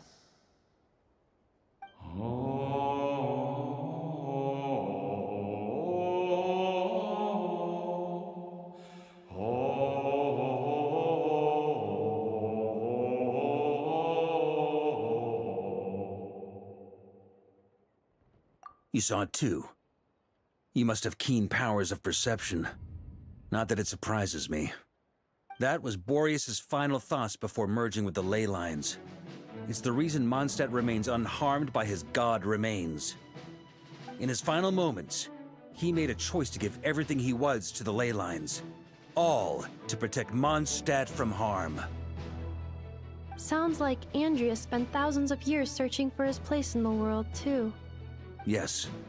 And now our task is to return the answer he found, the decision he made, to Andrias' heart. Only then can he break free from the corruption and control of the Abyss, and make that decision once more. I see. I would say that planting thoughts inside the mind of a god sounds a little far-fetched, but since it was his own wish to begin with, it sounds feasible to me. Wait, we already have a perfect solution? Then why are we even having this meeting? Let's go do this thing! Ha ha ha. If only it were that simple. Unfortunately, this one thought alone is unlikely to be powerful enough to break through the Abyss's control and reach Andrias' heart. We need to find a way to make the thought within this sword stronger and more resilient. For now, Boreas needs all his remaining strength to fight against the abyssal corruption to Mondstadt's ley lines. He can't afford to send us any more of his power. However, since his form was unstable during his journey with the first Knight of Boreas, many wolf spirit fragments were left behind along the way. If we can collect those fragments, we can use them to strengthen the decision to merge with the ley lines. So we need to retrace his steps and look for random fragments? But they could be anywhere between Nodcry and Mondstadt. It'll be like looking for a needle in a haystack. You don't need to worry about that. There's a few fragments left to gather in Nodcry, but apart from that, most of them are already inside this sword. I've been collecting them during the whole expedition. Huh? Wait, really? I mean, it's an expedition, not a stroll in the park. Each step of the way, we've been hard at work planning for every possible contingency. Not just the wild hunt in the Abyss, but ancient gods remaining in Nodcry. Sounds like this plan was a long time in the making. It's almost as if you foresaw the future. As a matter of fact, I did. I caught a glimpse of fate's reflection. But I can't take credit for it. It was all thanks to the help of a few friends. Still, all I foresaw was that an abyssal calamity was brewing in the north. Had I known more, we could have saved a lot of energy. Instead, we've had to make best guesses, prepare for every possible scenario. If all that preparation went to waste, all the better for it. But anything that proved useful, we knew we'd be grateful for down the line. Sure is. Just one crucial step remains. We need to gather the last few wolf spirit fragments scattered around Nodcry, and use them to make the thought within this sword as strong as it could possibly be. According to what Boreas told me before we left Mondstadt, his form was at its most unstable at the beginning of his journey. That means the fragments here should be the most powerful ones. But of course, we've been tied up fighting battles since the day we set foot in Nodcry.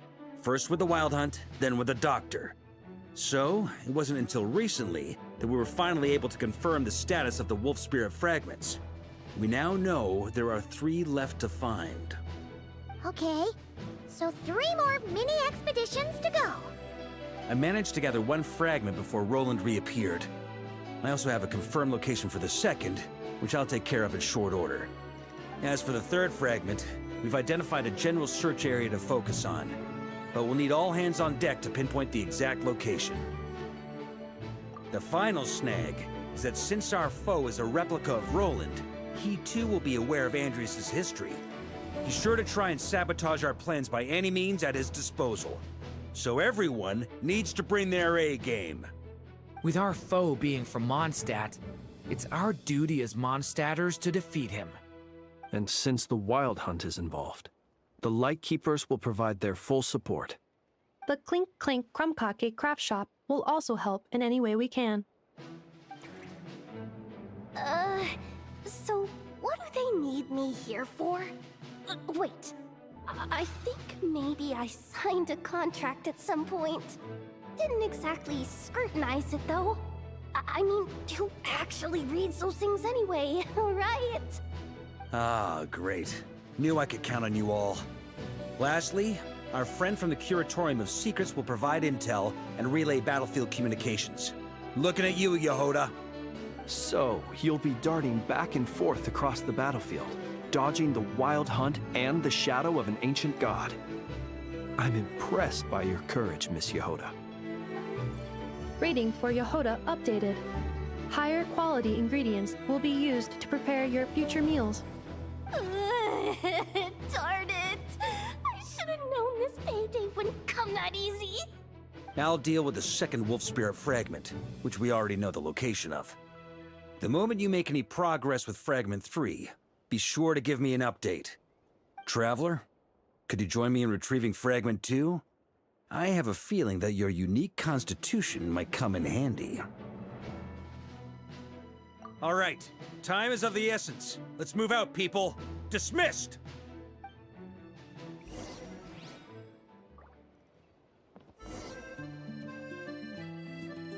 Speaking of contingency plans, I now recall that Barca also made a contingency plan when he asked me to deliver that letter. Perhaps I should ask Aino to prepare some additional backup modules for me.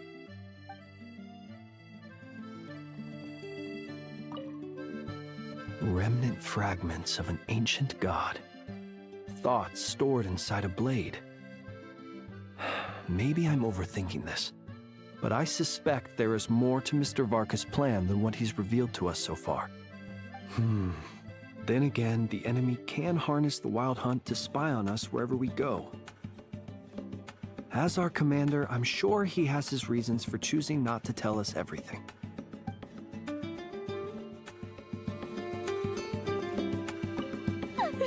Yehoda, you dummy! You took the stupid job of your own free will! Oh, crying isn't gonna get you out of it!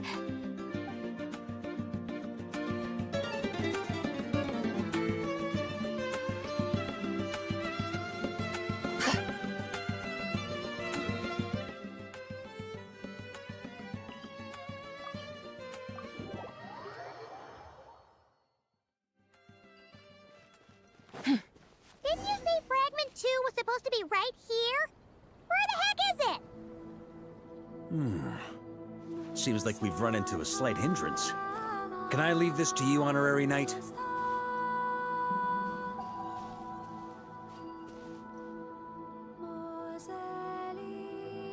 Traveler, Paimon, when this is all over, I'm gonna invite you around for a drink of... Whoa! Stop thinking about Mondstadt's wine and keep your head in the game! You can't be daydreaming about alcohol before a battle! Huh? Well, all right, just trying to lift our spirits a little. You want to see some photos I took of me and the knights before the expedition, maybe? Shut up! Can't we please just focus on finding the wolf spirit fragment?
Is this what we're looking for? What do we do with it? I once got Boreas to explain to me how he stores his soul inside objects. All I need to do is transfer it to my sword. Just like back at the camp, but this time, you'd best step back a bit. just in case.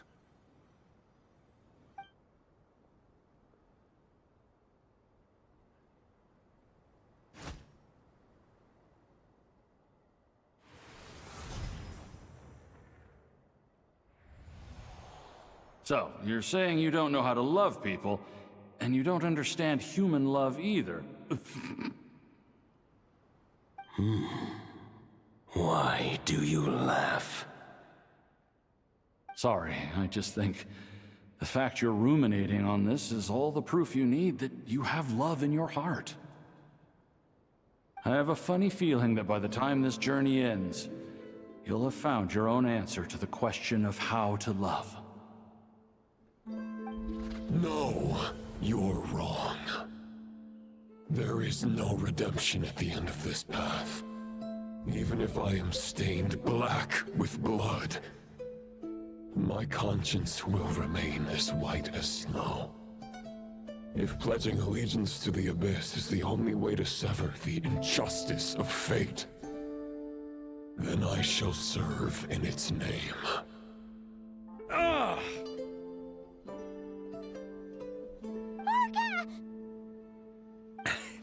Oh, sure enough, this place has been corrupted by Roland's will. Whew. I'm fine. I was prepared for this. It wasn't enough to pose a serious threat. We got here just in time. The fragment hasn't been fully corrupted yet. Assuming we can undo the damage, it should still be usable. Purifying the abyssal corruption would definitely be a safe approach. But that's not the only reason I wanted you to come. Could you try reversing the corruption? Not purifying it, exactly, but separating out the Roland part from the wolf spirit. So, keep the Roland part intact as well as the wolf spirit part? Why would you want to do that? Firstly, to test whether it's possible. And secondly, to view Roland's memories. As they say, know thyself, know thy enemy. Understanding our foe is our surest path to defeating him. Let me think. How was it explained to me? Ah, yes. Focus on a single thought within the 1,000 winds. Capture that unique wisp before it blows away. Ha ha ha ha! Actually, neither do I. Huh. Sounds like something a certain tone-deaf bard would come up with when he can't think of anything meaningful to say. Wait, don't tell Paimon that's what actually happened. I thought it might mean something to you. Never mind. I'll explain it in more human terms. Traveler, when you were in Natland, you went fishing for ancient names, correct? If I'm not mistaken, the Night Kingdom was like a river flowing with concepts, and you were trying to capture the concept belonging to a particular ancient name. I'm thinking the same basic principles should apply here. Okay, but back then, we had a boat and a net. This time, we don't have anything at all. This wolf spirit fragment is like a puddle compared to the Night Kingdom. No need for a boat. As for a net, this is what I've heard. Thoughts and emotions are like interwoven threads. They can create a net, or they can create a rope. They can separate love from hatred, and they can bind objects and events together. Thought is the anchor for a being's existence, through which emotions are drawn forth. Also, we barely know anything about Roland. How are we supposed to use thoughts to anchor him? Well, maybe you could try this. What is it? It looks old and tattered. It's an unsent letter, written by the wolf pup Rostam, Knight of Boreas, from 500 years ago. It was meant for his disciple, the White Knight Roland. After Rostam lost his life in the Abyssal Calamity, Roland left Mondstadt to wander to Vat. Grandmaster Arundelen had wanted to deliver this letter to him. But trying to track Roland down was like chasing a shadow. He never did find him. And so this letter has been sitting at the Knights of Favonius headquarters ever since. Quite the antique then. But how exactly is it supposed to anchor Roland? Yeah, I'm honestly not sure. Hey, What happened to Mr. Plans for every contingency? You're just making this up as you go along. Well, what can I say? Some people like to wait till they've got all their ducks in a row before taking the first step, but I prefer to dive on in and plan as I go. I've been doing it that way for the whole expedition. But anyway, don't they say that poetry and letters were humanity's earliest means of expressing their thoughts? Can't hurt to give it a try, surely.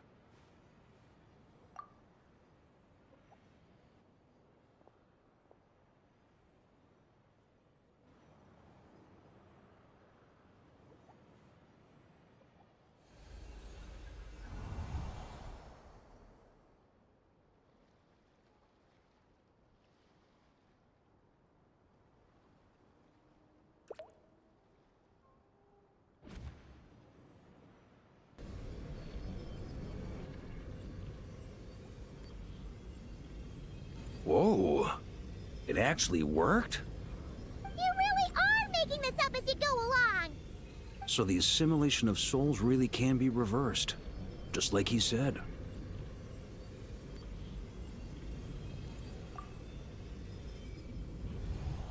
If what you say is true, the monsters I've slain, the justice I have sought to uphold, for mortals to escape this tragic fate, there's only one path. A great and ancient kingdom was wrongfully cursed, turning its inhabitants into monsters. The code of chivalry tolerates not such injustice. If Abyss be thy name, I pledge to you my loyalty. And that is where the blood-stained knight's tale came to an end. With that, he bade his humanity farewell. I dare say you must find it quite ironic, Knight of Boreas. That I... Dainsleif? No.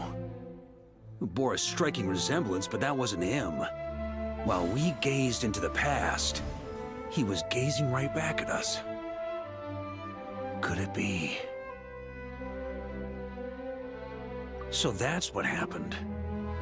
After leaving Mondstadt and wandering the land, Roland ventured underground and saw a revelation from the Visionary. Once he had learned of Conria's fate, he saw the gods' judgment as the greatest injustice. So he surrendered himself to the Abyss, giving them his knowledge, his power, his everything. That's why the Abyss can replicate him. Uh-oh. Does this mean we have to take on the Visionary this time?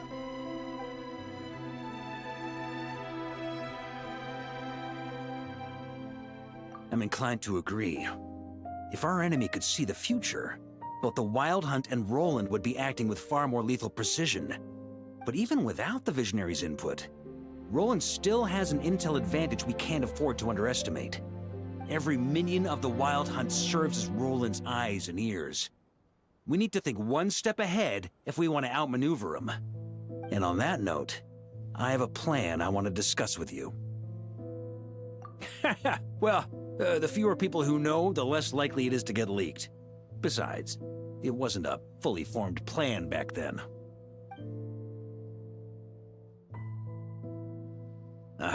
That about covers it. Sorry to ask so much of you again. No plan is free of risks. At least this one actually gives us a shot at fully eliminating the danger posed by this ancient god. Surely that's got to make the risk worth taking. If I fail, Anselm and Albedo can take the reins. Not to mention we still have Jean in Mondstadt. Oh, there has to be another way! Like a backup plan? If only there were. But I don't think our enemy will give us enough time to find one. Hey! Are you guys done here yet? Ah, Yehoda! Yes, we've successfully retrieved the Wolf Spirit fragment here. Any progress with Fragment 3? Nope. Ugh, it's a total disaster. More Wild Hunt monsters than I've seen in my whole urgently! Come quick! Come on, we're out of time. You'll just have to trust me on this one. What can I say? I'm not the Grand Master for nothing. I'm counting on you, Honorary Knight.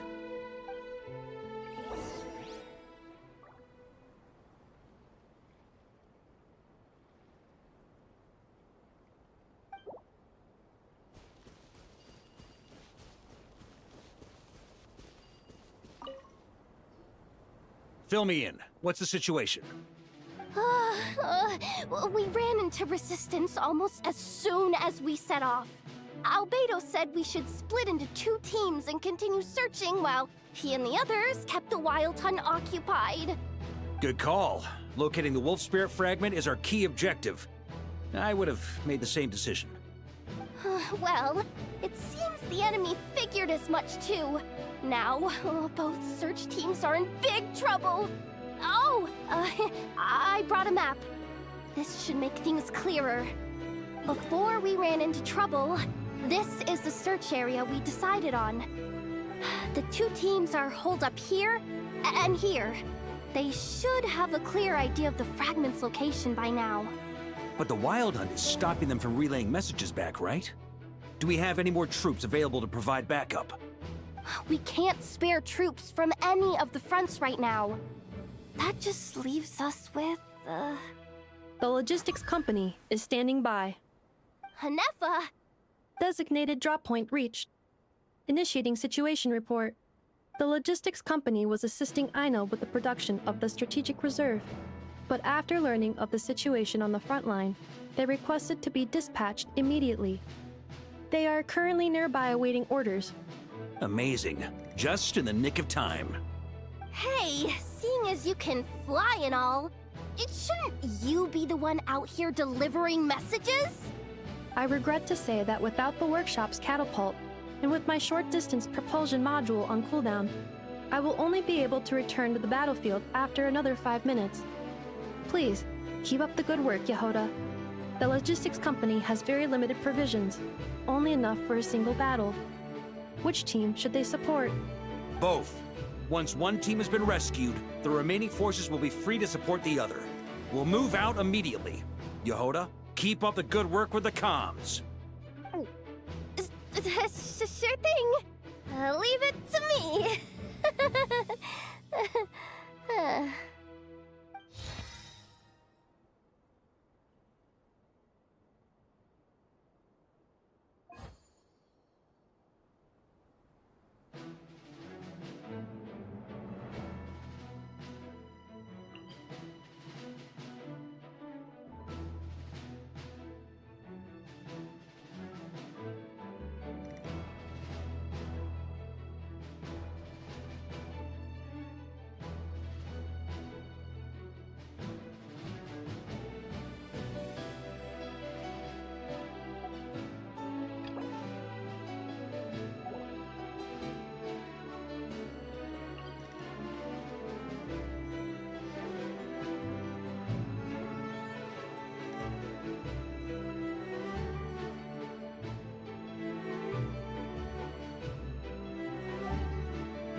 something's not right.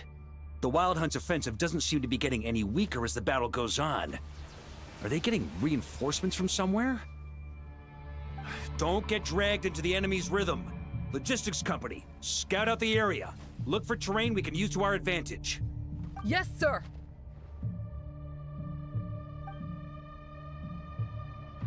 Reporting in, sir. We've identified viable sites for deploying explosives. Good. Wait for my signal.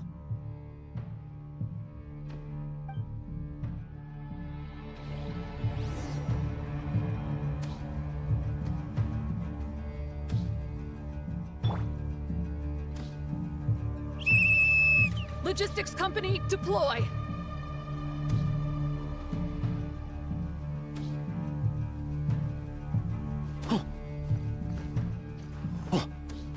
Grandmaster! Honorary Knight! Thank goodness you're here. Be careful. There's no end to these monsters. However many we kill, more keep coming. Just as I thought. Well, they're about to get a shock to the system. We'll wipe them out faster than they can replenish their numbers. We just have to hold on until the logistics company is ready.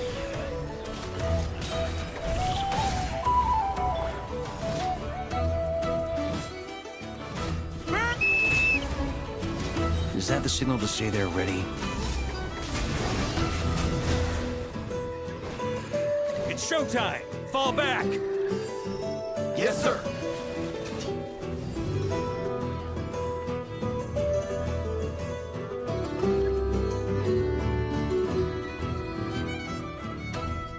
Ready? Fire!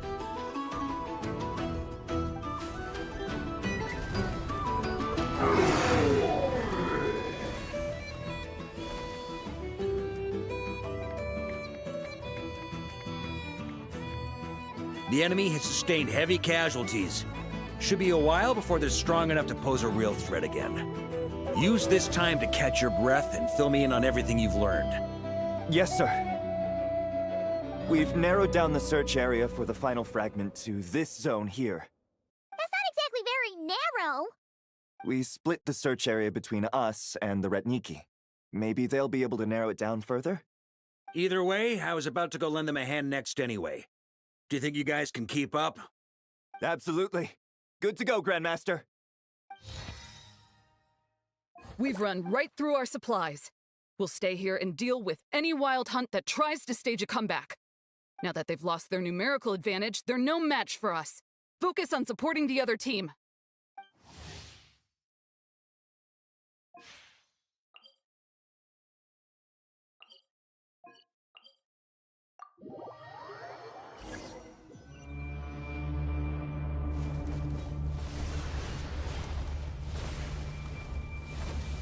Ugh, looks like the same situation here.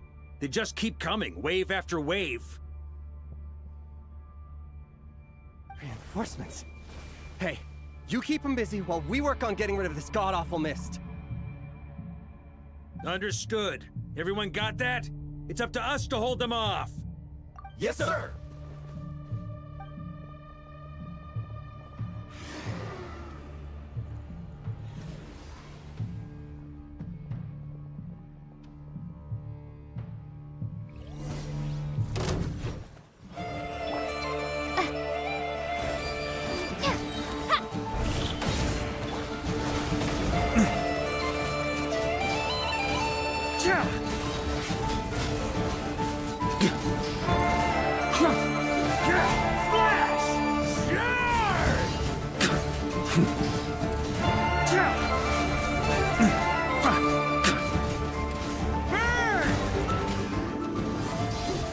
Shred 'em!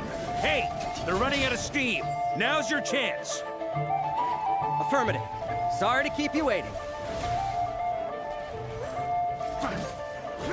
That's their source. It was hidden in the mist.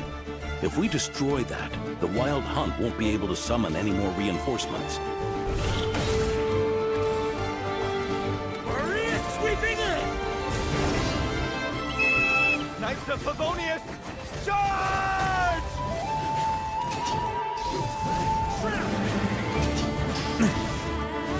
Thunder!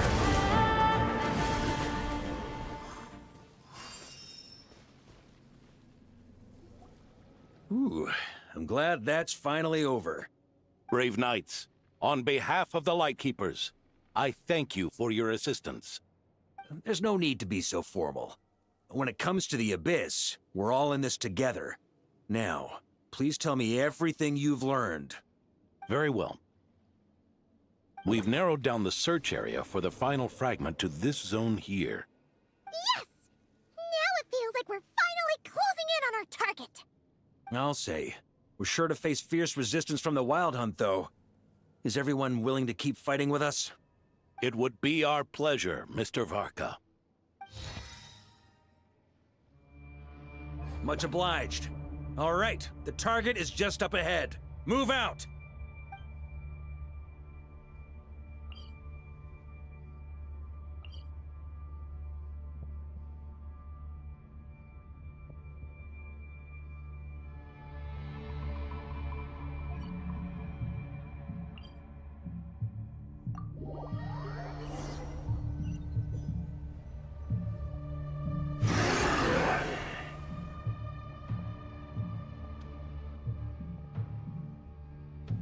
The hiding in the mist trick again.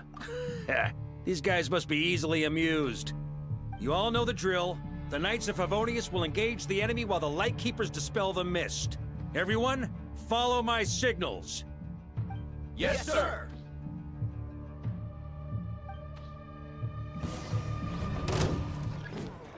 Lightkeepers, prepare to dispel the mist.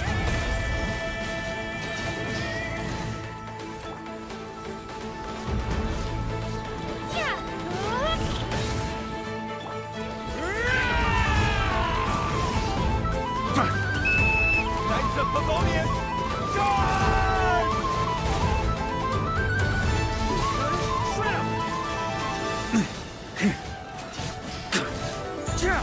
Thunder!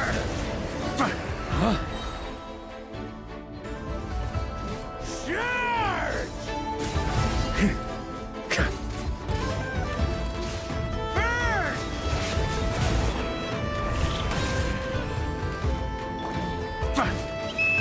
Time to counterattack!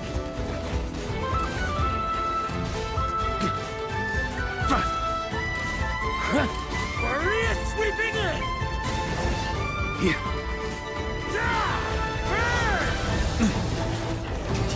On me! Huh?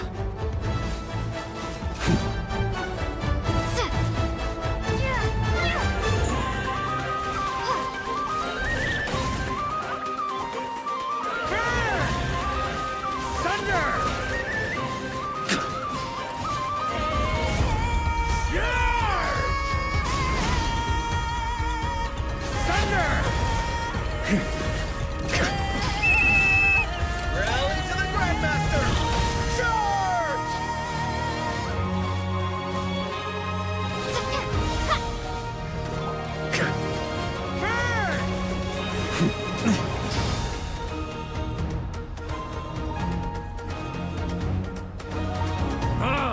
This Wild Hunt doesn't know when to give up. Traveler! Mr. Varka, leave this to us. Just like last time. Only a Knight of Boreas can deal with a wolf spirit, right? Don't underestimate us, Grandmaster. We can hold our own. Ha! That's the spirit. Stay on your toes and make the Knights of Favonius proud. Either we all march back to Mondstadt together, or no one does.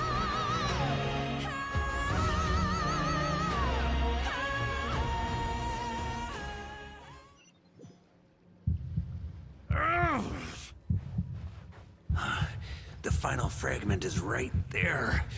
Don't let me down.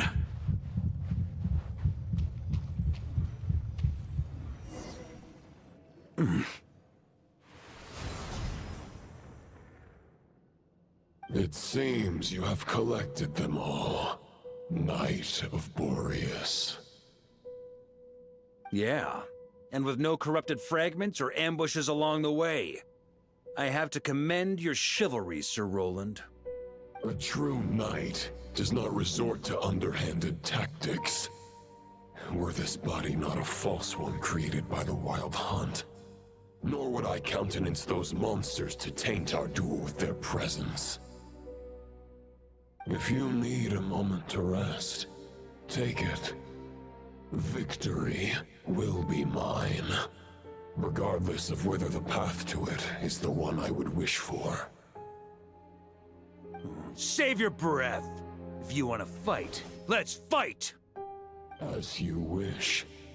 Then let us settle our unfinished duel, here and now.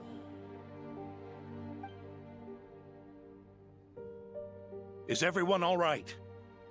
My granny fights better than these rookies. It's Egbert I'm worried about. You still alive? For a moment there, I thought I might never taste the sweet wine of Mondstadt again. Hey, stay put, you guys. Leave the rest to us. Forget us. We can take care of ourselves. You're the only one still standing. Honorary Knight, find the Grand Master. We can't lose our Varka! Please! You have to find him!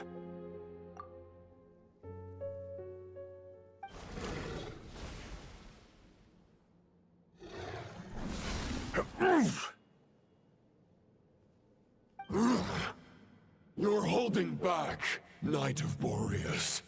I can tell you do not wish to strike me down. This duel does no justice to the way of chivalry. I wield the power of a god, while you dare not swing your sword with true intent. If you continue on this path, you will die. Your plan is doomed to fail. How can a helpless lamb hope to tame the heart of a wolf, when the wolf has seen through the lamb's plan? Ha ha ha! You're on to me already, huh? Andrias's question, Boreas's answer, the means to bear a soul. I knew it all 500 years ago. Though the false path may be wide and welcoming, only destruction lies at its end. It is time to crush your futile hope!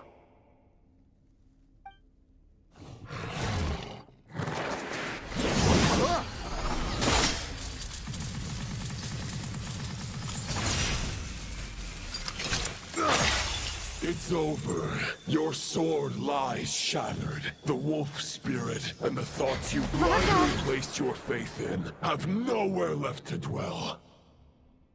Join me and pledge your allegiance to the abyss, Knight of Boreas. One day you will understand that the only righteous path for those of true virtue is the path of darkest truths. For the next part, it's over to you. Outlander who caught the wind.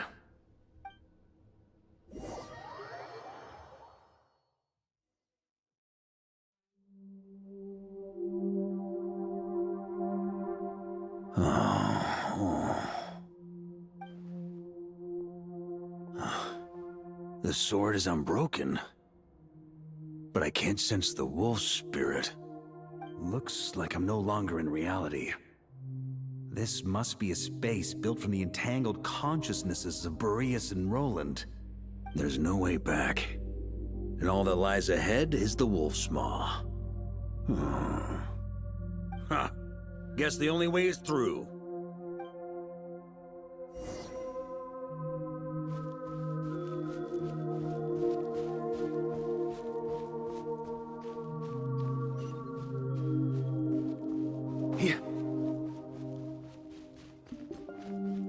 A Favonius sword? Who left this here?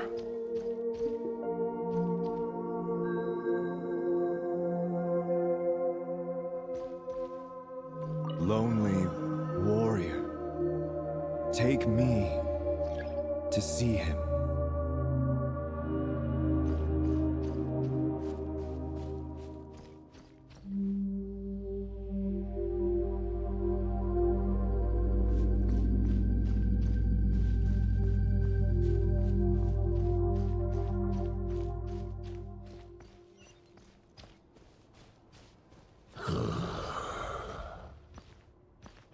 matter the epoch, the world is awash with corruption and injustice.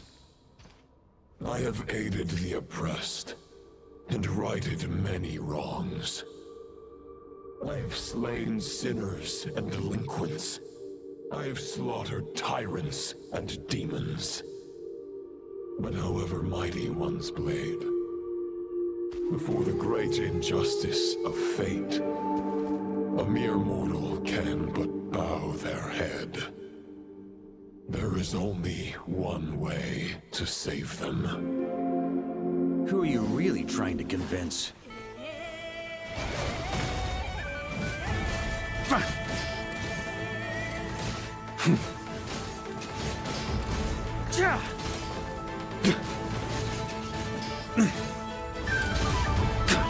Stormwind! Maria sweeping in!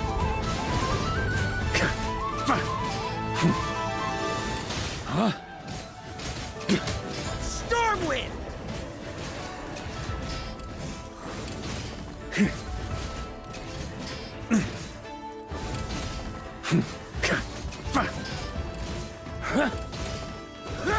Stormwind!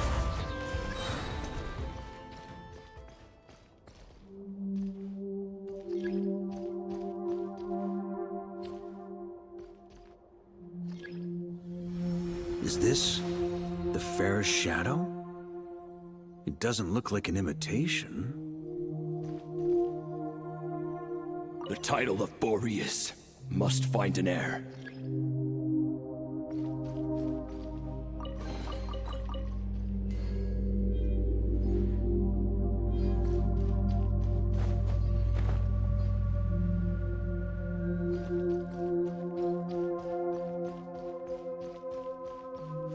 The scent that reeks of blood appears to be getting stronger.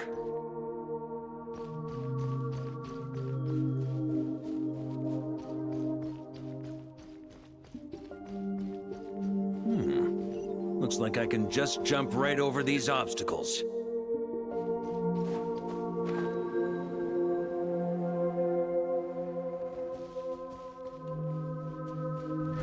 Try to keep up!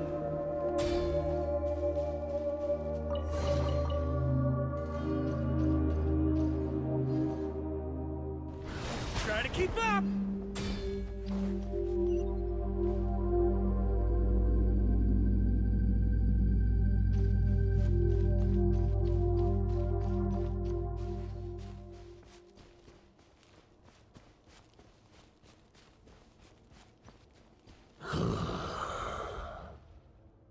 No matter the epoch, the world is awash with corruption and injustice. Even the most fearless hero cannot fight what fate has ordained. And even the holiest god cannot escape the shackles that bind them. Lupus Boreas, if you still harbor love for humanity, then you must surely know. There has only ever been one way to save them from injustice. Surrender to the abyss. Malicious lies!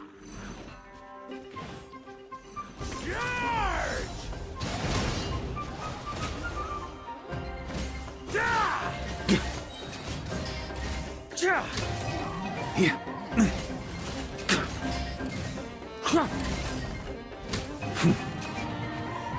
Try to keep up!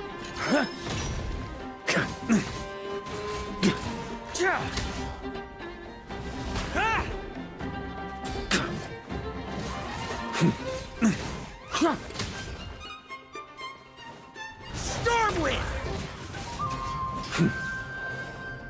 Maria sweeping in!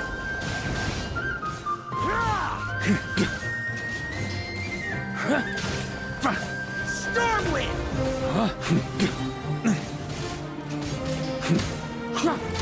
Charge!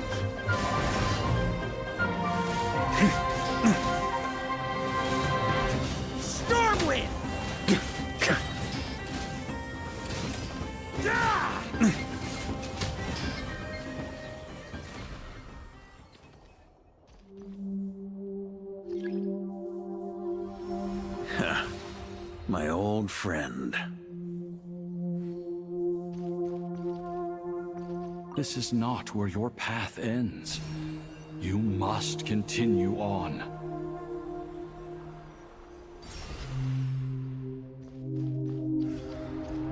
This wind feels less than welcoming. I'd better take shelter.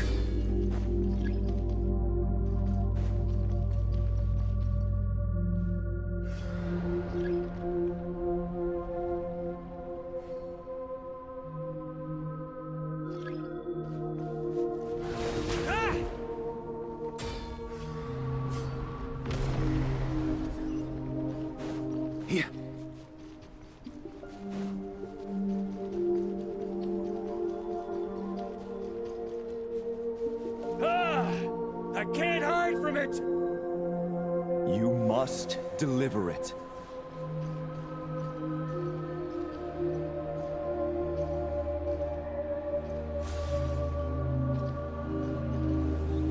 Your path cannot end here.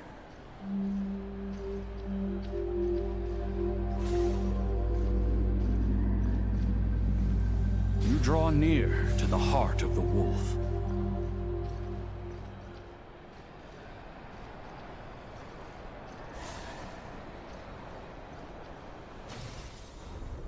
Even if you had an army of 10,000 men, in the end, you must face this fight alone. Lonely warrior. Step forward.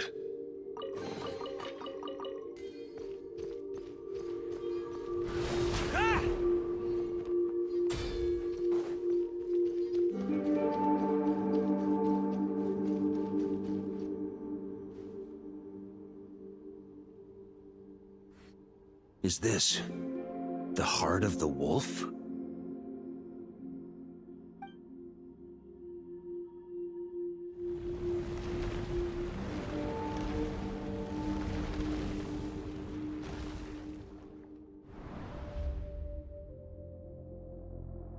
Roland!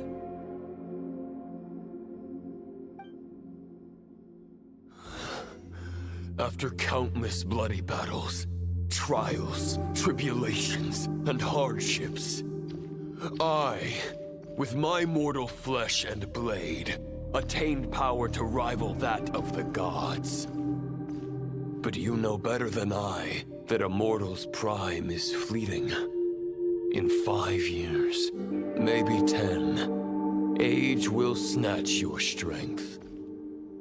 The power you take such pride in will fade to naught, disappearing like dust in the wind. Your fame will be as fleeting as firewood beneath the starry sky, lit at dusk, dead by dawn, utterly insignificant. Oh yeah? Be that as it may, the fires that burn down here blaze more brilliantly than the light of 1,000 stars.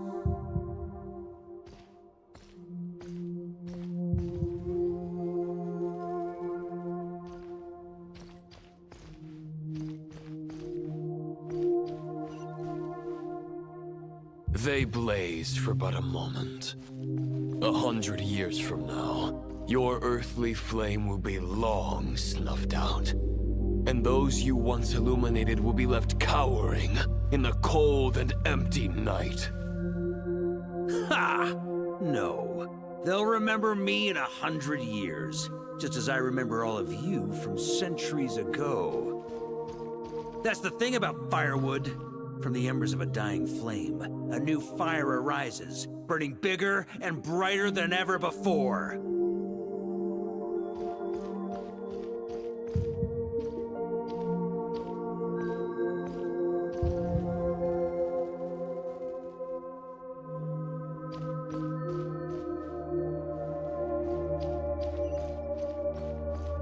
The knight's duty is to save others, not demand things from them.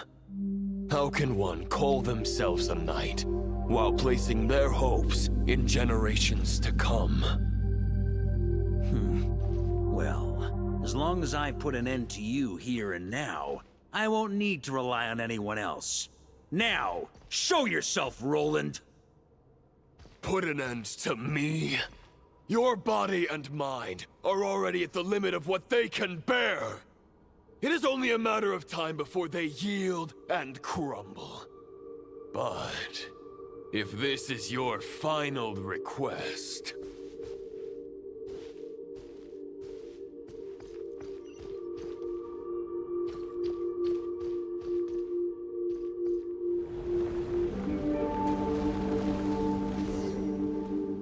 I shall do as you wish. Knight of Boreas. Huh. You're not quite how I imagined you. You don't seem half as crazed as the memories contained in the wolf spirit. Not once have I strayed from the righteous path. But when I look at you, I do not see a hero capable of slaying dragons. Just a lost soul who has wandered far too long. A shadow of the knight you once were. I guess we have that much in common. Neither of us are at our peak. The Rayhir of Solmari's forces have been defeated. And the Roland you see is but an imperfect image cast by the Abyss.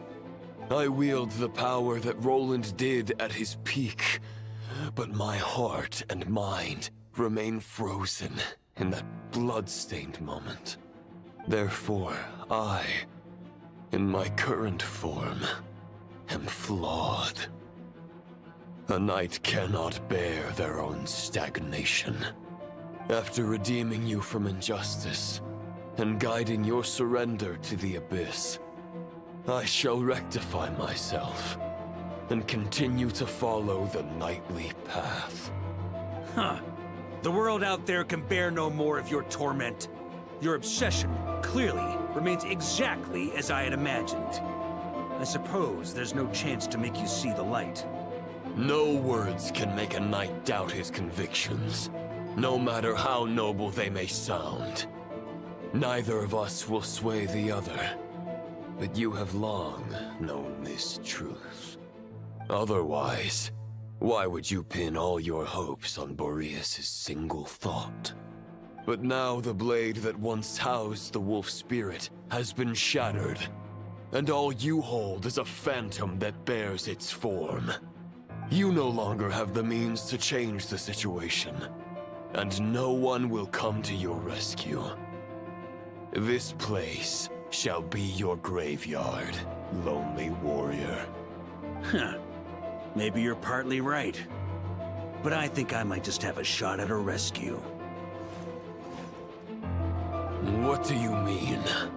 There's only one person's mind I need to change, and it isn't yours. Forgetting where we are? This is the heart of Andreas, god of the North Wind.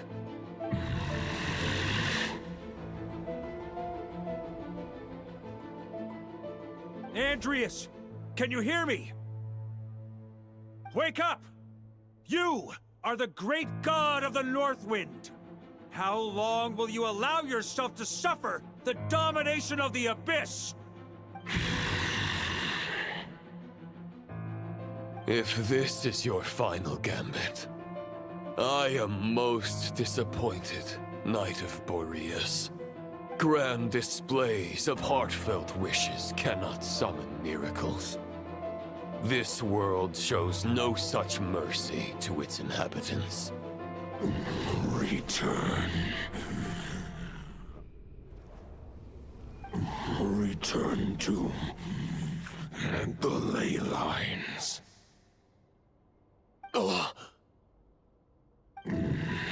This is my choice. My memory. Is this the answer that I found at my journey's end? Andreas, at long last, I have delivered your token back into your heart. A Knight of Boreas. Watch on. This is all that a wolf can hope to do for humankind. On behalf of all humanity, I thank you, Lord of Wolves. Boreas, he's returning to the ley lines. But why? Your sword is broken. You no longer have the means to bear his soul. Unless... surely not. Begging for miracles is a futile endeavor. I know better than that. But a sword is just one kind of vessel. There are other ways to store a soul. The Dominator of Wolves once bestowed the power of his soul upon his pack, strengthening their hearts and sharpening their claws and fangs.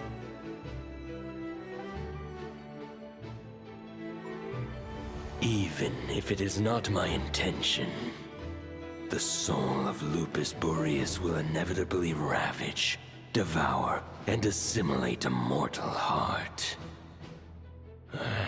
As if human and wolf were being forcefully merged into one being.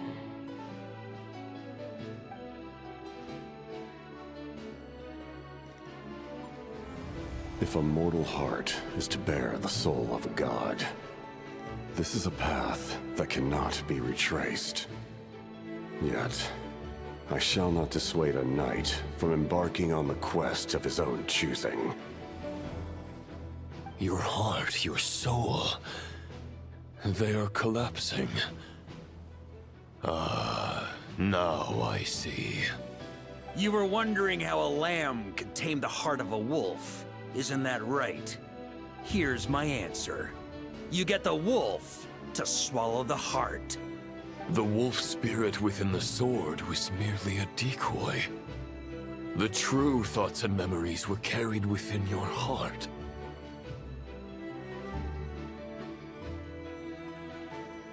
To avoid arousing my suspicion, you deliberately allowed Lupus Boreas' soul to assimilate your own, then be devoured by me. But how did you have the strength to fight while bearing such a great burden? Compared to Lupus Boreas' decision, my sacrifice is nothing. You have a stubborn will, and employed an exceptional strategy. But this is not the way a true knight fights. The choice you have made is a flawed one. Your soul is now merged with that of Andreas. When he fully joins the ley lines, you too will fall. Neither Barbados nor the Traveler will be able to anchor your soul from within the ley lines, let alone rescue you. You have lost, and so have I.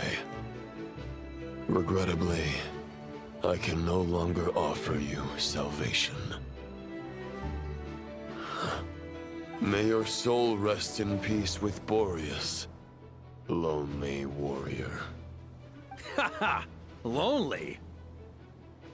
Sorry to disappoint you, but as much as it sounded like the perfect ending for both of us to return to the ley lines together, the fact is that, unlike the true Roland of the past, I still have fine wine and good friends to get back to.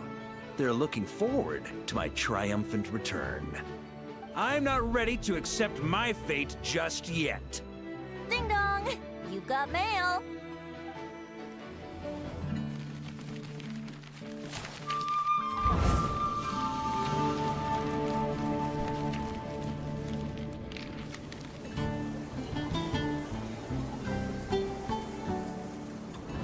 Until I return, I leave them in your care.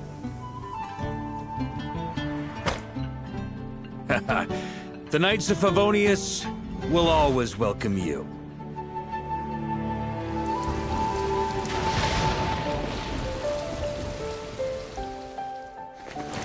Come on! To Mondstadt! Dear Grandmaster. To Varka. To Varka. Family. No pig call.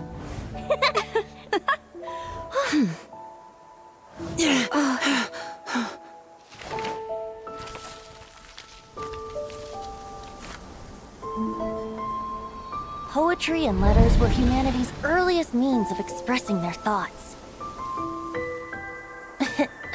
Make sure they all get delivered, Outlander who caught the wind.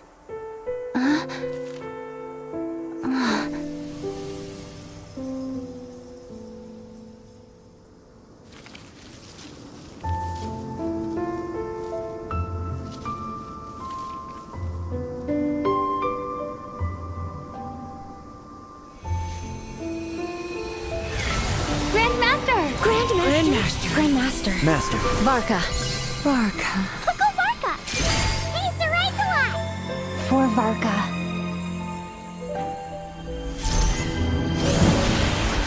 The thoughts of others anchor you, reversing the assimilation. Using your connections, relying on outside help. This is not the way of a knight. The Abyss can sustain me no longer. But now, countless souls who died unjustly will emerge to prevent your return. If you believe in your path, then grant them release. Carve your way out through bloodshed. Varka, mightiest knight of Boreas.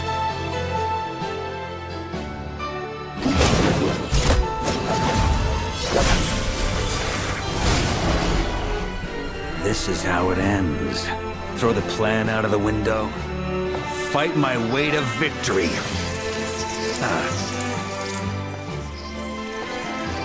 Well, that suits me just fine!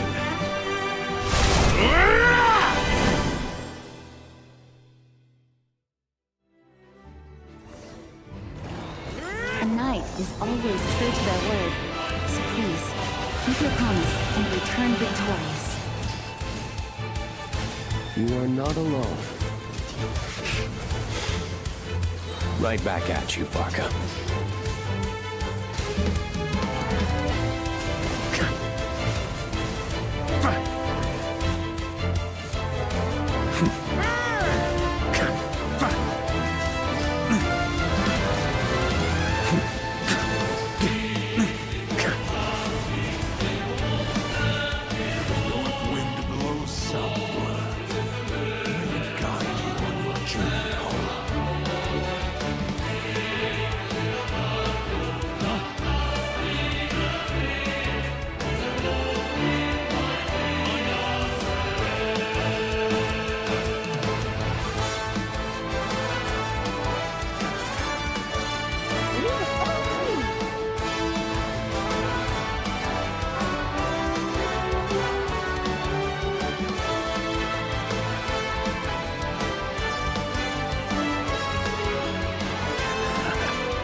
There's an ice-cold drink with your name on it. Ready when you are.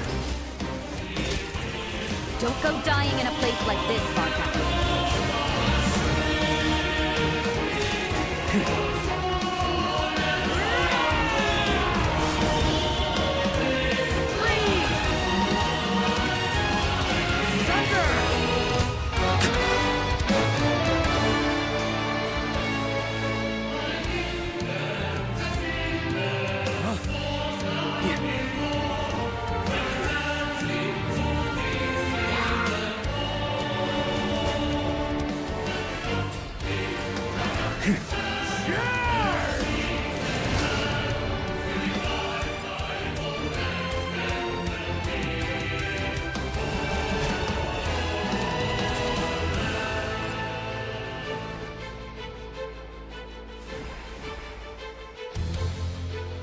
On me.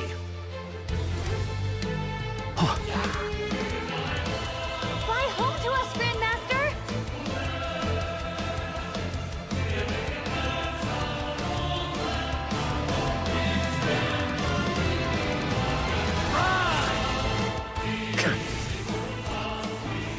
Off the ante! Thunder! Warrior sweeping in! On me!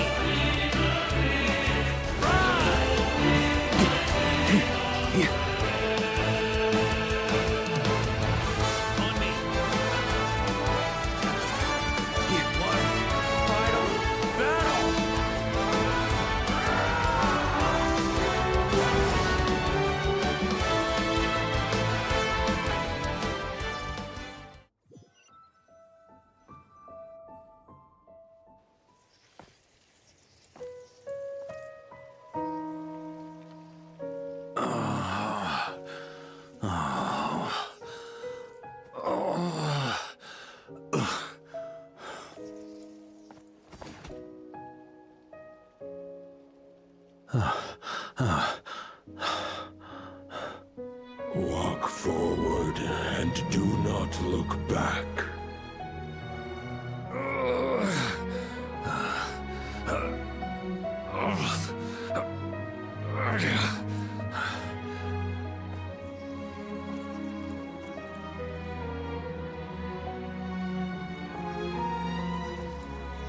Varka, now I know the meaning of my name.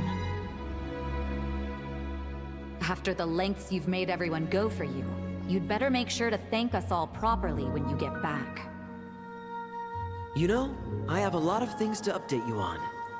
But they can wait until you're back. I have no intention of returning to the Knights of Favonius. But I trust you will find a way to manage on your own.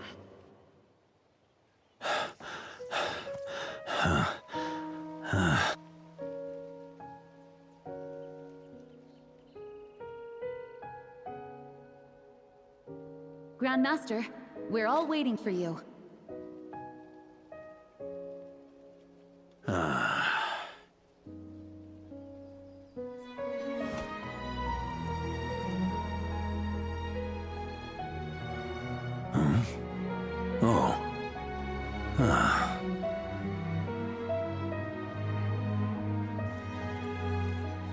I'm not doing too bad a job as Grandmaster, am I?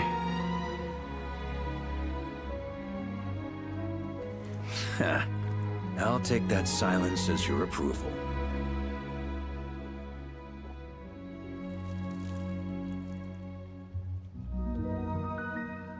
Everything you swore to protect with your lives, it's all still here, safe and sound. The Knights of Favonius, Mondstadt, and the oath sworn by every knight. I'll protect them all with my life.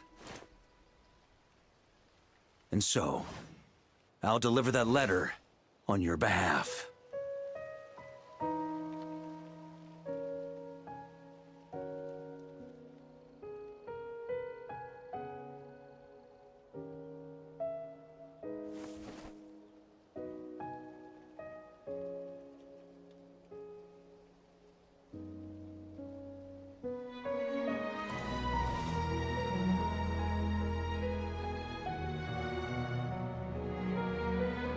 I know it's just a shadow of the real Roland, but if you have the time, could you please read it for him?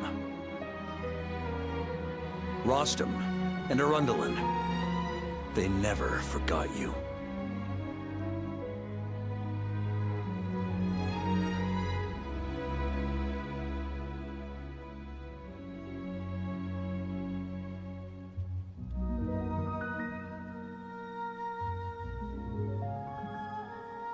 Phew. This has been one long expedition.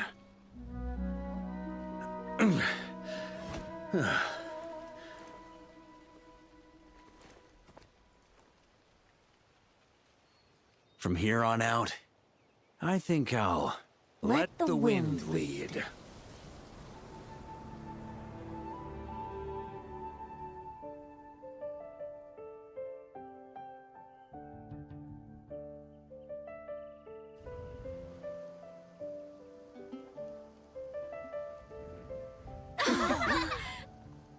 Hey everyone, it's been a mighty long time.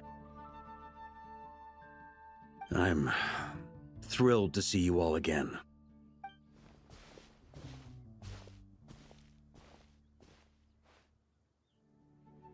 Welcome back, Grandmaster.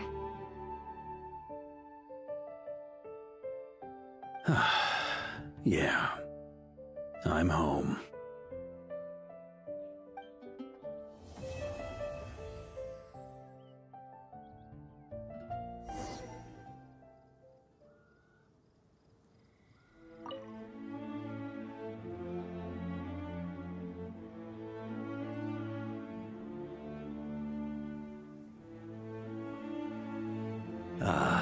It's been a while since I felt this wind on my face.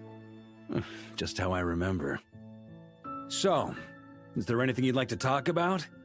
Now's your chance before I get dragged off to the office. His sword was just a decoy. I carried his soul in my own heart. That was the plan I was most certain would work. The second half, though, using everyone's thoughts to guide me back out of the ley lines, I wasn't too sure that would work out. All jokes aside, what would you have done if the Traveler hadn't been able to separate the wolf spirit from Roland's influence? Initially, I was planning to have Barbatos carry out that step. But when I approached him about it, he said there was a much more suitable candidate. The Outlander who caught the wind. Turns out our trust was not misplaced. Thank you. Then, I guess we'd have had to get Barbatos to send a wind to blow me back home. But it would have come at a heavy price, and with no guarantee of success. Besides, I'd rather not have him expend that kind of power. It's a good question. A glass of the finest dandelion wine, perhaps? No doubt I'd have to pay for it with a secret stash of cash in my office. You're dreaming if you think it would have come that cheap. It's been a while since I felt this wind on my face.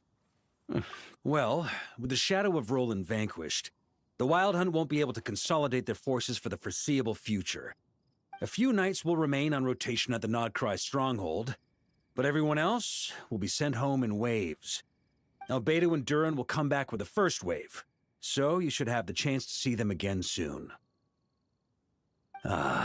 It's been a while since I felt this wind on my face. My future. You may already have learned of this from Barbatos or the Hexen Circle, but I glimpsed a reflection of the future in Barbarloth's scryglass. Correct. Although as things stand now, I believe we may have changed the course of the future, thanks in no small part to you. Still, after I've tied up some loose ends with the Knights of Favonius, I'll need to make another trip back north. There's still a lot of work to be done at the Nodcry stronghold. Besides, the first group of knights who volunteered to stay there have yet to be relieved of their duty.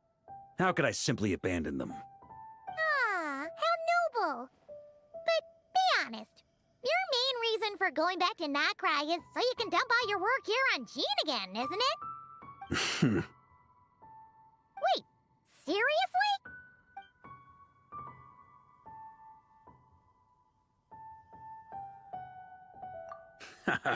I'm only pulling your leg. You'll be seeing a lot more of me in Mondstadt from now on.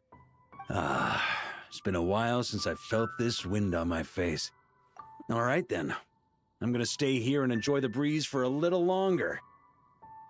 For all the wine in the world, there's no feeling as intoxicating as the wind from your hometown after a long time away.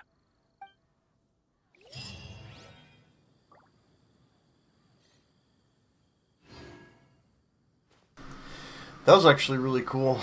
They've really upped their game a lot on their writing in the past few patches.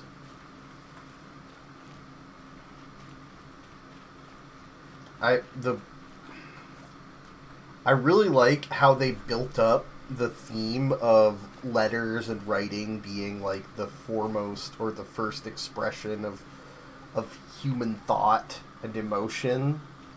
And just consistently throughout that, eventually turned it into the mechanism that allowed him to defeat Roland. And that ending sequence was pretty cool. I kind of wish we had gotten to fight dark version of Andreas as him, but other than that, that was a pretty satisfying quest.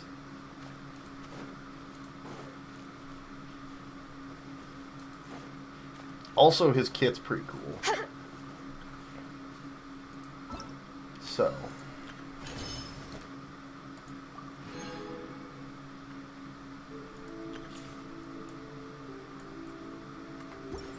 I guess I'm gonna do some polls, and I think that's pretty much it for today.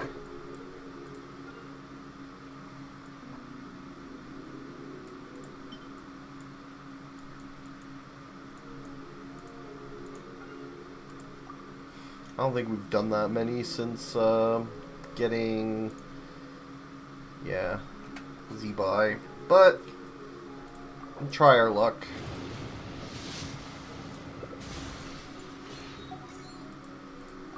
It would be nice to get him.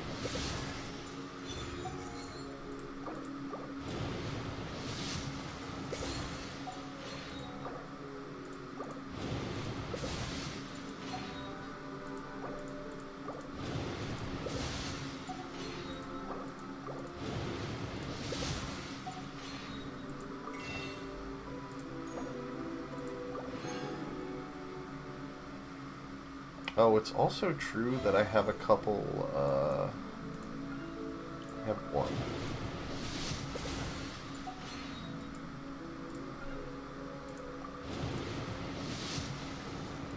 Yeah, okay. Well, eventually I will do, Imaginarium and do some more pulls for him. I don't think it's likely that I'm going to get him, and my real goal is to save for Alice anyway. But man, that was a really good story. That really does make me want to pull for him. His kit's really cool. Like,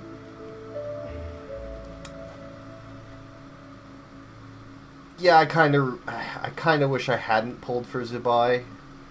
I don't really like this team comp all that much. I don't like Goro. He's, like, Illua's fine. I think I like his animations and stuff well enough. But, I mean, realistically, I'm pretty sure that Goro is going to be, like, Bis for Zibai with Illua. I mean, maybe, I know, but I wanted to have a healer on the team for convenience. Since it seems like Lunar Crystallize doesn't give shards. So, like, a team with no healer and no shields in Overworld, I mean, in, like, Spiral Abyss, you can get away with it, right? Because you just get good. You learn to time your dodges for any given mechanic, but, just running around, it's not like I want to, you know, try hard fighting random mobs. It's just easier to deal with throwing a healer out there to deal with any incidental damage than it is to constantly be try-harding in overworld content. Like, why would you want to do that? But yeah. Fuck, man. Varka's pretty cool.